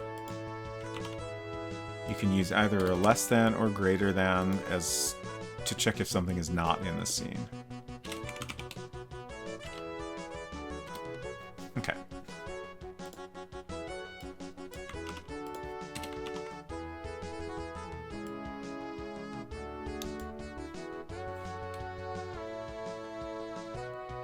A fully grown electrolyptus plant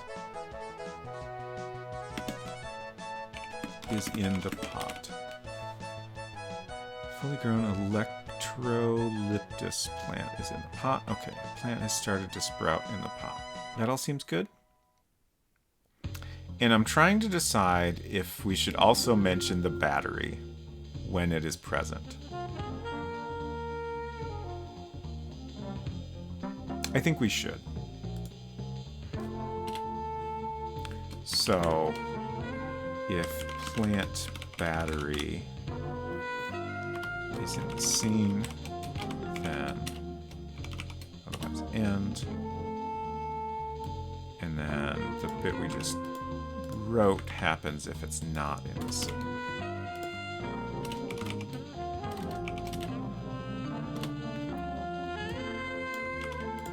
Just have a variation on this if it is there.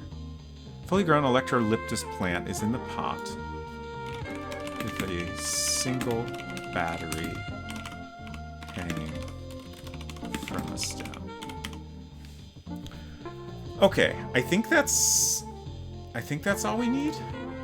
Let's go find out if all that works. That's a lot of different states to test, but it shouldn't be too bad.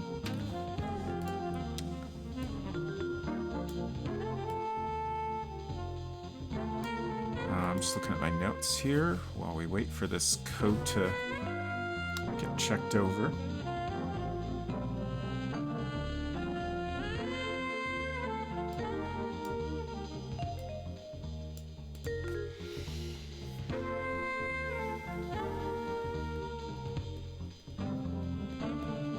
Oh no, a syntax error.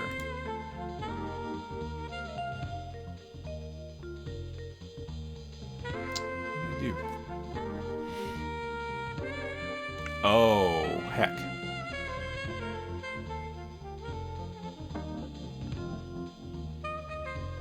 I missed an end somewhere. It is really hard to figure out where you goofed up when this happens.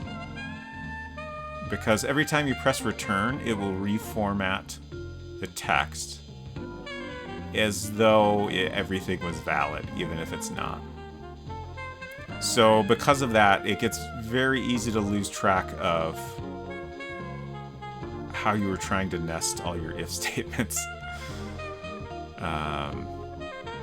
And because of the other limitations of the language, you end up with these messy things very, very often. Okay, so I'm just going to kind of start in the middle here and work my way out. So these are two statements that should be next to each other, and they should be inside of this. So I think that's all correct. And then this is... Oh, wait. Okay. I think I see it here. Let's add an end here. And then see if this all matches up better. So we have if pot plant 2 is in the scene, and then the same indentation level should be if pot plant 2 is not in the scene. And then within this one, we check if the plant battery is in the scene. Oh. Wait, what? Oh, okay. I accidentally pasted in a duplicate if. So that was the problem. Okay. I think this is right now, but I want to check it over just to be sure. So these two checks are at the same level. That's good. These two checks are at the same level. And then this is all one block. Okay, I think we're good now.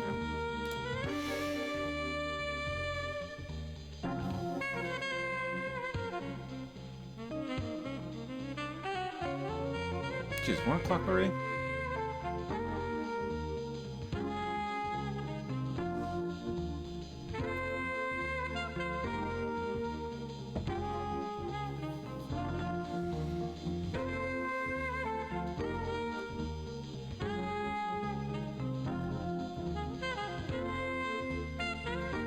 Oh yeah, I have a note that we need to add another little sweetie response, which is don't know, don't care, based on my Garfield shirt. Alright, but let's not get distracted by that right now. I keep thinking I should add cheat codes to make this process faster, but I keep not doing it. Honestly, the reason I keep not doing it is because in order to make a cheat code that does all these steps for us, there's lots of different variables and stuff that need to be set. And if I don't set them correctly, it could put things in a weird state, and we might think something is buggy when it isn't actually. For the most part, I've tried to keep my cheat codes very simple, so it either just moves some object or moves you to a specific place, which sometimes can make things in an inconsistent state, but it's easier to keep track of what's happening there. So, like, if something weird happens, I can relatively easily understand why.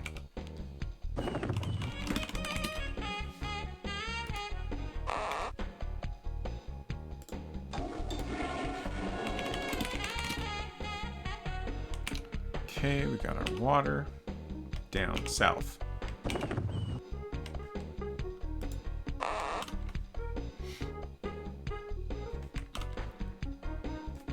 Oh, plant potato.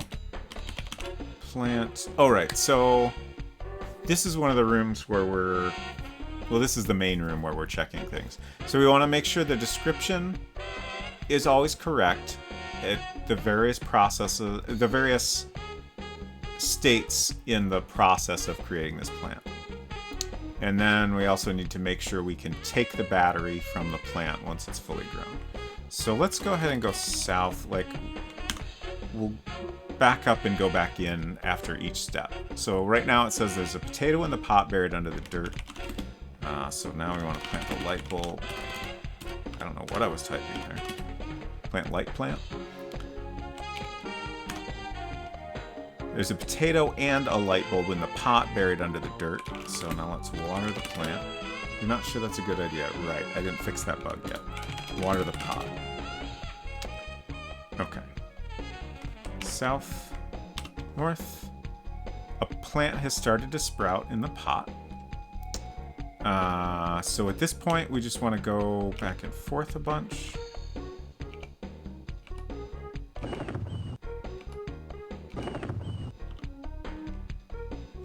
And now it's fully grown. I do keep thinking it might be worth... it seems like the plant should be mentioned in this room as well, but I don't know. Maybe I won't worry about it. There's a flower pot in front of you. A fully grown electrolyptus plant is in the pot with a single battery hanging from its stem.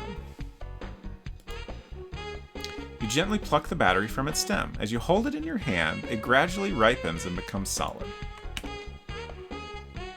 And then, right, we need to update this state here. So the battery should disappear from the smaller version as well.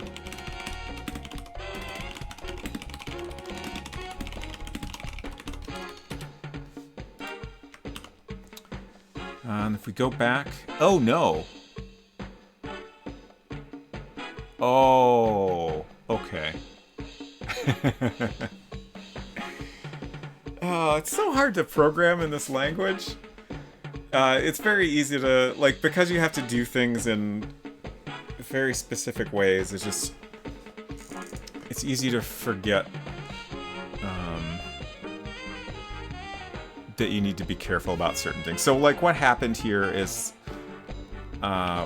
when you enter this room, I have a check that says, if your current number of moves is greater than the point where the plant should be fully grown, then it moves the objects around so that the plant appears fully grown.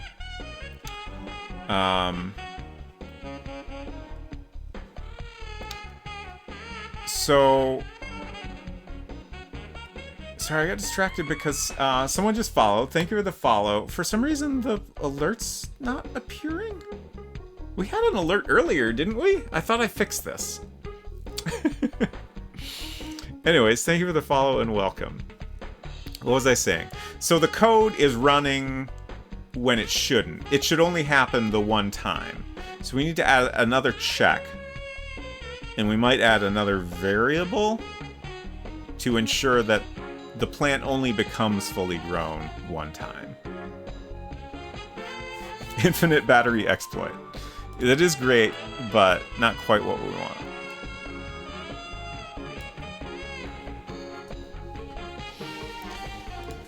Okay, so I think actually what I can do, I think I can solve this without creating a new variable, which I would prefer.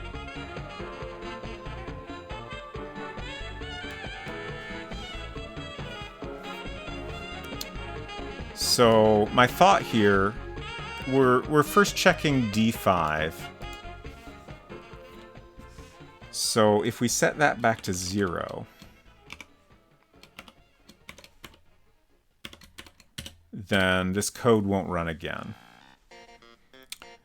I think this is an okay way to handle this, but I need to go back and look at when we first set D5 to something other than 0 and make sure that that code can never run again. I'm pretty sure that is the case, but I want to be certain.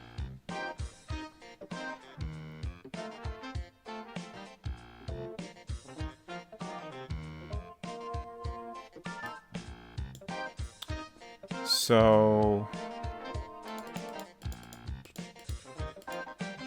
okay, so here's where we set that variable.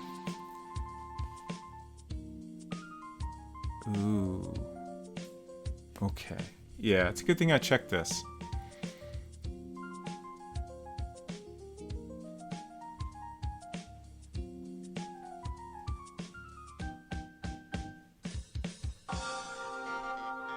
I'm just thinking about how to solve this problem. So currently, this checks if you type something that is equivalent to water plant. Then it checks if you have the watering can. Then it checks if there's water in the watering can. Oh wait, if D3 equals 2. So D3 is dirt level. Okay. So we could change that number once you've done this once.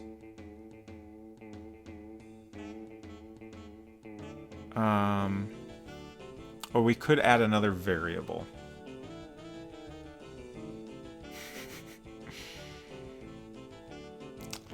One of the reasons I generally hesitate to add another variable is because there's this incredibly simplistic naming method for variables. It's just a letter and a number. It's very hard to keep track of what all your variables mean. D4 to 1, dirt watered. Oh! Okay. We can check that variable, I think.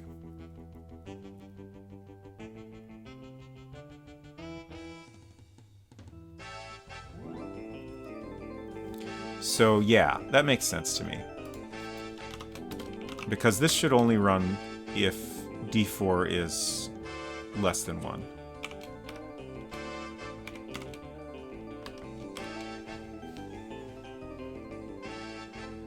So that will ensure that you can only start this plant growing process once.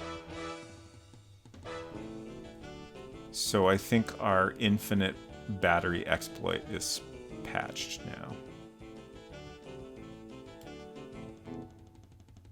But we will want to try that.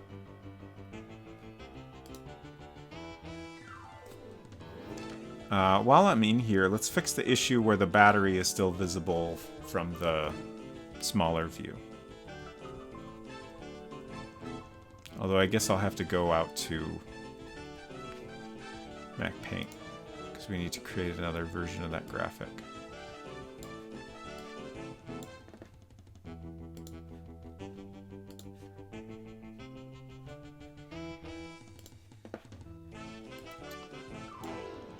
I think what I'm gonna do...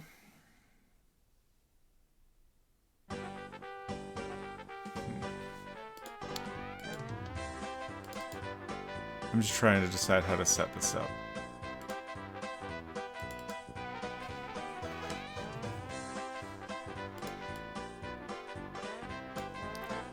I guess I will just have this two separate objects. So we have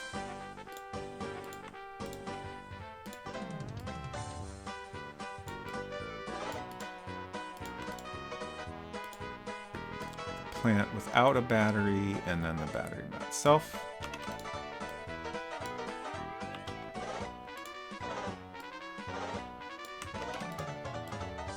The other way to do it would be to have plant with battery and then plant without battery. But I think this will save a tiny amount of disk space, so no reason not to do it this way.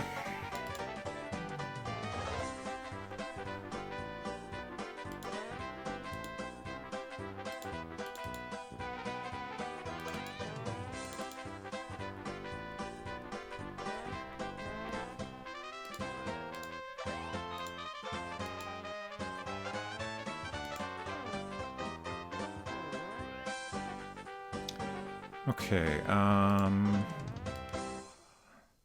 so we need to create a new object here to be that tiny version of the battery.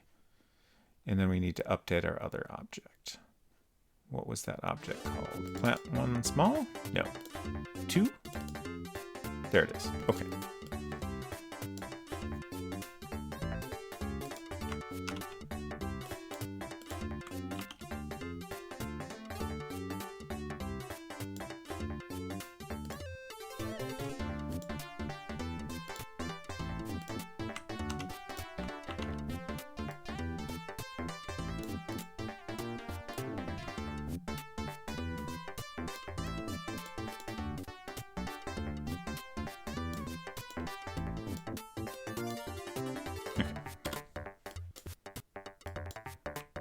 Great. Oops. Sorry about the beep. Okay, so we're going to take this battery and put that in a separate object.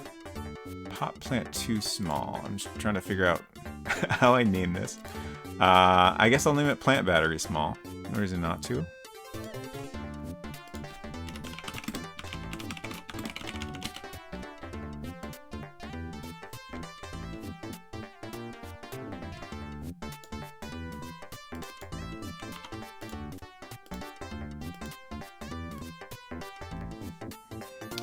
And then we want to configure this correctly. Starts out in storage and is not mobile. And then we need to add code to move that in and out at the appropriate times. So plant battery small. That's moved in this scene.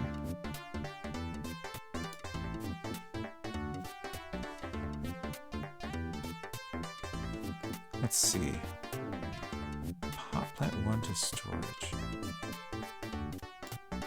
Oh, okay, that's the big version. So this code all deals with the close-up, and then this code deals with the small.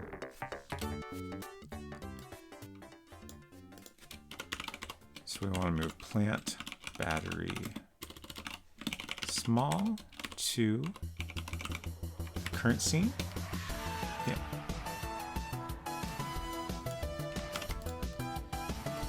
And then when they take it, which is going to happen in the close-up, we need to move it out of that scene.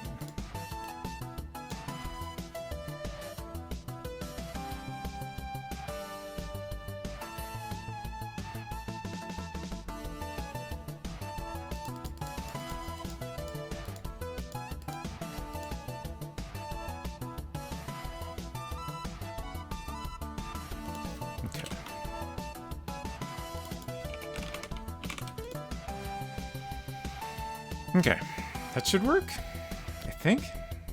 I hope. Let's try it all again.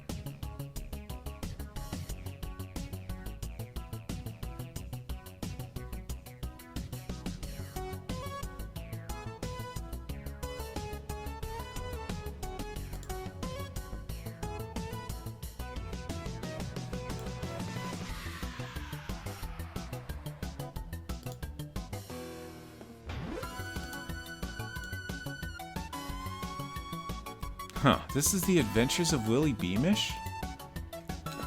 I'm frequently surprised. I've never played that game.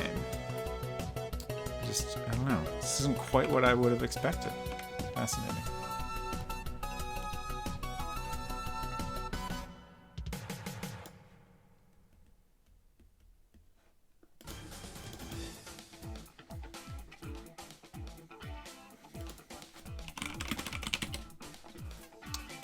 Okay, time to do all our steps again.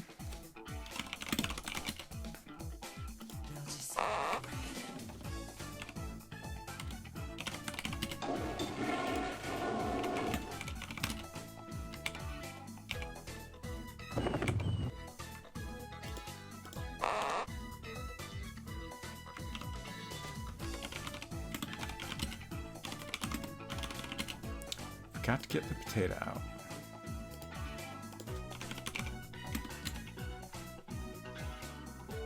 There's definitely graphics in this game that I am significantly happier with compared to others. Like that book close-up, both the outside and the inside, I'm super happy with. This pot is an example of something I'm... Like, it's okay, I know it could be better. But it's kind of a struggle how much time to spend on certain things.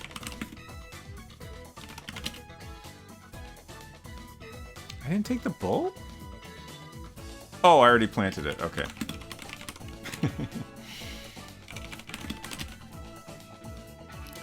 Okay. Thank you, Mousimus. Mousimus said, it's great, perfect is the enemy of good. You're right. I'm definitely a perfectionist. Like, typically the way I do art, especially for myself, especially something I really care about, I will get, very focused on it and like polish it, and I always get to a point where like I know I'm not really making it any better. I just keep like tweaking little things and making it slightly different, and then eventually I just decide that I need to stop because I spent too much time on it. Like, that's definitely a very typical process for a personal project. If I'm working on something for somebody else, or just for work, something I'm not as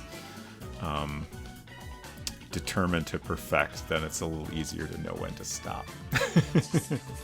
Tell me about it. Yeah, a very relatable experience, I imagine. Okay, so that's all good. Just need to move around. Not quite there yet. There we go. So now, let's just make sure nothing weird happens when we click. Actually, we can make that happen, I think. So that if you click on the plant here, it takes you to the close-up.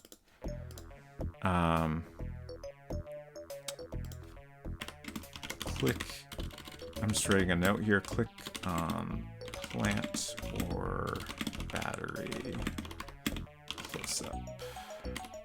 Okay. Right now, if you click on the pot, it will take you to the close-up. Fully grown electrolyptus plant is in the pot with a single battery hanging from a stem. Pick that, and hopefully when we back up... Okay, good. Everything is good. The battery is gone. It didn't reappear.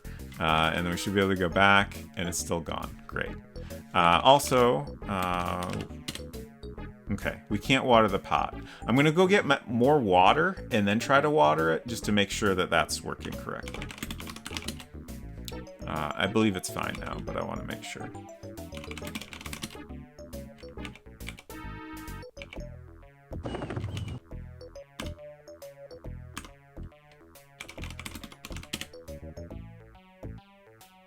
Oh. Interesting. I didn't consider that this response would happen, but that's good, actually. You carefully water the pot with toilet water, but nothing seems to happen, which is fine. It's reasonable to allow them to water it, since, in other scenarios we allow them to water it when it's not the correct time. So that's fine. Yeah. I have a lot of notes here that are some things I already did and some things I still have to do. You don't have it, should exit. I think I already fixed that. Plant close-up text should change when it is grown. We did that. Yeah, fully grown electrolyptus plant is in the pot. I just want to make sure it's correct after the battery is taken. That's good. Okay. I think I fixed this other note, but I'll leave it for now. Okay. I also have a note that says, respond to trying to get water when there's no water in the toilet. I can't remember if I did that already. But I think this is all good now. So let's try the rest of this puzzle. I don't think anything will happen yet when you put the new battery in, because we haven't programmed that. But I think we can do all the other steps up to that point. So we have this device, the little sweetie.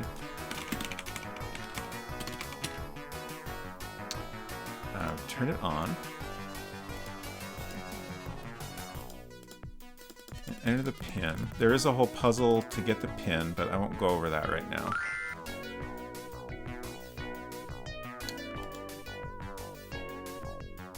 And then we need to get on the Wi-Fi.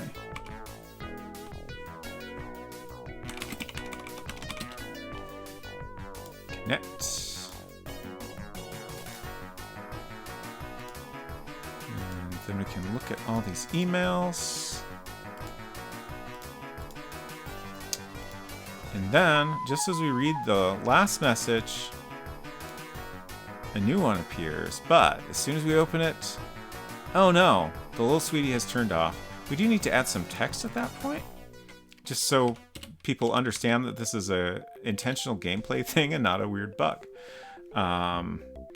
Making a note, add text when little sweetie shuts off. So at this point, we can open the battery cover and we have our old battery here. You remove the used battery. Actually, I don't remember if I put code in for inserting the new battery.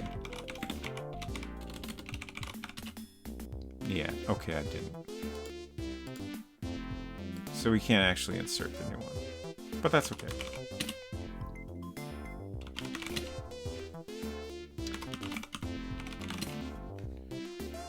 Sweetie, a book, a used battery, a fresh battery, and a watering can.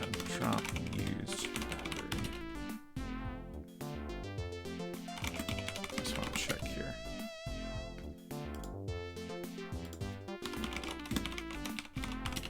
Okay.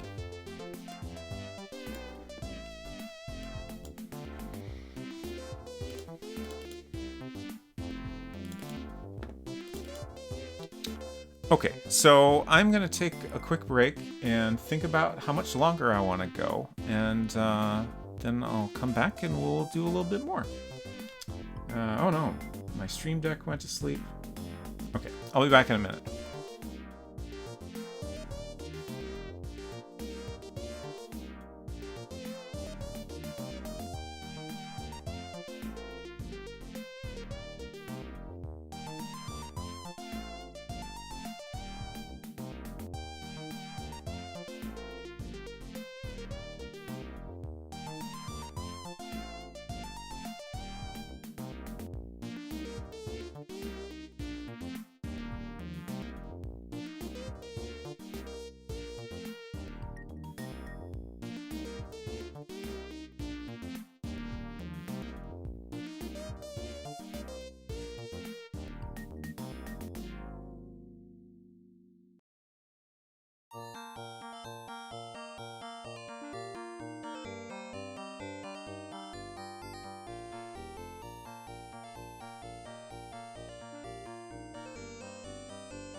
Okay.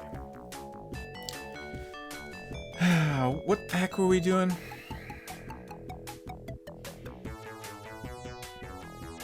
I guess I was gonna make it so you can put a battery in the little sweetie.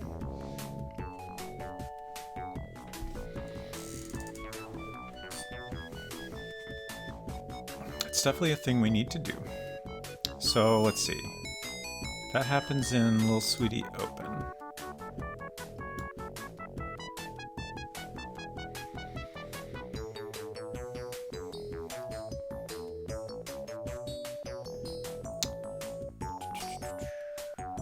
So we already have code for removing the battery.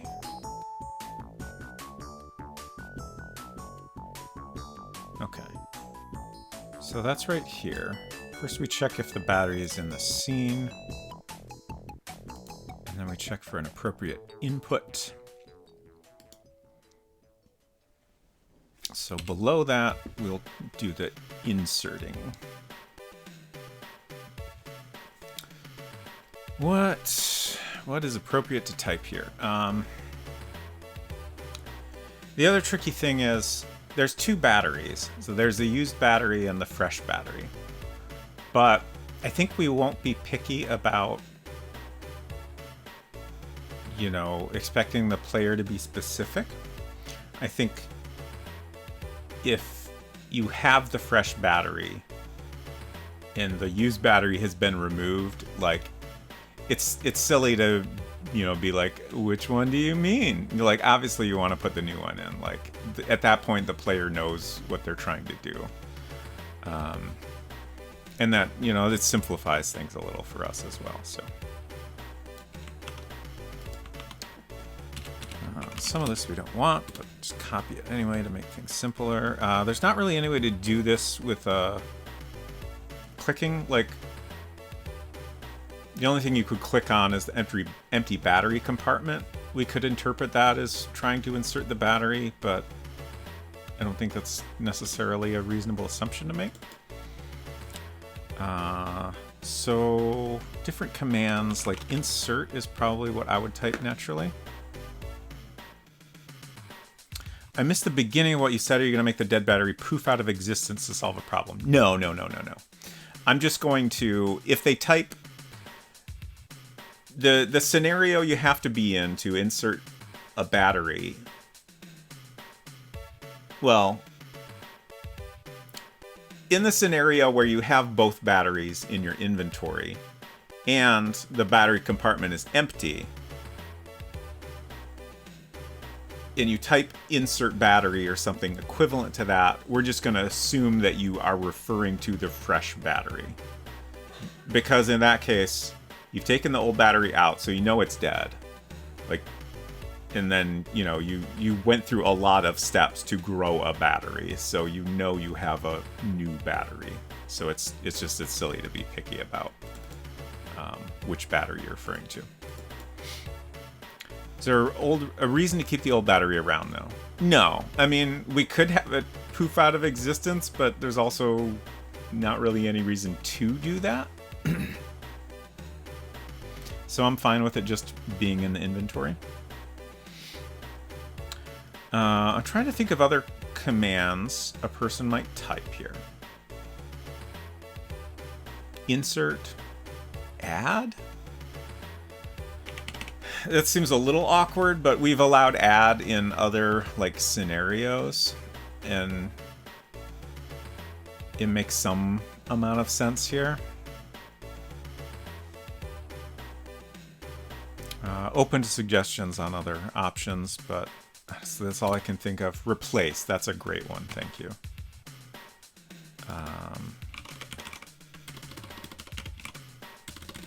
Third try. Okay. Insert, replace, add. Open palm slam the battery into the compartment. Perfect. We're gonna do it.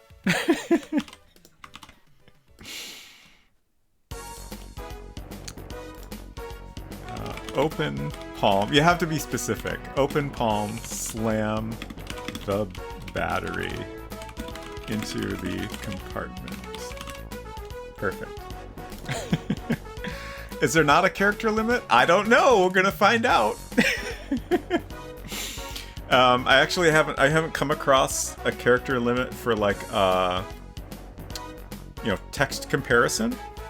I know there's a limit on a print statement. Like if you do more than like a couple of sentences, it won't complain about it, but it won't actually print the full text. It's very weird because like it doesn't print it up until like the limit. It'll print some almost random part of the text. It's very strange behavior. And it's not documented at all. So I bet there is some limit. But how it will behave if it hits that limit, I feel like this is probably not that limit though.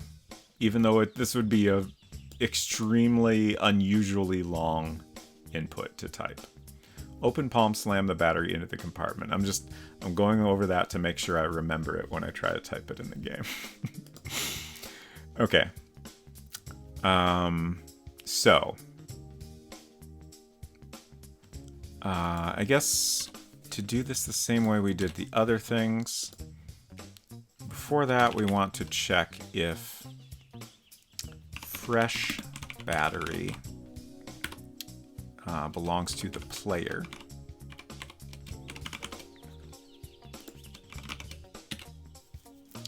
I guess we want this to be an exit. What is E5? Oh, okay, so that's just checking to make sure that the device has shut off. Just for simplicity's sake, I decided to not let the player remove the battery if the device hasn't shut off yet. We could do that, but then we gotta keep track of whether there's a working battery, which would add at least one more variable, and it's just not worth it. So then we print, you insert the fresh battery into the compartment. Empty line. And then of course we need to move the fresh battery to storage. Cheetah Men soundtrack or a remix of the song? One moment, please, while I consult. 2812. This is tunes to lift your mood.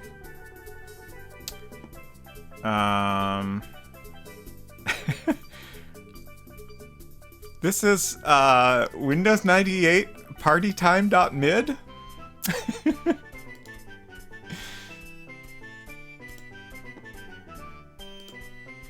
I'm just telling you what it says. Yeah, that's correct. And to finish things off, we have the victory song from Chex Quest. Windows 98 had the best midis. Yeah, like I'm sure I've listened to those. I definitely didn't listen to them enough to recognize any of them out of context. Now I'm trying to remember, what was the first... I want to say my dad had a Windows 3.1 computer for a short period of time, but I don't think I ever used it much. Definitely Windows 95 was like my first significant exposure to Windows.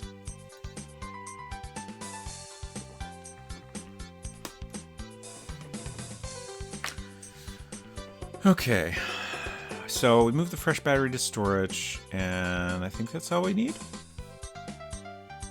Oh, right, we need to show the fresh battery in the device.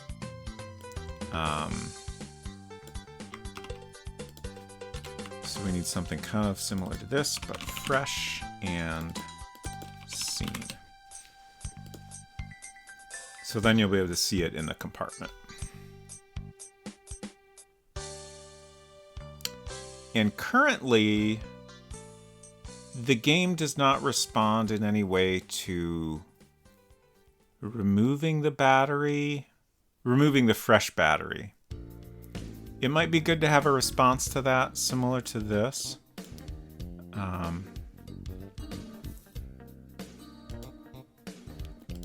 think for now, I'm just going to make a note that we should respond to removing fresh battery. There's no reason to do it, but some people might try it. And then we also need code. I think we should go ahead and do this now. We want the device to be usable again at this point. So I think, like, we used E5 to keep track of things, so let's see if we can use that same variable or if we need another one. E5. Oh, okay. Yeah, E5 is perfect. At least I think so. I would love to go through and check all the code that references it, but I think it'll be okay. So this basically keeps track of some various states of the little sweetie. So if it's less than 1, then it's in the initial state where there's 3 emails. If it equals 1, then that means the player has looked at all 3 emails. If it equals 2, then the 4th email has appeared. If it equals 3, then the battery is dead. So they've tried to look at that 4th email, and then the device shut down. So now we're going to set it to 4, which means fresh battery.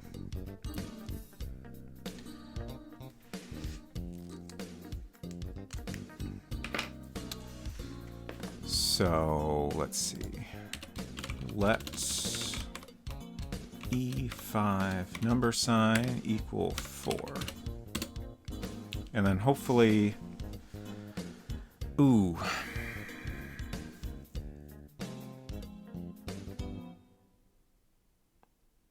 Okay. I'll just have to, again, I would love to be able to search all the code and check how I've used that variable, but I'll just have to manually look at it. Unsecret Crush said, I wish I could remember more about our post-Tandy 1000 computer when I was a kid. It wasn't really a Windows computer, but something like a Magnavox brand machine with like its own version of Windows. Like the OS had a Windows-like UI, but it was not Microsoft, at least not prominently. I mean, I'm sure there were other operating systems. Like the first thing that came to mind, I have very little experience with OS 2, but I mean, it kind of looks a lot like Windows. I'm just Googling images of it. Let's see.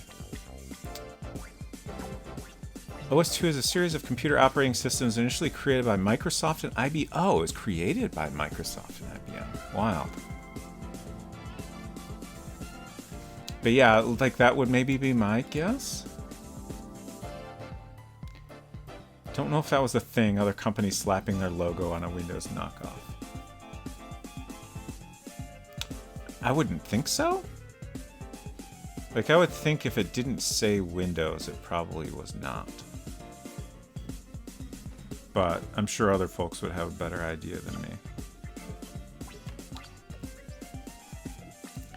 This does say that OS 2 had a similar user interface to Windows 2.1.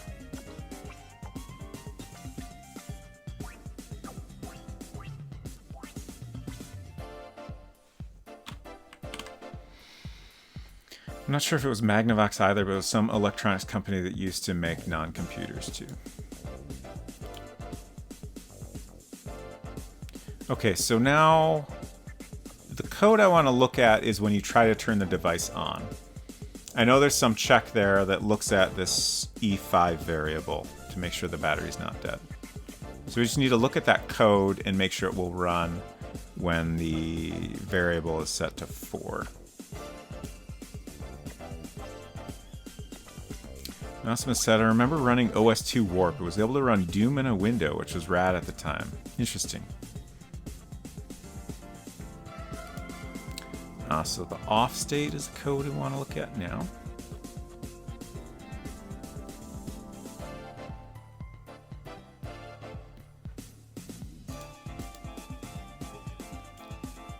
Okay, great.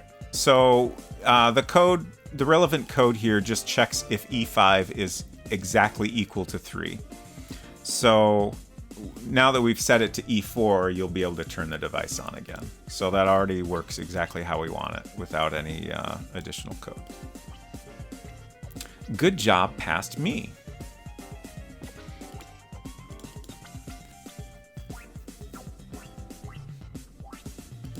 So now to test this, this is one of the items we bring in when you cheat.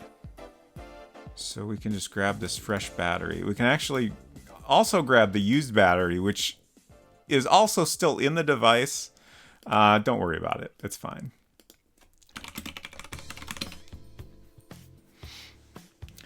Whatever, Unspeakable Crush said, whatever the thing we had was or ran, it is good odds it came from Radio Shack. Nice. Okay, 10. 77. Price of a cheese pizza and a large soda. Cream cheese pizza. It's okay to start. Now we need to go get on the Wi-Fi.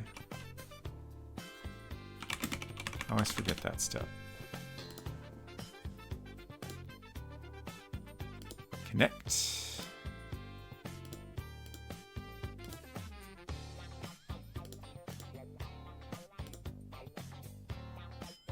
Oh no, what'd I do?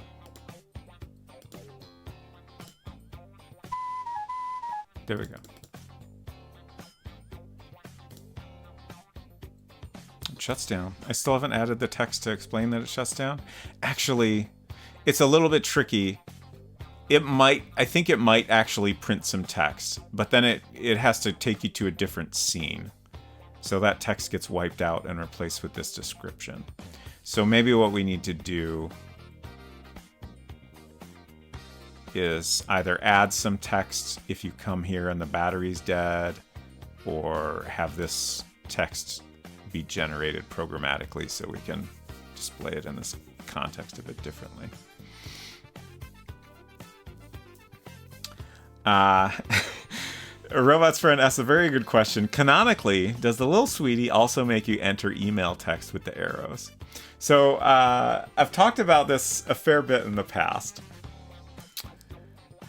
because at one point I realized that I had made this grave error, that we created an email device that did not, in fact, have a keyboard. And I talked about possible solutions or explanations for that. At one point I considered possibly, changing the design of the version of it on the ground. So, you can see there's a keyboard below these buttons. It's just that in the close-up, you don't see those buttons. And there were some other options considered. And then I think on stream, I decided on the explanation that there is a slide-out keyboard that we just don't ever acknowledge. But I've kind of come back around to just saying, it's just more funny if there is no keyboard. It would be a terrible device, but it doesn't matter. It does not matter. So yeah, you would have to, like the keypad entry for the passcode, I think you would just have to scroll through the letters with the arrow keys to select the text you want to enter. But that doesn't ever come up in the game, so. Answer Chris, I think summarizing most of what I just said, we talked about different keyboard layouts at one point, but I don't think the art ever got updated. Still like the phone keypad option. Yeah. Mostly I like the small version of the Sweetie. I like the simplicity of it, so I don't want to clutter that up. And also the other complication I thought of was that if there's any sort of keypad on it, it makes no fucking sense to enter the passcode using the arrow keys. So I think it's better this way. Read only, baby. Exactly. It's like a beeper. Yeah, so it's very much focused on reading email. I believe at one point I also considered the possibility of like Lil Sweetie's got like the mascot. Lil Sweetie has like a clippy style interface. Like she'll help you write an email. So maybe there's like some canned options you can pick from or something. Again, that won't ever come up in the game, but it's fun to think about regardless.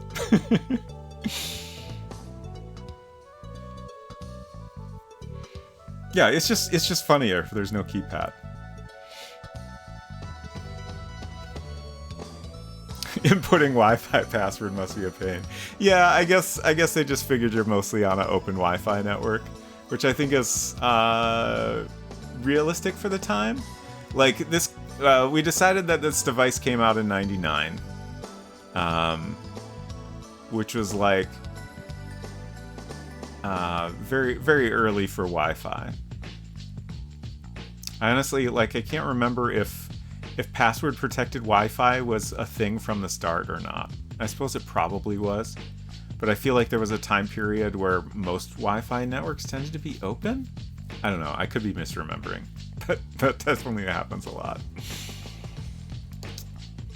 When you need to read your email on the go but aren't worried about answering it. Exactly. Okay, so Lil Sweetie shut off. Let's remove the battery. And then,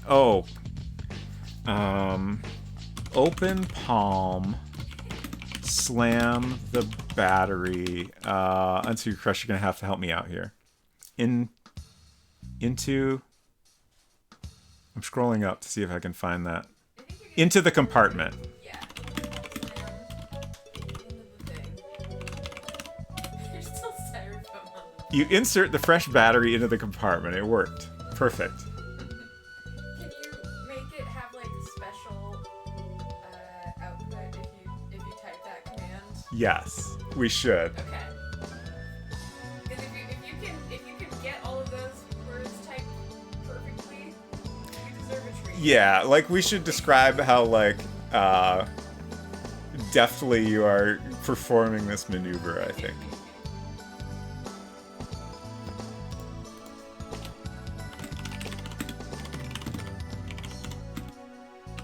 I'm just making a note that we need to do this. Okay. But for now, it says you insert the fresh battery in the compartment. And we should be able to close this. And turn it on.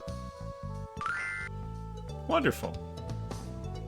I'm very curious what's going to happen here when I try to read the final email. Oh, it worked.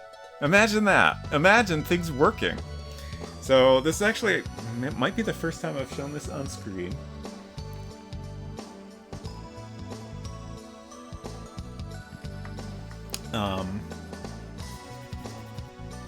I'm not going to read it. Mostly because I got very emotional when I wrote these emails, and I'm pretty sure that if I try to read them out loud, that emotion I felt at the time will just come back. And that's no fun. But basically this message, yeah, it gets a little heavy. But this message confirms what has happened to the player character, basically. So this is going to be at the very end of the game. At one point I realized there's a little bit of weirdness I need to resolve, but I'm pretty sure you're not going to get this message until the very end of the game. And then at this point, when you go back to the bus stop, the bus will finally arrive, and then you'll get on the bus, and that's the end of the game.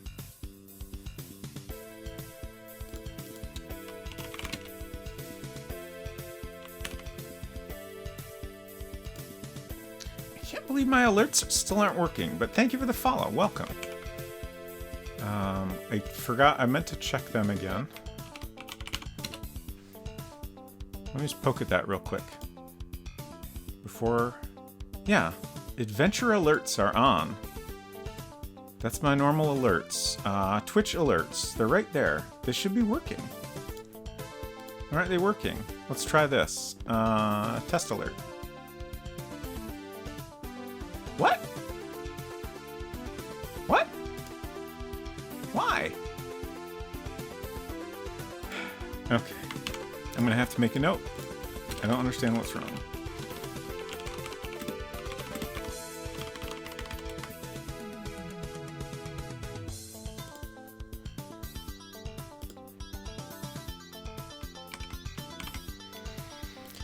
Very, very strange. You read the email and little sweetie gives you the option of 3 snarky replies. Yeah.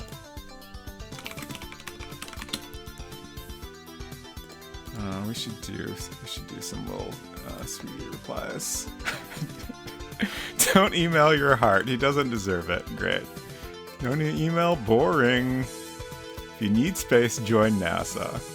All very appropriate responses to these particular emails. Girls are forever, boys are whatever. I love Lil Sweetie. I wish I had a Lil Sweetie of my own. The device. 2:11. Maybe we're done for the day? Let me check my notes here to see if there's... Oh, we should get that open palm text in there.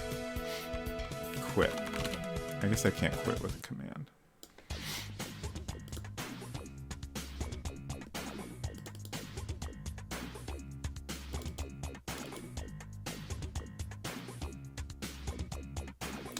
Okay, so that's Little Sweetie open.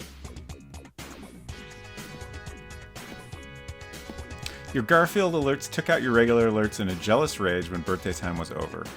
And this is my headcanon now. Yeah, I think that's the only explanation, right? But like seriously, like I turned off the normal alerts when I turned on the Garfield alerts, just to make sure there wasn't any, like if I forgot to set something up right, I didn't want any doubling. But then when we first, when French Toast Please raided earlier, I made sure to switch it back. So I turned off Garfield and I turned on the normal ones. And like these scenes, like my birthday stream was all separate scenes. So everything should be set up here correctly. There's no reason it shouldn't be working. Garfield will not be slighted. Oh no, Robot's friend, are you threatening Garfield?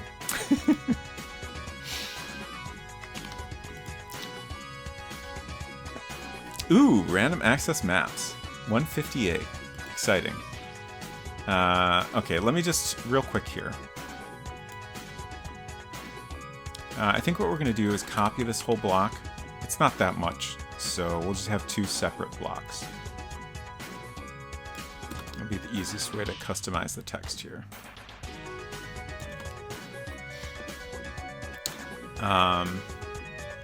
So instead of you insert, you deftly slam the fresh battery into the compartment using the palm of your hand.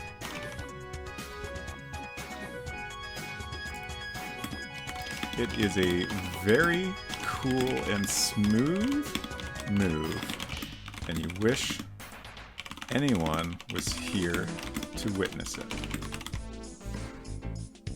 I think that's pretty good. Perfect, thank you.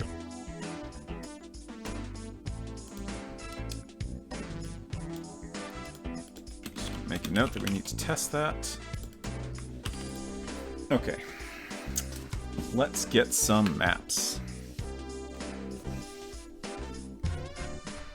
Odie's here. Let's get Garfield down here.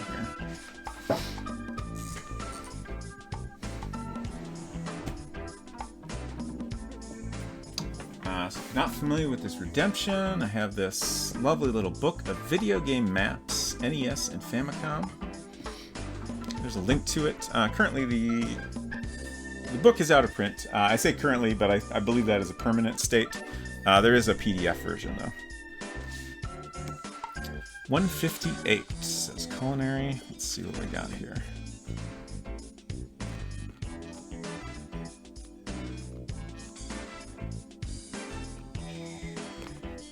Not all of the pages are numbered, so it's a little tricky to find the right spot here.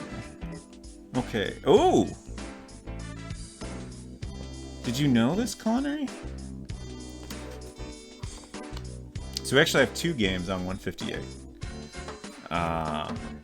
King's Quest V is at the top. Sierra Online Adventure, 1990, North America. This is a lovely little map. Got the Desert Temple, the Bandit Camp, an Unfortunate Slur, Weeping Willow, the Forest, Crispin's House, Witch's House.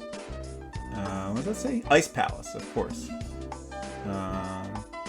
Sorry, we're getting a little blurry over here. Mordak Island, Harpy Island, the Hermit. Serenia down at the bottom there. Very cute. I really want to play the NES version of that sometime. And then below this, we have Knight Rider. Pacquian Video Racing, 1988, Japan, 1989, North America. So a nice little map of the US showing a route from Los Angeles all the way around to Las Vegas and then back home. I just want to look at this one again. It's very good. Thank you very much for that Redemption Culinary Disaster. I think I rented Knight Rider once as a kid. I don't know that I have ever played that myself. But I was very into Knight Rider. Oh boy.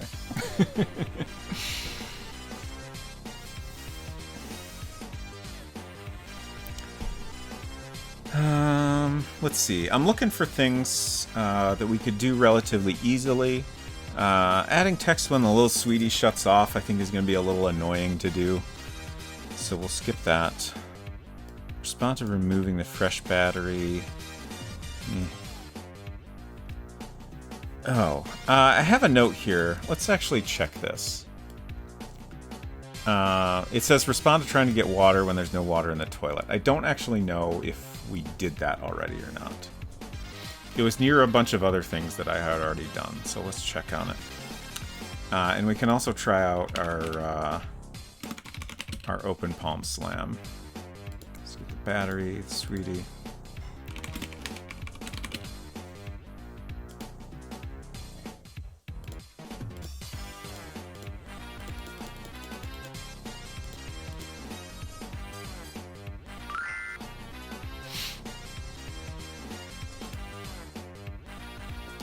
Once again, I forgot to go where there's Wi-Fi.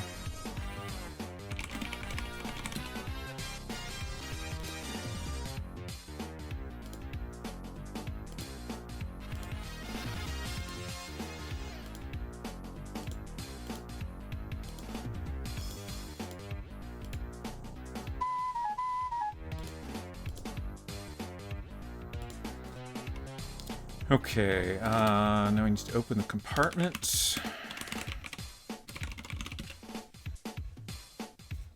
Take battery. Insert battery. A thing I just thought of. Like, I decided that I wasn't going to be picky, but I kind of went in the opposite direction. Like, if you type insert new battery or insert fresh battery, I don't think it's going to work. Yeah. Just because of the way I wrote the code.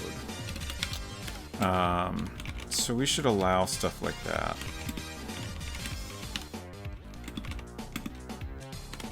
Just making a note here.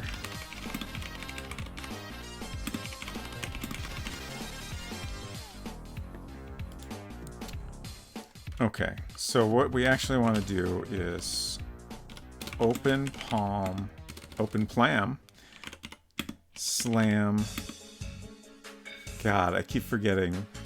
Battery into the compartment. Try removing the from your command. In this case, that's incorrect. I'm going to have to scroll up and find that again. Open palm, slam the battery into the compartment. Oh, okay. I actually did not have enough thes. Open palm, slam the battery into the compartment. Oh no! Oh no, that's terrible. It didn't work. It gave the normal response. Okay. Well, we can go check the other thing I came here to check.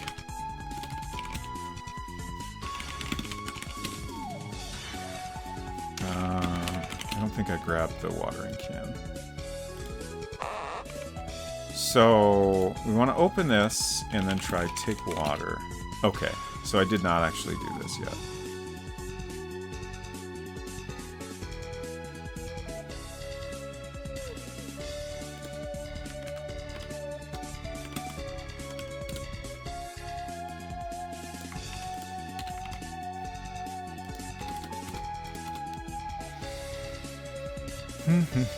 What else do we have?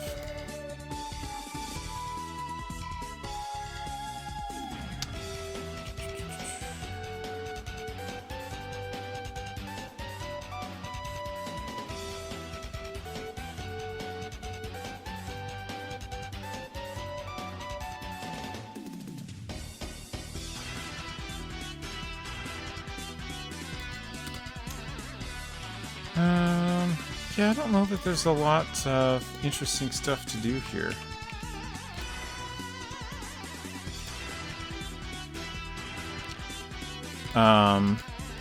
So a lot of the stuff we still have to do is just drawing different bits to wrap things up. Obviously, like I was just talking about, like the game ends with you finally getting on the bus at the bus stop. So obviously we need to draw a bus that comes in.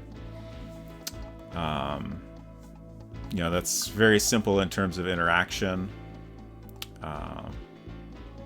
But might be a little tricky to draw. Like when I drew that scene, I didn't really think about where a bus would appear. But I'm sure I can figure something out that looks okay.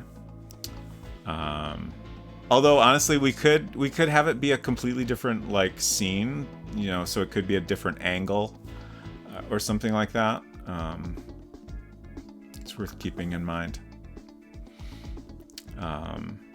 You know, generally I wouldn't want to do something like that, but for the final scene of the game, I think that would be perfectly reasonable. I have been considering the possibility that you can look in the bathroom mirror here. I don't think currently we don't describe a mirror being here, but you know, obviously a bathroom, it'd be reasonable to have a mirror, and I kind of like the idea of being able to look at what your character and see what they look like. Unsecret Crush says, I forget if World Builder has a point system or if you have assigned point values to any actions. So World Builder has... let's type status. Okay, so it has experience. That's the thing I was trying to remember. I think... Actually, let's check.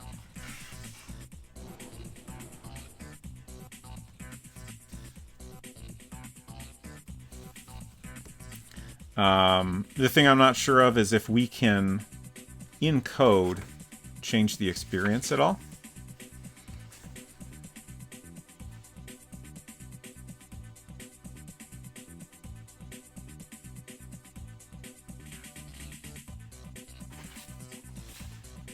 It's kind of looking like we can't. In a normal world builder game, typically the way you would earn experience is by fighting monsters. But the fighting in World Builder is super simplistic and like it's very tedious and not interesting at all. I was just seeing if the appendix listed experience at all. It's not even listed there. But yeah, I don't see anything here suggesting we could edit it in code. We can check various things like accuracy and armor level and physical hit points and stuff.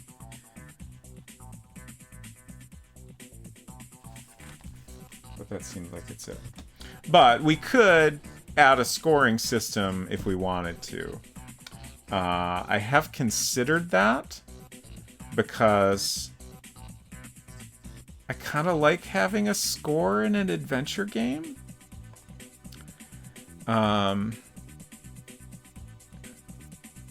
Were you suggesting that perhaps we could get a bonus point for open palm slamming the battery into the compartment? Is that what you had in mind? Score allows for 100% speedruns. Yeah, that is a good point as well. I like a score. I think the primary thing that I appreciated about it is that it helps you figure out if there's things you've missed that might be worth going back for.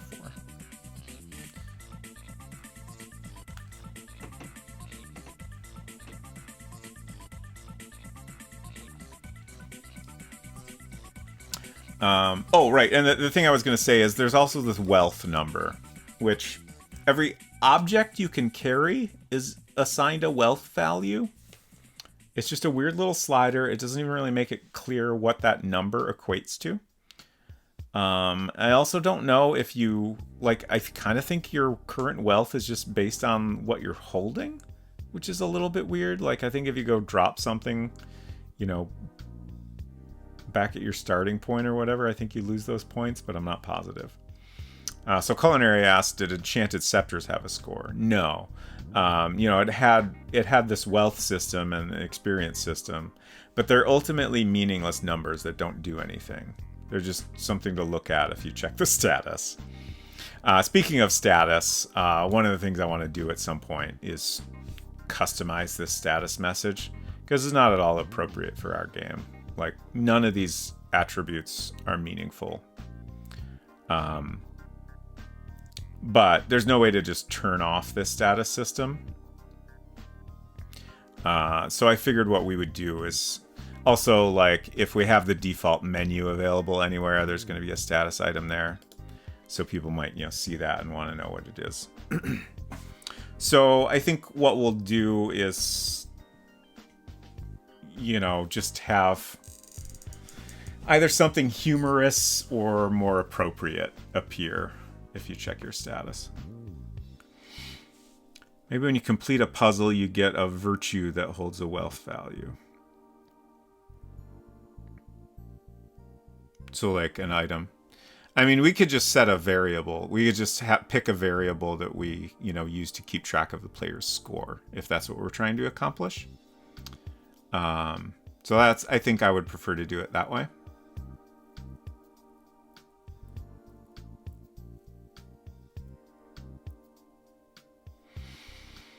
I'm just trying to think.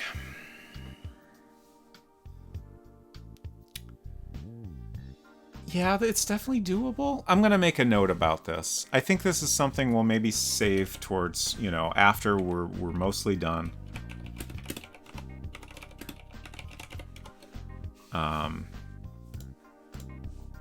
If I feel like I want to, you know, add a little bit more to the game, then that might be something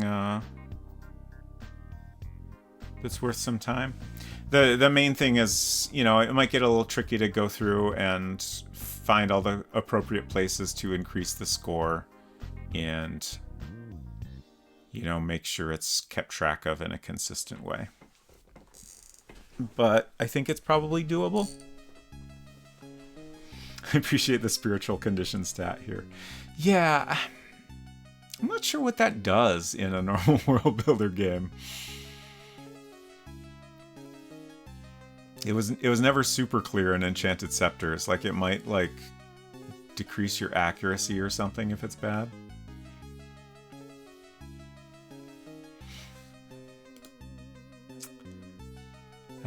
So... Oh, right. I still want to do... Hinton suggested we have a Wi-Fi network somewhere called Danger Do Not Connect, and if you connect to that, you'll die.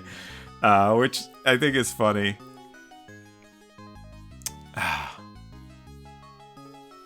It'd be cool if there was points given for different deaths, or if we could keep track of deaths in some other way. But in order to do that, we would have to make it so they're not real deaths, like in the world builder sense.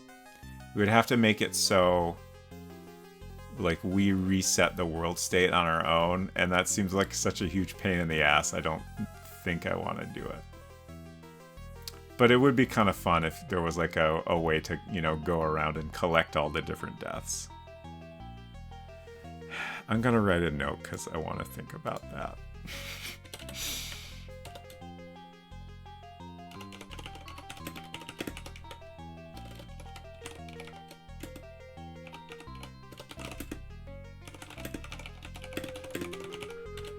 And also, like, since you're in purgatory,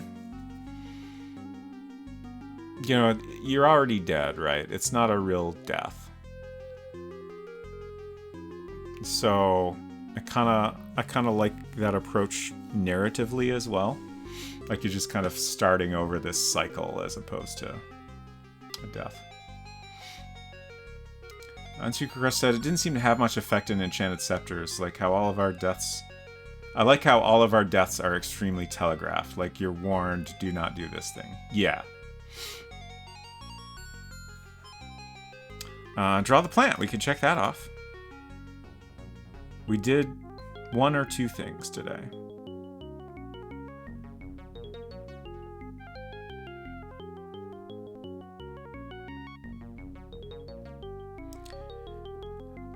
We also have an Easter egg to add to the credits. There's some strange little text here you can examine. So many credits.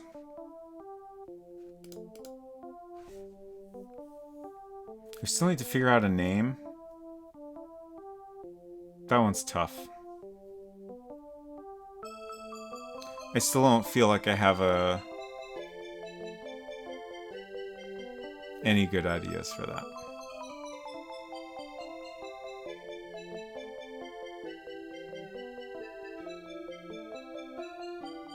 Just continuing to look through my to-do list here.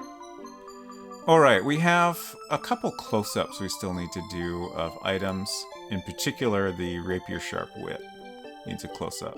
It's very important.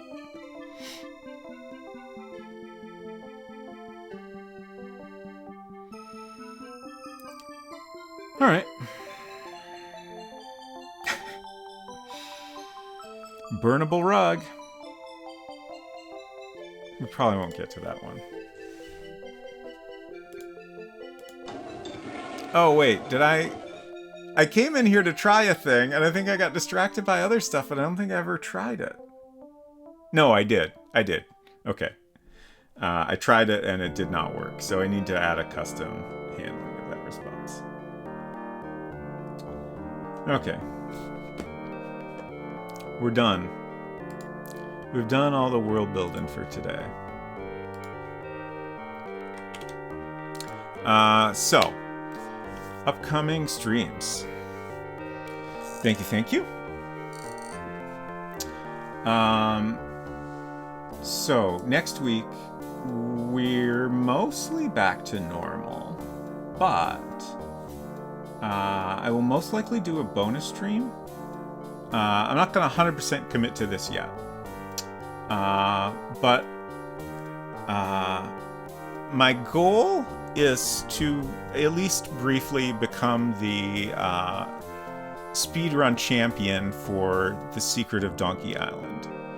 And in order to do that, obviously, I need to start speedrunning it. So I'm thinking that'll happen on Wednesday. Since I playtested it, I unfortunately can't do a first time playthrough or even a particularly fresh playthrough like I normally like to do. But I will start out with a normal playthrough of the game because I'll need to take notes on all the steps involved in getting through the game.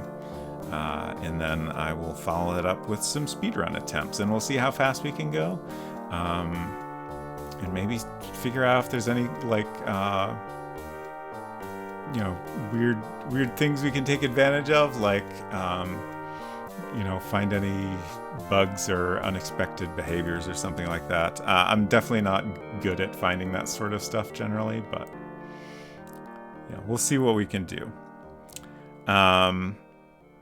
Tuesday, I will be back for Spooky Tuesday, and we will continue the X-Files game, which has been very good overall.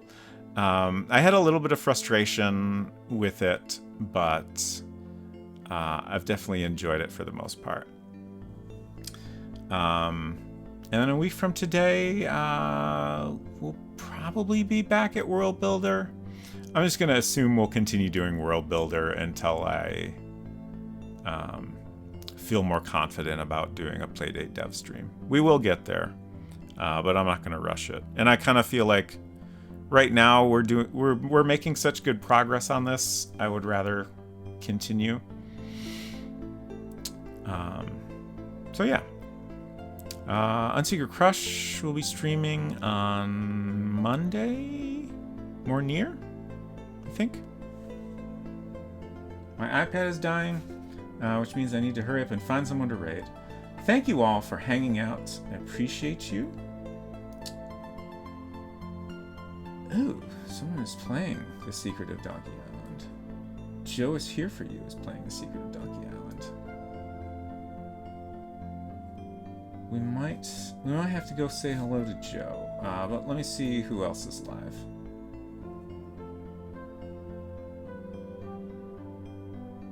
Ghoul Babe is playing Gabriel Knight Sins of the Fathers. Very good.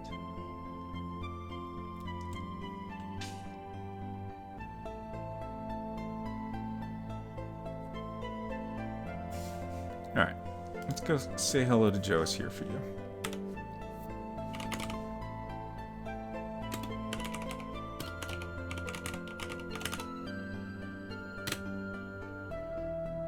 There we go. Thanks again, y'all. I hope you have a good weekend, and we'll see you around. Bye.